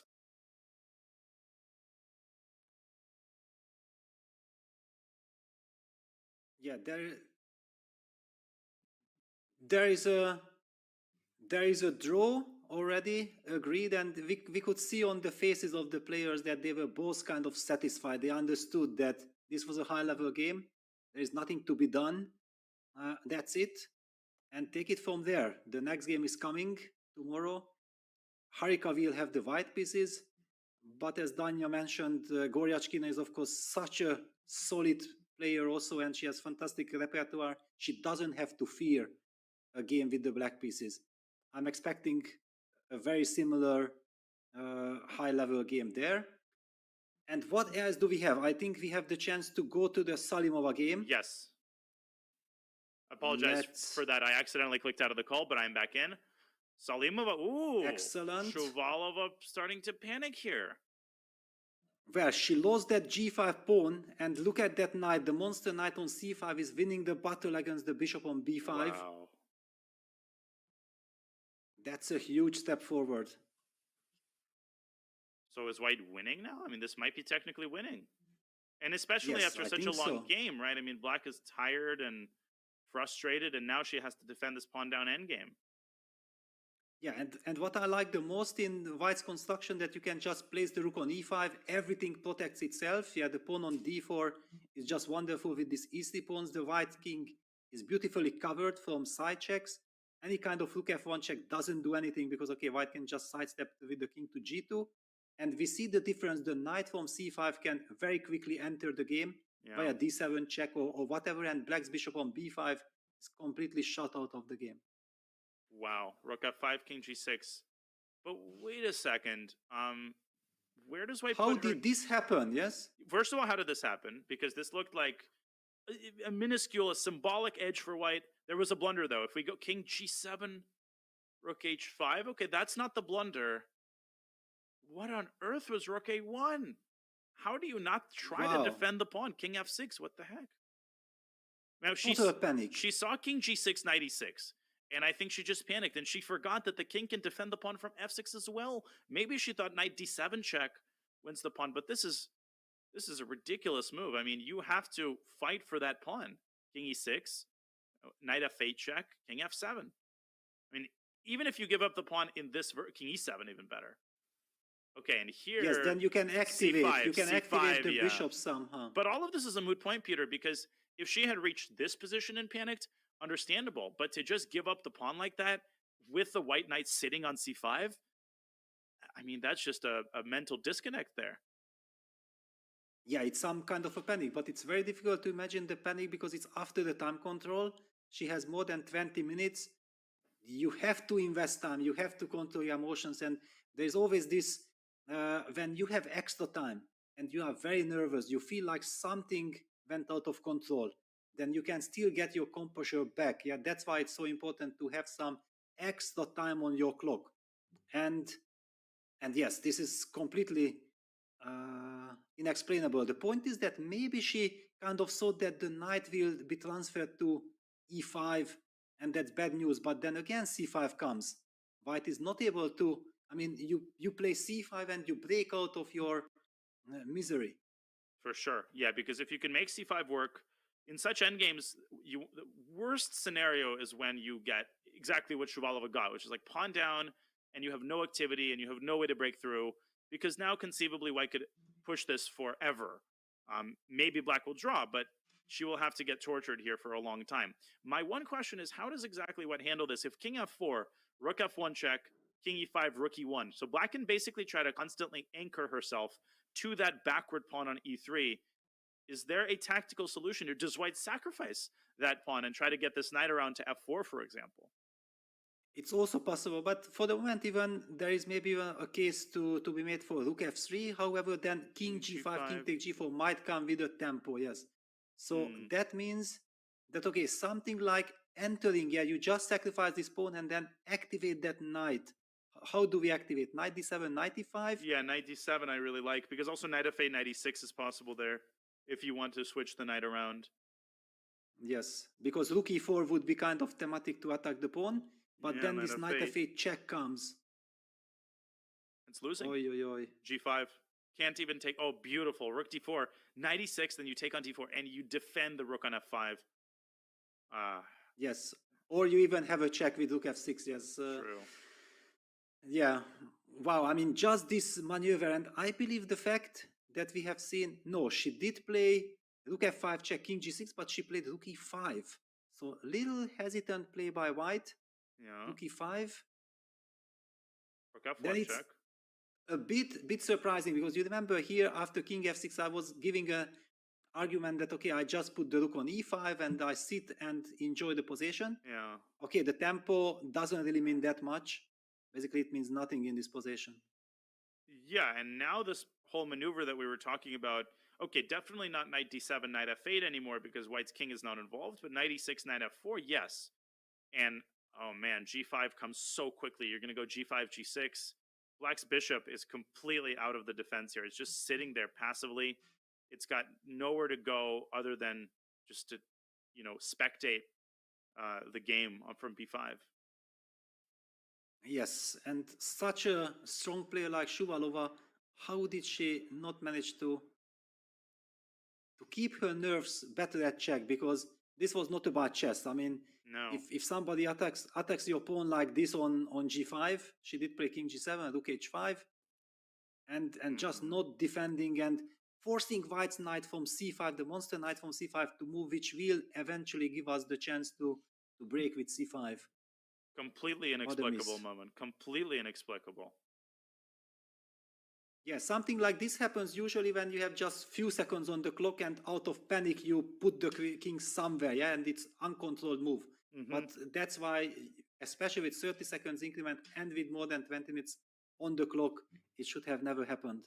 Indeed, and Shuvalova may pay the ultimate price for this. If she loses this game, Salimova's incredible run continues. She is underrated. I think there's no question that she is underrated. She's a great bullet player too. I've played her in some bullet games, fast, tactically sharp, and I think definitely Grandmaster is in the cards for the Bulgarian phenom. She's only 20 years old, and she's got very, very many successful results ahead of her, I think. Yes, I absolutely believe. I also feel like with Elina Roberts and Salimova, we have two these youngsters who are who gonna make a big mark on women's chess in 1-2 years. They might not yet be ready yet, yeah, because they are coming, but they are already very dangerous. I did feel that in Roberts' case, the fact that she probably has not enough experience in rapid, she's still too young. She haven't been playing all those events like Harika, for example, has tons of experience, but already chess-wise, opening-wise, tactical vision, everything on very high level. Yeah, I mean, I feel like Elina Rubers is such an exciting young player because of her style. She, you know, I read an interview with her recently where she mentions wanting to pursue chess professionally after she finishes secondary school. And, you know, if she has the right coaches and the right development, it's such an exciting time to be a fan. She's, you know, she's got many, many, many years of development to go, and she's already 2,400. She's got a great foundation and a lot of talent. So, yeah, scary time for you know, for Ju and Jun and the other stalwarts of women's chess. There's a new generation coming up, and that includes Salimova and Rubers and many others. Yes, absolutely. I also feel like, okay, Elina is coming from the Netherlands, yeah, with incredible chess tradition, with the Tata steel, Vaikanze super tournament, with all this atmosphere, yeah, that you have the chance of seeing the top players personally. You can play in the B group, for example, like she debuted this year and beat the very experienced, fantastic grandmaster Erwin Lamy. Yes. It's she's in the right environment, but okay, the game is still on. Polina is trying to create some chances, activating that bishop, but White's coordination is so beautiful that I don't see real practical chances to save this. No, and this shows you the gulf between the engine and the human. Like for engine, I would say is almost 50-50. Probably most likely an engine will save this against a human with black, but I mean, imagine the emotions that Polina's feeling right now. She's furious with herself for allowing this. She's tired after a long game.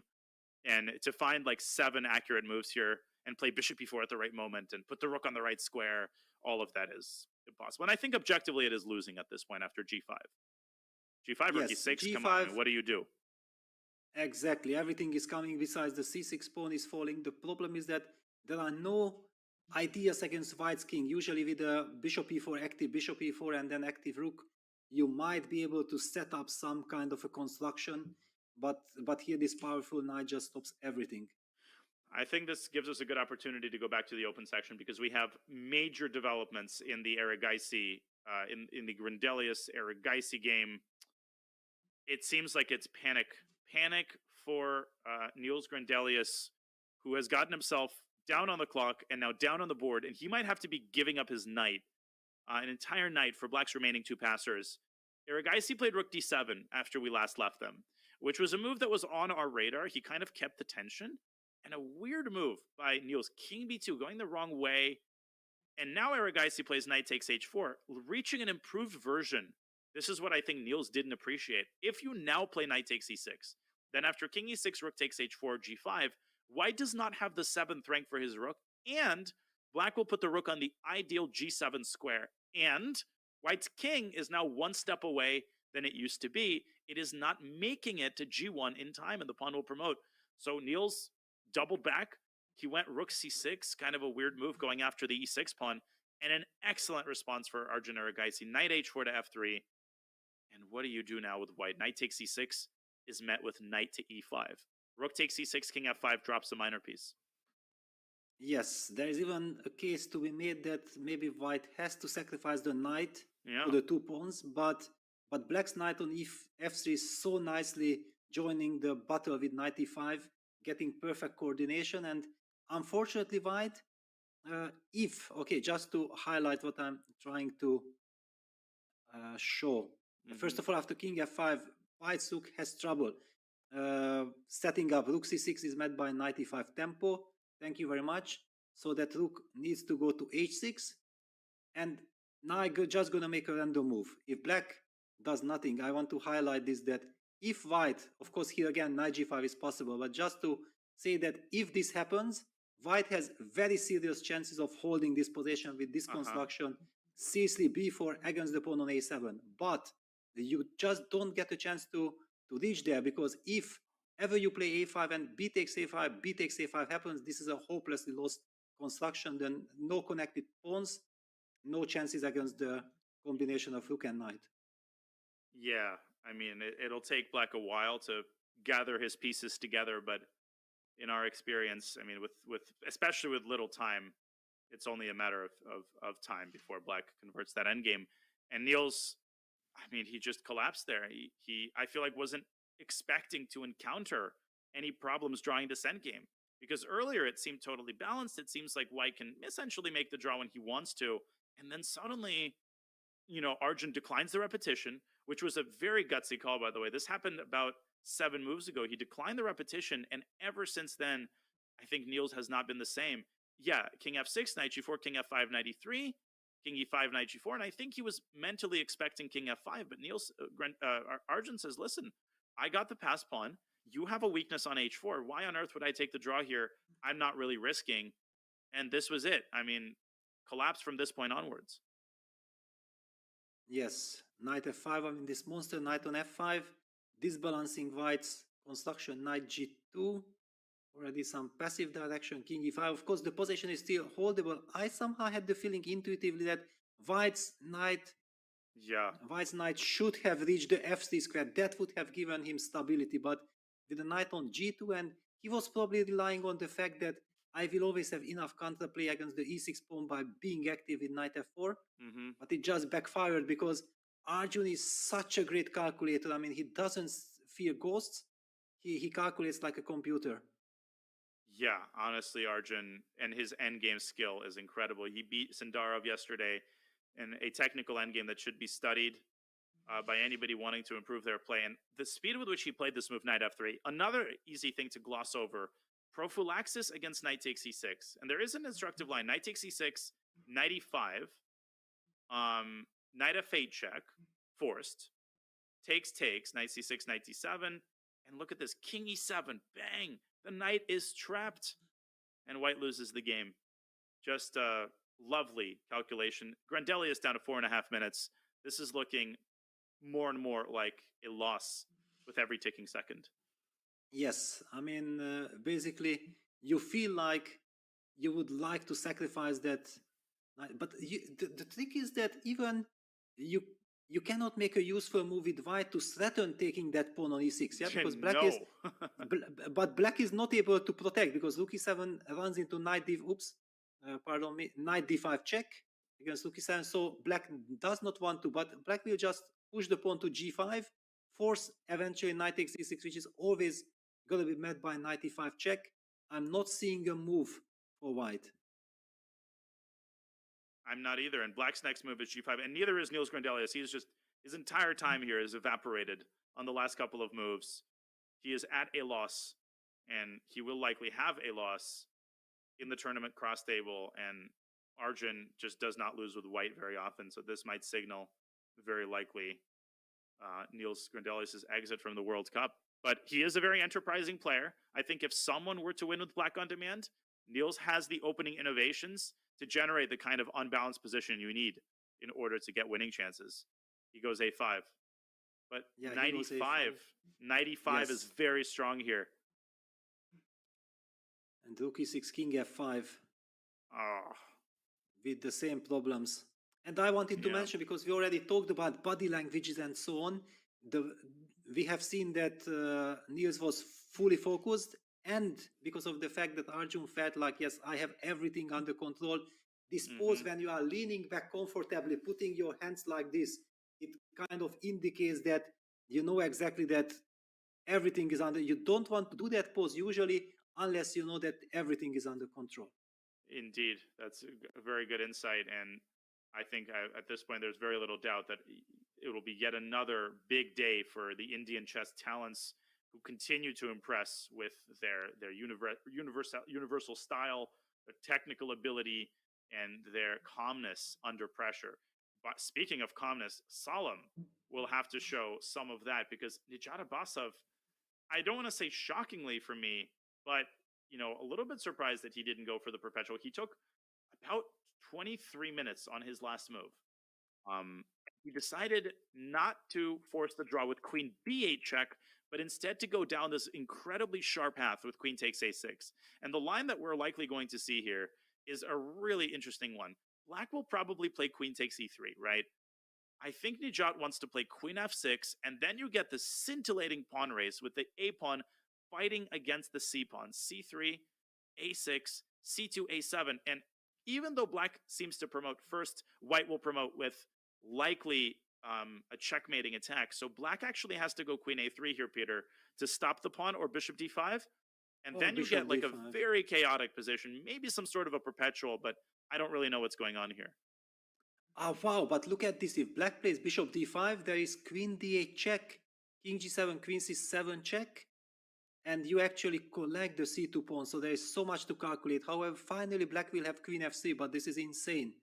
Okay, you just make a move, white collects the pawn, and black seems to be resigning. However, there is the move queen f3 settling checkmate on g2, and if knight takes h3, black gives queen h1 checkmate. Yeah, very hard to see. These quiet moves at the end of lines can be really hard to spot, because you feel dejected by the fact that, you know, your passed pawn has disappeared. But the power of the bishop-queen battery really on full display there. Will we see that line? Does black have an alternative to queen takes e3? The only logical one to me seemed to be queen d2, but I don't know how to evaluate that position. It's even more messy. Yeah, well, the big question is that, for example, yeah, what is the benefit? Yeah, because with queen takes e3, we at least collected a pawn. Just to compare, yeah, queen d to queen f6. I believe we would be seeing these moves anyway. c3, a6, c2, a7. Now bishop d5 is very scary because, okay, first of all, white can also start collecting the pawn with check. I mean, no. With queen on e3, we had so much more control. Totally. And the clock situation dwindling for both players, but still not enough to write home about. You know, we'll talk about that when they're both below 5 minutes. Right now, you know, neither player seems too concerned. Queen takes e3, definitely the most logical move. If Solemn understands that after white's pawn reaches a7, he doesn't have to promote, I think he goes for queen takes e3. He's not someone to panic out of nowhere. Yes, I mean, he does have to finally spot that queen f3 end of the line, which is not easy psychologically, exactly as you stated, that it looks like it's all about the pawn race.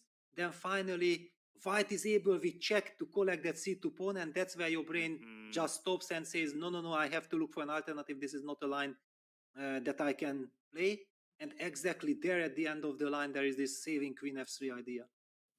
Bingo. Okay, 12 minutes for the Emirati Grandmaster. This has been an interesting game. Pretty balanced game. I don't think that either side was much better, really, at any moment, which makes it quite impressive because this was a very unbalanced middle game, handled really well by both players. And Abbasov, someone that probably is not on the radar of most players in the chat. I think it's an amazing quality of the World Cup that you almost always have, at the very least, one or two players who, they aren't unknown. I mean, he's a 2650 GM for a couple of years now, but maybe doesn't elicit the kind of excitement that an Arjun Erigaisi or even a Solemn does from chess fans. And yet you see that he is able to compete on equal terms with the best of them. I mean, the guy knocked out Anish Giri. That doesn't happen by accident. Absolutely. And with such a performance, yeah, that one couldn't be saying that Giri was controlling the match. He had the upper hand, and then just by some accident or by some luck, Abbasov qualified. No, he actually was completely matching Anish Giri on all aspects already with preparation and so on. And the reason why probably Anish finally lost that match because he was slowly going crazy of the amazing qualities that Abbasov showed in that match.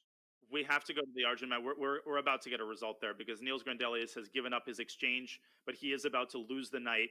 We will get a handshake there very soon. So let's travel over and watch Arjun Erigaisi convert this advantage with filigree precision. It has been a pleasure just to watch him squeezing this, and he's played this flawlessly. Look at this position. Now, if the white knight were transported to b3 or d4, you shake hands, and not because white resigns, because you agree to a draw.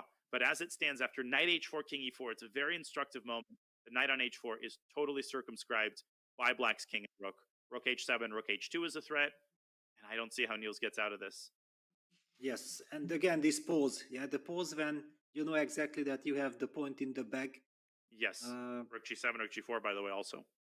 Yes, just to highlight that, yeah, knight g6, rook g7, knight h4, rook g4 traps the knight. We're gonna see these lines. Yeah, Niels includes a b6, but okay, black anyway captures. Nothing is changed, and black is threatening to go rook g7, rook g4, trapping the knight, and there is no escape.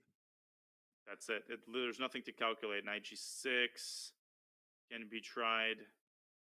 I think Niels might try it. Knight g6 here, but yeah, then you go rook g7, and after knight f8, you do the same. Yeah, exactly. It's a mirror position. Very pretty. Same concept, but on the backside there with rook f7 coming in, as you're pointing out. Niels, his last 2 minutes here. That's it. Okay, king up, but rook g7, and he will resign. I mean, no, I don't think black should flirt with anything, but even b5 is winning, but Niels, Arjun will calculate that after rook g7, king c4, rook g4, king b5, white's about 7 tempi short of being able to promote one of his pawns. Exactly. The king on e4 is so well positioned. Just one step backward with king d5 does the job. Everything is under control. Yeah, I'm basically expecting just a couple of more moves, and there's nothing to play for. Indeed. And And I think that we expect so much from these young players, forgetting sometimes that, you know, crossing 2750 is an incredibly difficult task. And Arjun doesn't just play in invitationals. He plays a lot of open tournaments. He played in Sharjah. He played in Dubai. And we forget that he's 19 years old. I mean, he has so many more years of growth and acquisition of experience that sometimes we need to temper our experiences, our expectations, and just appreciate how incredible these young players have become in recent years. Yeah, and one should never just look at the ratings, yeah, because I think Arjun maybe was even higher rated a year ago. And if somebody looks at his rating now, then one could be thinking like, what happened to Arjun? Why is he not improving? No, he's improving. He's becoming a much stronger player, but it takes time. And usually before making another big jump, it's typical that you little bit go back. The same happened to Vincent KEYMER as well. His rating was also like 1 year ago higher than just a couple of months ago. And then suddenly, oops, and then people are shocked that, wow, how did he become so strong? Well, it's not becoming from one day to another, it's a process. That's such a good point. People think improvement only happens during the moments when rating is being gained. But improvements sometimes happens when rating is being lost. Like sometimes a tournament that goes badly for you. Maybe that Tata Steel tournament where Arjun lost a lot of games. Yeah, it was a tough moment for him. But if he approached those games well, he analyzed them with his team, he could have, in the end, gained, let's say, 30 or 40 points. Maybe some of his World Cup performance is attributable to his attitude after that tournament, which is why it's so important for players to approach losses well. Niels Grandelius extends his hand in resignation and a huge victory with the black pieces from an equal endgame Magnus Carlsen style by the Indian phenom Arjun Erigaisi. He sets himself up with a draw in the next round. He will advance to the 6th round. Yeah, I really agree what you mentioned about the Indian players, that how they are handling these tense situations. They just play with so much confidence, and when you look at them, you don't feel that they are so nervous. It's like this is their life. Yeah, they are just enjoying all these critical moments. I believe that they are focused on constantly improving. They don't care so much about the result of the game. They just want to play good chess, and it helps them. And they understand that it's a long process, right? They're not expecting to perform at a 3,000 level every tournament. They have a lot of fans, you know, the country is behind them, and those kinds of things really help provide a stable foundation for growth. We congratulate Arjun Erigaisi and Niels. We sympathize with him, but he will have a chance tomorrow to beat Arjun with black and stay in the match. Okay, that means we have one remaining game in the open section, and it is coming down to a potential time scramble. Salim has still not made his move, and I think we called it, Peter. I think he is struggling with that line because it's a pretty terrifying line with the white pawn reaching a7. Yes, and also Abbasov showing a lot of confidence, yeah, that he was willing to spend time. He didn't go just for the repetition. He's really working hard over the board, and he forces Salem to the maximum. Yeah, that this queen takes e3 line is like a crazy line. We did see there. Let's just quickly, and Salem takes, just at this moment he takes on e3. And we are expecting the line queen f6, because that's the whole point of white. Then black has to push the pawn to c3. White pushes a6, black pushes c2, and after a7, that's a very critical moment. According to computer, part of my favorite bishop d5, yeah, queen f6 played. There is also the move queen a3, but bishop d5 looks so much more natural. I agree completely. Okay, this is the action, right? This is where we get the tactics flowing and the nerves that have to be stable for the players to avoid panicking. 5 minutes for Salim. He is going to play c3 here with a 99% probability. Amazingly, it's not the only move. That's what shocks me. It's like even queen e1 here keeps the drawing position because of the possibility of bishop d5 at the right moment. But yeah, okay. And also this queen f1, yeah, that's threatening checkmate, but white will always have this nice little move queen f3 to defend. I don't believe that you can rely on that defense. Yeah, you want to start pushing your pawn. Indeed. Okay, Salim double checking, making sure we're about to see a move. And will it be c3? Well, it has to be c3, but yeah, the line that queen a3 line from the computer is not human. Mm-hmm. Yeah, we do see the advance of the c pawn. The a pawn also advances. Yeah. Mm-hmm. Oof. Very high tension. It's almost like a tie-break situation. Honestly, it feels that way because Solemn, okay, with the black pieces, he has to hold this position. Abbasov has been he's been hard to beat in any game. I mean, yeah, he lost to Giri in the first tiebreaker, and I'm still remembering how he managed to win with white on demand in that second tiebreak game against Anish Giri. That set everything off. And a game like that, I think, gives you so much confidence. It really makes you feel that, yes, I can do it. I can beat anybody in this tournament. And a player like that is very scary to face. Yeah, and he's also having the advantage of the home crowd. Now that the big stars, the big guns, Shakhtar Mamedyalov and Teimur Rajabov had exited the tournament. Mm-hmm. I mean, all hope, all the local hope is relying on the shoulders of Abbasov, and I think he gets immense energy boost from this. Yeah, that he's suddenly becoming so important.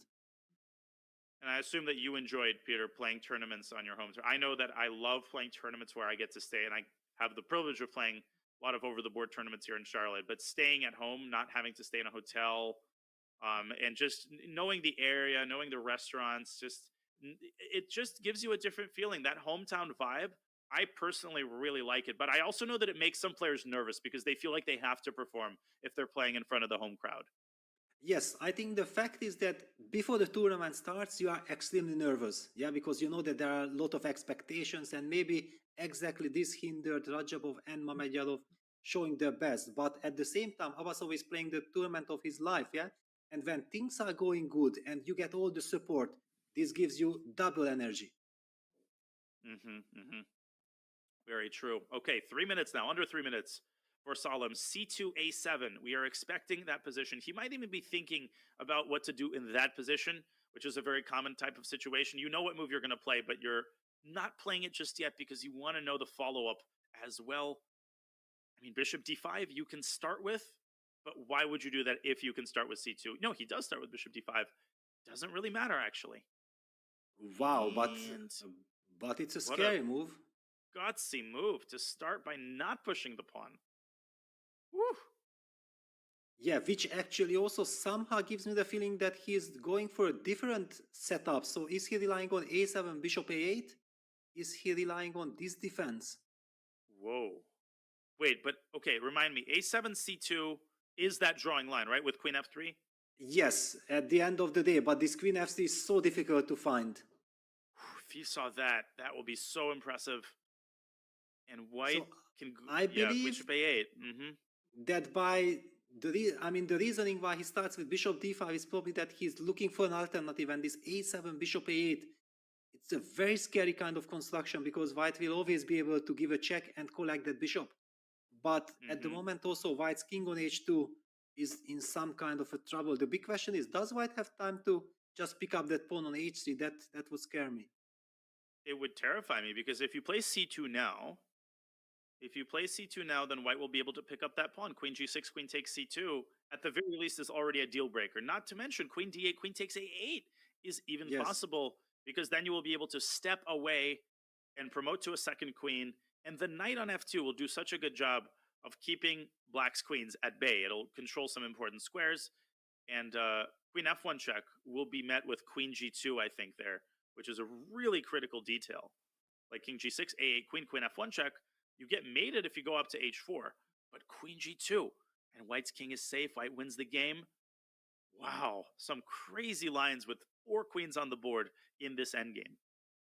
Yeah, but now the body language somehow signals me that Salem seems to know, or maybe he was just relaxing a bit. Yeah, he was trying to calm himself down. I do like the other defense much more, that you give the C2 pawn and then you rely on this martialish kind of compensation with queen F3 on the light squares with that monster bishop on D5 against white's king. Well said. And he better find it because he's down to his last minutes. You don't want to get what I would call an open-ended position where you have to make many more decisions and you get some, even if it's a positional draw, you know, you don't want to get dragged into a time scramble here. Abasov is still 5 minutes up. Okay, so A7, C2. Can we recap what happens there after Queen D8 check, King G7, Queen takes D5? That's out of the question. Queen takes F2. There's no more knight there, so that loses. Okay, A7 obviously played. Yes, but Bishop for example, F3. you can't go to G8 with the king. Yeah, and this is completely different story. So after A7, Salem goes for Bishop F3. F3. And apparently this is a losing move. He blundered King takes H3, and black cannot take the knight because of A8 equals queen, and he does it. Solomon missed his chance. Yes, and What a Abasov tragedy. using the momentum. The moment he takes on H3, Queen takes F2, is met by A8 Queen, winning. Oh my God! C2. Oh, C2. He drops the pawn too. Queen G6. Queen takes C2 again. This fork. Black can't push the pawn. He can't take the knight. Bishop F3 was an empty move essentially. It just gave up H3. Yeah, well, the idea was that it hit the knight on F2, but this super calm King takes H3, brilliantly played by Abasov, seems to be winning the game. H5 has to be tried by black, maybe creating an anchor square on G4 for the bishop. But then, okay, definitely white has some way to untangle in that case. Yes, wow. So basically, Abasov persistence of continuing the game, keeping the pressure on Salem, yeah, because it was black who had to be precise in this endgame all the way till the end. Simply incredible. And now Salem in mortal danger, 2 minutes on the clock. This is his worst nightmare come true. Do you think he simply blundered King takes H3? Or did he hallucinate that he had something here? No, I think he just blundered King takes H3. Wow. The nerves just play tricks on you and make you blunder things that you normally wouldn't blunder. We just would never expect a player of Salem's caliber to blunder Queen takes F2, A8 equals Queen. But that's just what happens in this kind of tournament. Yeah, with little time on the clock and the craziness, yeah, that this pawn race brings, yeah, that the white pawn was threatening to queen always with check, yeah, that adds to the pressure. And I just got to come back to Abasov's decision to initiate that pawn race, which was far from trivial. I mean, he took 23 minutes and he calculated and finally went with something like 9 minutes on his own clock to Salem's 16 for this line. And his bravery was rewarded by Kaisa. Now, he still has work to do. The game is not over. Let's see if Salem can get himself together and play the most resilient moves. He's down to a minute on his clock. He doesn't know what to do. This one might be over pretty soon. I mean, C2 would be logical follow-up, but that runs into Queen G6, picking up that pawn and protecting the knight on F2. Just unbelievable construction. Everything protects everything, and the pawn on A7 is still alive. Bad panic for Salem. Now under a minute, 40 seconds. He needs to find a move. He needs to keep this game going. What does he do? A huge blunder and a potential tragedy has befallen Salem. And if Abasov wins this game, his dream Cinderella run continues.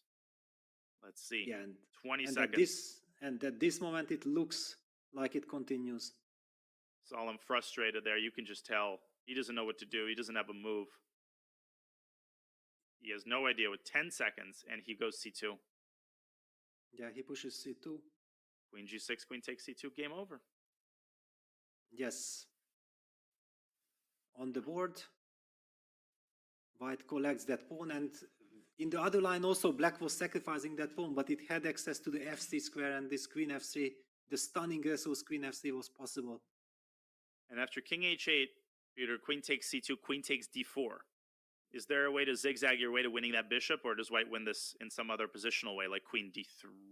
No, that blunders the knight. I guess we're going to see that on the board. Yeah, I think that is just elementary winning.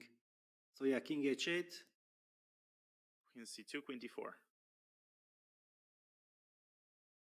I mean, white also has options. I mean, so many stabilizing moves, millions of checks with the queen also. Eventually, there will be a winning construction. Maybe even queen back to F5 can be considered as we zoom in on the camera. Ah, wow, yes, using the same idea that the knight on f2 is protected then with the pin. Oh, and the bishop has nowhere to go. It's incredible. No matter where the bishop goes, it gets forked. And we will likely see this being carried out on the board, so we don't even have to show it. There goes Abbasov. He takes that pawn. And queen takes d4, queen takes f5, I think is very likely how the game will end. Incredible. Yeah, the same motive. Yeah. I mean, Abbasov is going to see it. And he's going to play it quickly, too. I think he's very confident that he knows Salem has lost control of this game. These lines are very easy to calculate because your king is totally safe. So black has just no counterplay here at all. Win f5, 1-0. Yes. But I mean, also with this time control, you can also give bunch of checks. Yeah, for example, queen c8 check. But okay, that kind of situation might help Salem, yeah, because he gets the 30 seconds increment. Not that his position can get any better. But yeah, queen f5 seals the deal.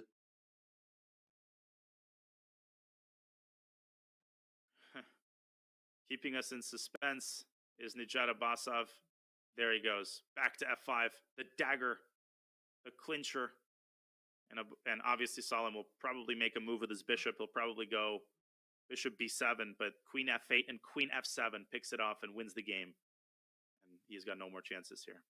That knight on f2, beautifully placed, controlling all of the important squares. Yes, I mean, we sensed it, yeah, after the time control that somehow bishop f7 didn't feel so natural. We wanted to go king g8 and just rely on that defense. We don't know exactly if white would have had a chance like this to test black, but bishop f7 pinning the bishop finally turned out to be practically very dangerous. Indeed. Final seconds ticking down. Bishop d5 loses to an elementary zigzag pattern followed by a8 equals queen. I mean, that's it. Yeah, no queen, moves. e3. But wait, knight g4 or knight d3? Knight anywhere, knight d3, knight e5. Yes, because the bishop is hanging, so black won't be able to collect the a7 pawn. I mean, probably knight d3, knight e5 is the best. Yeah, knight g4, bishop takes g4 would be a blunder. Yeah, besides, you can That's a even check. give an argument for queen f4, also possible, but just to keep that queen away, and eventually after queen e6 check, you go g4, king g3, making sure that your king is perfectly safe. I think Salem wants knight d3. Oh, queen e2, queen e5 check. And you force the queen trade. Yeah, that's another problem. Yeah, I like how confidently Abbasov is playing. He's not overthinking it, but he's double checking. Yeah, not much chess left to be played in this game. The moves are just so natural too. That's the annoying thing. These types of positions are the easiest to play. Where your king is safe, your options are pretty limited, and you just find the move because it asks to be played. Yes. I mean, basically, Nijat's hand is about to reach out for the knight. I feel like knight d3 is incoming, yes, on the board. Bang. Another dagger.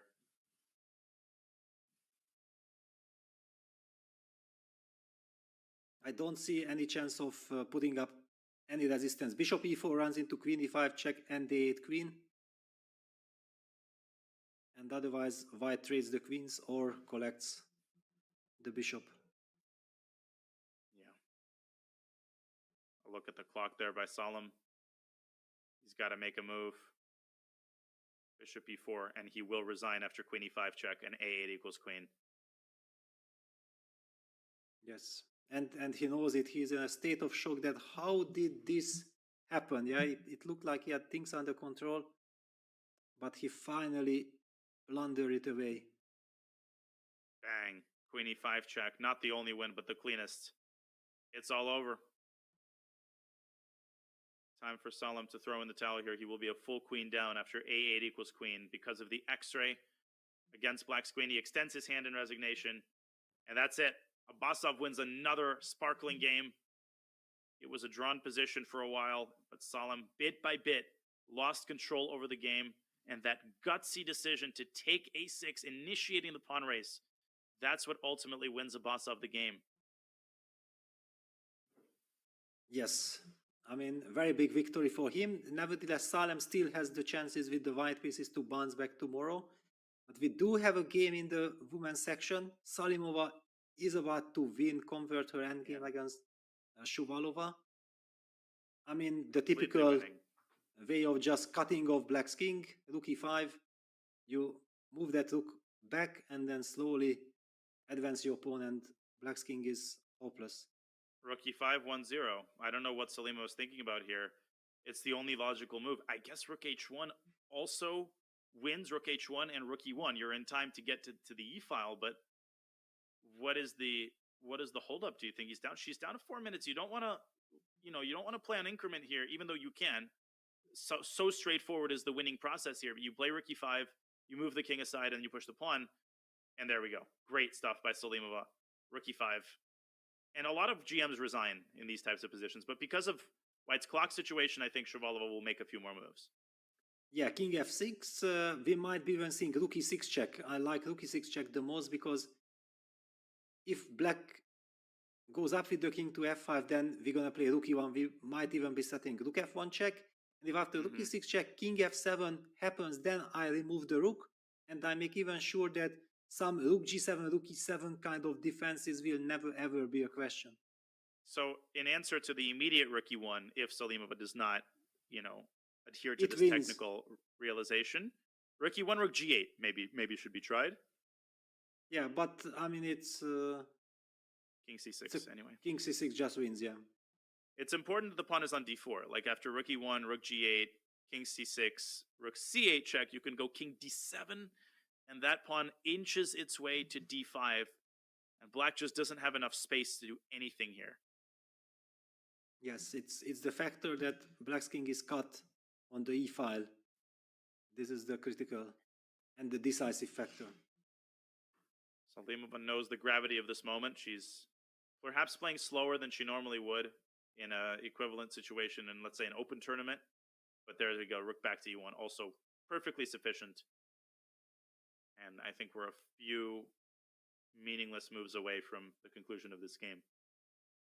Yeah, it's rook g8. If Black would have rook g8 and would start giving checks, that's the frontal check kind of defense. I believe it should lose as well, but then there are some chances. But here, it is White to move after rook g8, and king c6 just wins the game on the spot. Yeah, these endgames are so interesting with that rook checking the king from behind, but because it's White to move, king c6 is literally, the most elementary move of the game. King c6. Only move, only winning move. King c6, Yes. but perfectly sufficient. King d6 allows rook d8 check, and the king is sent back to c5. Black continues those frontal checks, and the king has no good escape. But okay, Salimova wasn't born yesterday. Yes, well, actually, if that king would be on f7, I think that position wins because White can protect with the move rook e4. Rook e4. Yeah, king And goes then to king b6. c7. Yes, but here with rook e4, king f5, I mean, that's why intuitively I felt like, okay, I want to kick that king as far away as possible, but the position is so easily winning after king c6, there was no need for it. I think Shavalova might resign at this point. Yeah, now it's over. It's a great feeling when you know exactly that's it. There's not a single iota of uncertainty left in the game, and you are literally just waiting for your opponent to resign. The thinking has stopped. I love that feeling personally when you don't have to think anymore. It's such a relief. You can just let your hand make the moves. Yeah, because we know exactly if we have to think and there some new problem appears, it's so easy to falter in the last minute, or in the last move. But here there is no question. The other, defensive type of technique in such positions is to check from the side. Lateral checks, rook a8, d5, rook a6 check. But the king zigzags easily out of the checks. You go king c7, rook a7, king back to b6, rook d7, king back to c6. And then you initiate the process again with d6. Okay, time for Shavalova to throw in the towel here. She's accepting the hopelessness of her position. You called it, Peter. In such situations, it's not just that she's thinking genuinely. She's coming to terms with how this got to be this bad. Exactly. That's the only question, yeah, that she's thinking about. How did I let that pawn g5 fall? I mean, there was just no reason. How could this happen? And of course, usually when you blunder that pawn, immediately right after you blunder, you already see and you understand that, oh my god, I could have played like that and everything would have been fine. Yeah, panic out of a clear blue sky.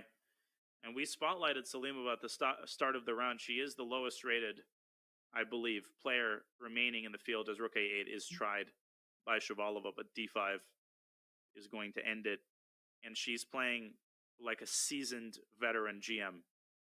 I mean, you don't get the sense. You get the sense that she is in control of these games. I think she's got a chance to really stun the field if she continues to play like this.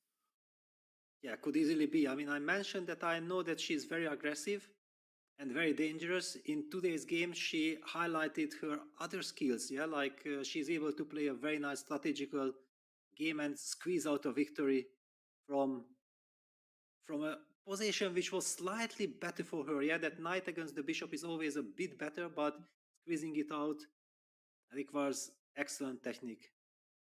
Absolutely. Okay, d5, and Shabalova is prolonging the agony here at this point.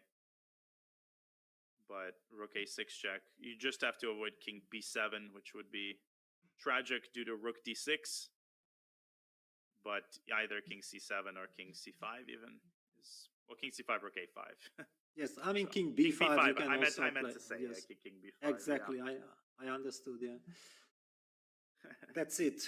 And another defensive idea like rook a2, d6, and then giving the check from behind does not do anything because white just plays king d7, threatens to go king d8, d7. If you step with the rook to d2, then white plays king c7, and after rook c2 check goes king d8, and the pawn advances to d7.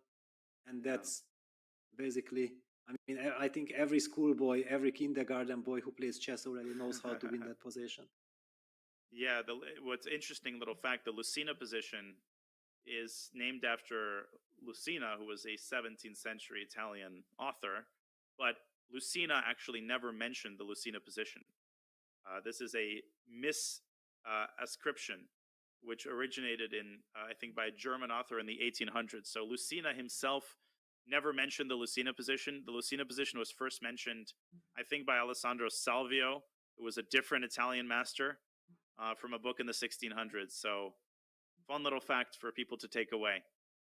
Yeah, wow, very interesting. I did not know this. You know? Yeah, I didn't either until recently, but I read about it and I actually found the book in which the Lucina position is mentioned for the first time. It's mentioned in a biography of this Italian master named Palerio, Giulio Palerio, who was considered the strongest chess player of the 1500s.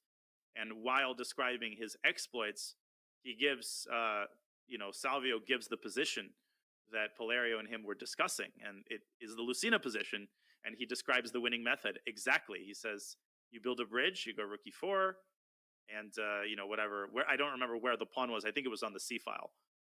But, okay, Polina is just sort of stuck in mud here as her clock ticks down. No reason to continue playing. Yeah, because actually here we don't even need the Lucina position. Yeah, we just win by getting the pawn to d7 and then the king sidesteps and that's it. Yep. Yeah, I never... Okay, rook c8 check and king b6 or king d7, king b6, rook d8, king d7. Or repeat once and then king d7. Yeah, king d7 played. You just want to advance. You want to make sure that the king always protects, guards that pawn. The d pawn, the key pawn. And once the pawn advances to d6. Yes, we see this rook c2, d6 line. But there's just no hope. No, this is like... Yeah, as you said, you learned this in kindergarten. There's no reason to continue playing here at all. King d8. I mean, Salimova, if you have 5 seconds, it's easy to just like lose your grip on the position for a second. If you got 5 minutes, yeah, come on. Rook f1, king e7, time to resign. Yeah, now the black king is even pushed away. King g7, king e7. Oh yeah, like you said, you don't need the Lucina position. You can just go rook c1 at the right moment at king c7. Yes. King e7 now. Okay, I mean, whatever, just make sure that your pawn keeps on advancing. Eventually, the king will be forced to d8 after rook e2 check, but you have two open files, and then the method you mentioned, rook c1, the king sidesteps, and then the pawn queens. I guess Salima was enjoying the moment because King e7 is a move that I would not be able to resist playing this move in under 5 seconds. But Salima is taking over, you know, quite some time. Maybe just enjoying, you know, the fact that she knows she's going to win. You know, she's like, well, you won't resign, then I'm going to make you suffer. But this is, come on, this is just preschool level. Yeah, that's the point. That sometimes when the opponent continues to play, it still disturbs you. Yeah, that okay, oh my God, maybe I can. But here you know that there is no danger. Yes, and I feel that way. For example, with Hikaru or Magnus, where you are completely winning and you feel okay, the realization of the advantage is at an elementary school level, but you have this inkling of uncertainty. What if I suddenly forget? You know, what if they find some chance? Here, when you have a theoretical position, you just know that it's winning. Rook f4. What is the rook f4? Yes, finally, okay, we are getting the Lucina position because she's defending nicely. Yeah. And Shabalova finds the way to force white to make the bridge. Yes. And eventually, this is what we are talking about, that the rook simply stops the checks and Black's king is too far away to guard the pawn. Beautiful. Yeah. Rook f4. Very instructive. Salimova showing knowledge of, yes, an extremely basic position, but still always good to see the top players, you know, showing that, yes, at one point they too learned how to convert these positions. And unfortunately, Shabalova trying to rediscover America here, but this position is lost. Yes, these are basically the first positions that your coach shows you, yeah, when you get into a chess club or chess school. Yes. And it's like learning a multiplication tables, really. For a chess player, it's again, there's no thinking that goes on here. You just make the moves. King e7 or what? Yes, and then rook d4. Definitely very casual pace of play here by Salimova. Okay, she just wants to make sure that, okay, I'm completely winning. I still have time on the clock. My opponent is playing.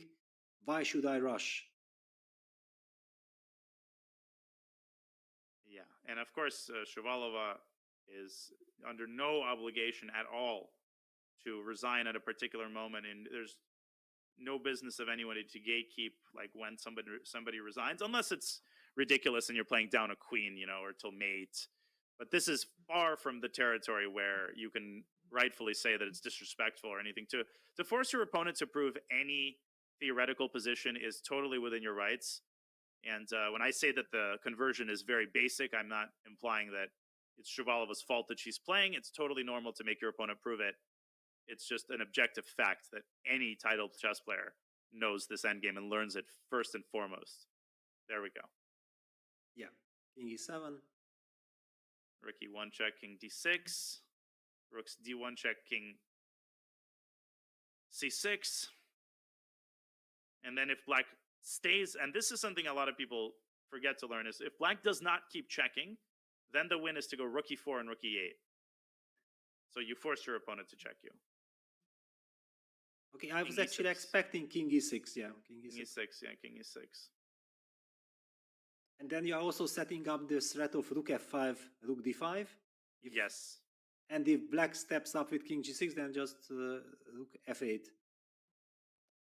Forces resignation. King c6 is the same, right? I mean, king c6, rook e4, rook e8 also wins, or is there a drawback to playing king c6? No, I think there is no drawback. Okay, so king c6 or king e6, choose off the menu.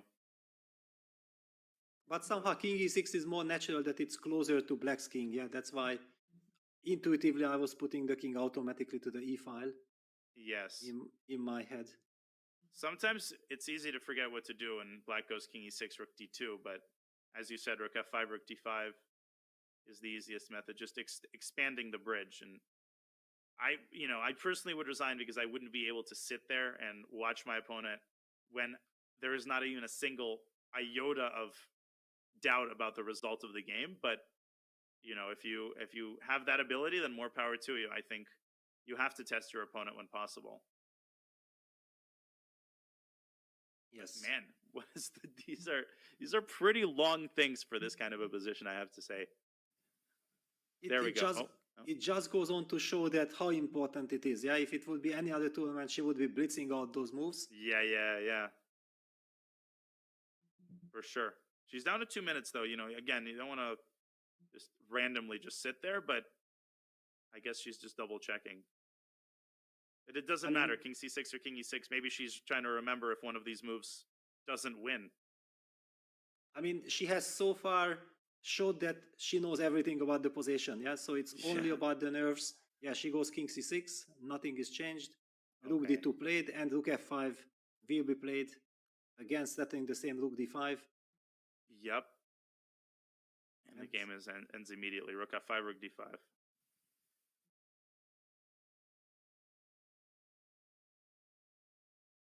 I mean, Rook F5, that's it. Yeah. I mean, Rook C4. Rook C4 also wins easily because you cover the C file and then you go King C7. But Rook F5 just will force immediate resignation. And that was the final game. There we go. Oh, Rook E4. She goes for Rook C4. Oh, C4. Yeah, Rook C4 and King C7. Also perfectly fine. Yes. This is where I would draw the line. Like, if at this point, every title player should resign. But obviously, Shavalova doing what she has to do in a tournament like the World Cup, where your mind can play tricks on you because of the gravity of the situation.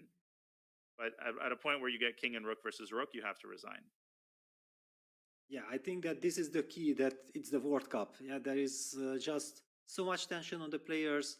You don't want to be knocked out, and it is not yet a final knockout. It's just the first game, so Polina will have all the chances tomorrow with the white pieces. Sure. And this is the fact, yeah, that sometimes just throwing in the towel in a hopeless position when you know already that you have zero practical chances, just try to forget about that loss as quickly as possible and to move on. Yeah, you cannot in this format try to stay in the past and think about that what happened and carry all the negative emotions. You have to get rid of it as quickly as possible. For sure. And it's not like, yes, she panicked, but she was, she was worse throughout the game. She was slightly worse and she got outplayed. It's not as painful as a game where, let's say, you were winning or it was Rook versus Rook draw and you blundered your Rook. You were under a lot of pressure throughout the game. You got outplayed. Move on. You got the white pieces tomorrow. Shavalova has great opening prep with white. And this will be definitely one to watch as Salimova tries to continue her incredible run here at the Women's World Cup, where so many favorites in both sections have been knocked out. This concludes the games from today, a 5-hour round, a little bit shorter than some of the previous rounds we've had. I'm not complaining, I'll be totally honest, Peter, but it was a great round. We had such combative games, such great individual performances today. I just want to shout out Magnus Carlsen for that incredible sequence, and Lenier Dominguez, who I really think played the game of the day. What stood out to you today? Yes, I also feel like we have covered the Magnus Carlsen game very intensively. It was very interesting because Ivanchuk got a good opening. We were a little bit worried about Magnus, but the way how Magnus coordinated the pieces, that was a true art. I just love this kind of very small little moves that make so much sense and gives you the perfect harmony, and went on to win on great style. Lenier Dominguez showing his incredible understanding of the game, and he's not the right guy to play some sideline which you are not that familiar with. That strategy heavily backfired on Sarana, but both these players, both Vasily Ivanchuk and Alexei Sarana, will have the white pieces tomorrow, so nothing is over yet. For sure. Well, let's take a quick look at the brackets, and then we will conclude today's broadcast. This is the women's bracket. We see Nurgül Salimova. She defeated a very strong Indonesian opponent in the previous round and now leads 1-0 against Shavalova. Potts and Muzichuk draw their game, and Goryachkina Harika had a very interesting battle with an early pawn sacrifice by Harika. Goryachkina accepts it, and it was a very balanced game. It was a dynamic affair, but it was a balanced affair, and they end up drawing their game. This, of course, is the quarterfinal with only 6 players remaining. In the open section, we have 16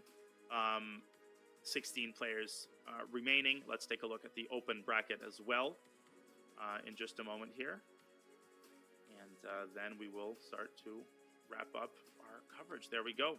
We see that Jan and Vidit, they draw their game topsy-turvy. Hukesh, he beats Wang Hao with the black pieces. Incredible display of technique. Abbas of Salam was the game that most recently concluded. Niels Grandelius, very disappointing loss. He will have to win with black. And Berkish, true to his style, holds Pragnananda, but with the white pieces. So Prague, he will have a great chance tomorrow. He will have white. He has had some very dangerous opening prep in the English. Tomorrow will be a very exciting round. Peter, before we wrap up, I'll pass it back to you one more time, as usual, for your concluding thoughts on today's excellent, high-quality day of action. Yes, we had seen tremendous fighting chess. Well, Gukesh's victory is probably the most valuable because he has done it with the black pieces. Yeah, so Wang Hao needs to try everything with the black pieces. I don't know exactly how that's possible.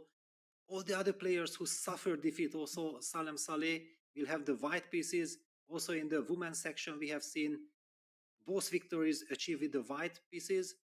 This guarantees us tons of action and tons of excitement tomorrow in the second game of the 5th round. You will not want to miss tomorrow's day of action from the round of 16, where so many players have to win to stay in the tournament. It will be coming your way at 7 a.m. But Peter, once again, a great pleasure to commentate with you all these previous rounds. I had an absolute blast. Yes, the round was early, but it's the combination of quality chess and a great co-commentator that makes this so much fun. So thank you to you. Thank you to everybody in the chat, Twitch and YouTube, for all of your energy, for supporting your favorite players, and to our wonderful chess.com team for making our jobs this much easier. For now, we wish you a great start to your weekend. Have a good, relaxing Saturday. Tomorrow's round starts at 7 a.m. New York time, 4 a.m. Pacific time, so it's bright and early, but you will not want to miss it. But for now, we wish you a great rest of your weekend, and we will have more World Cup action coming your way tomorrow. Goodbye. Goodbye.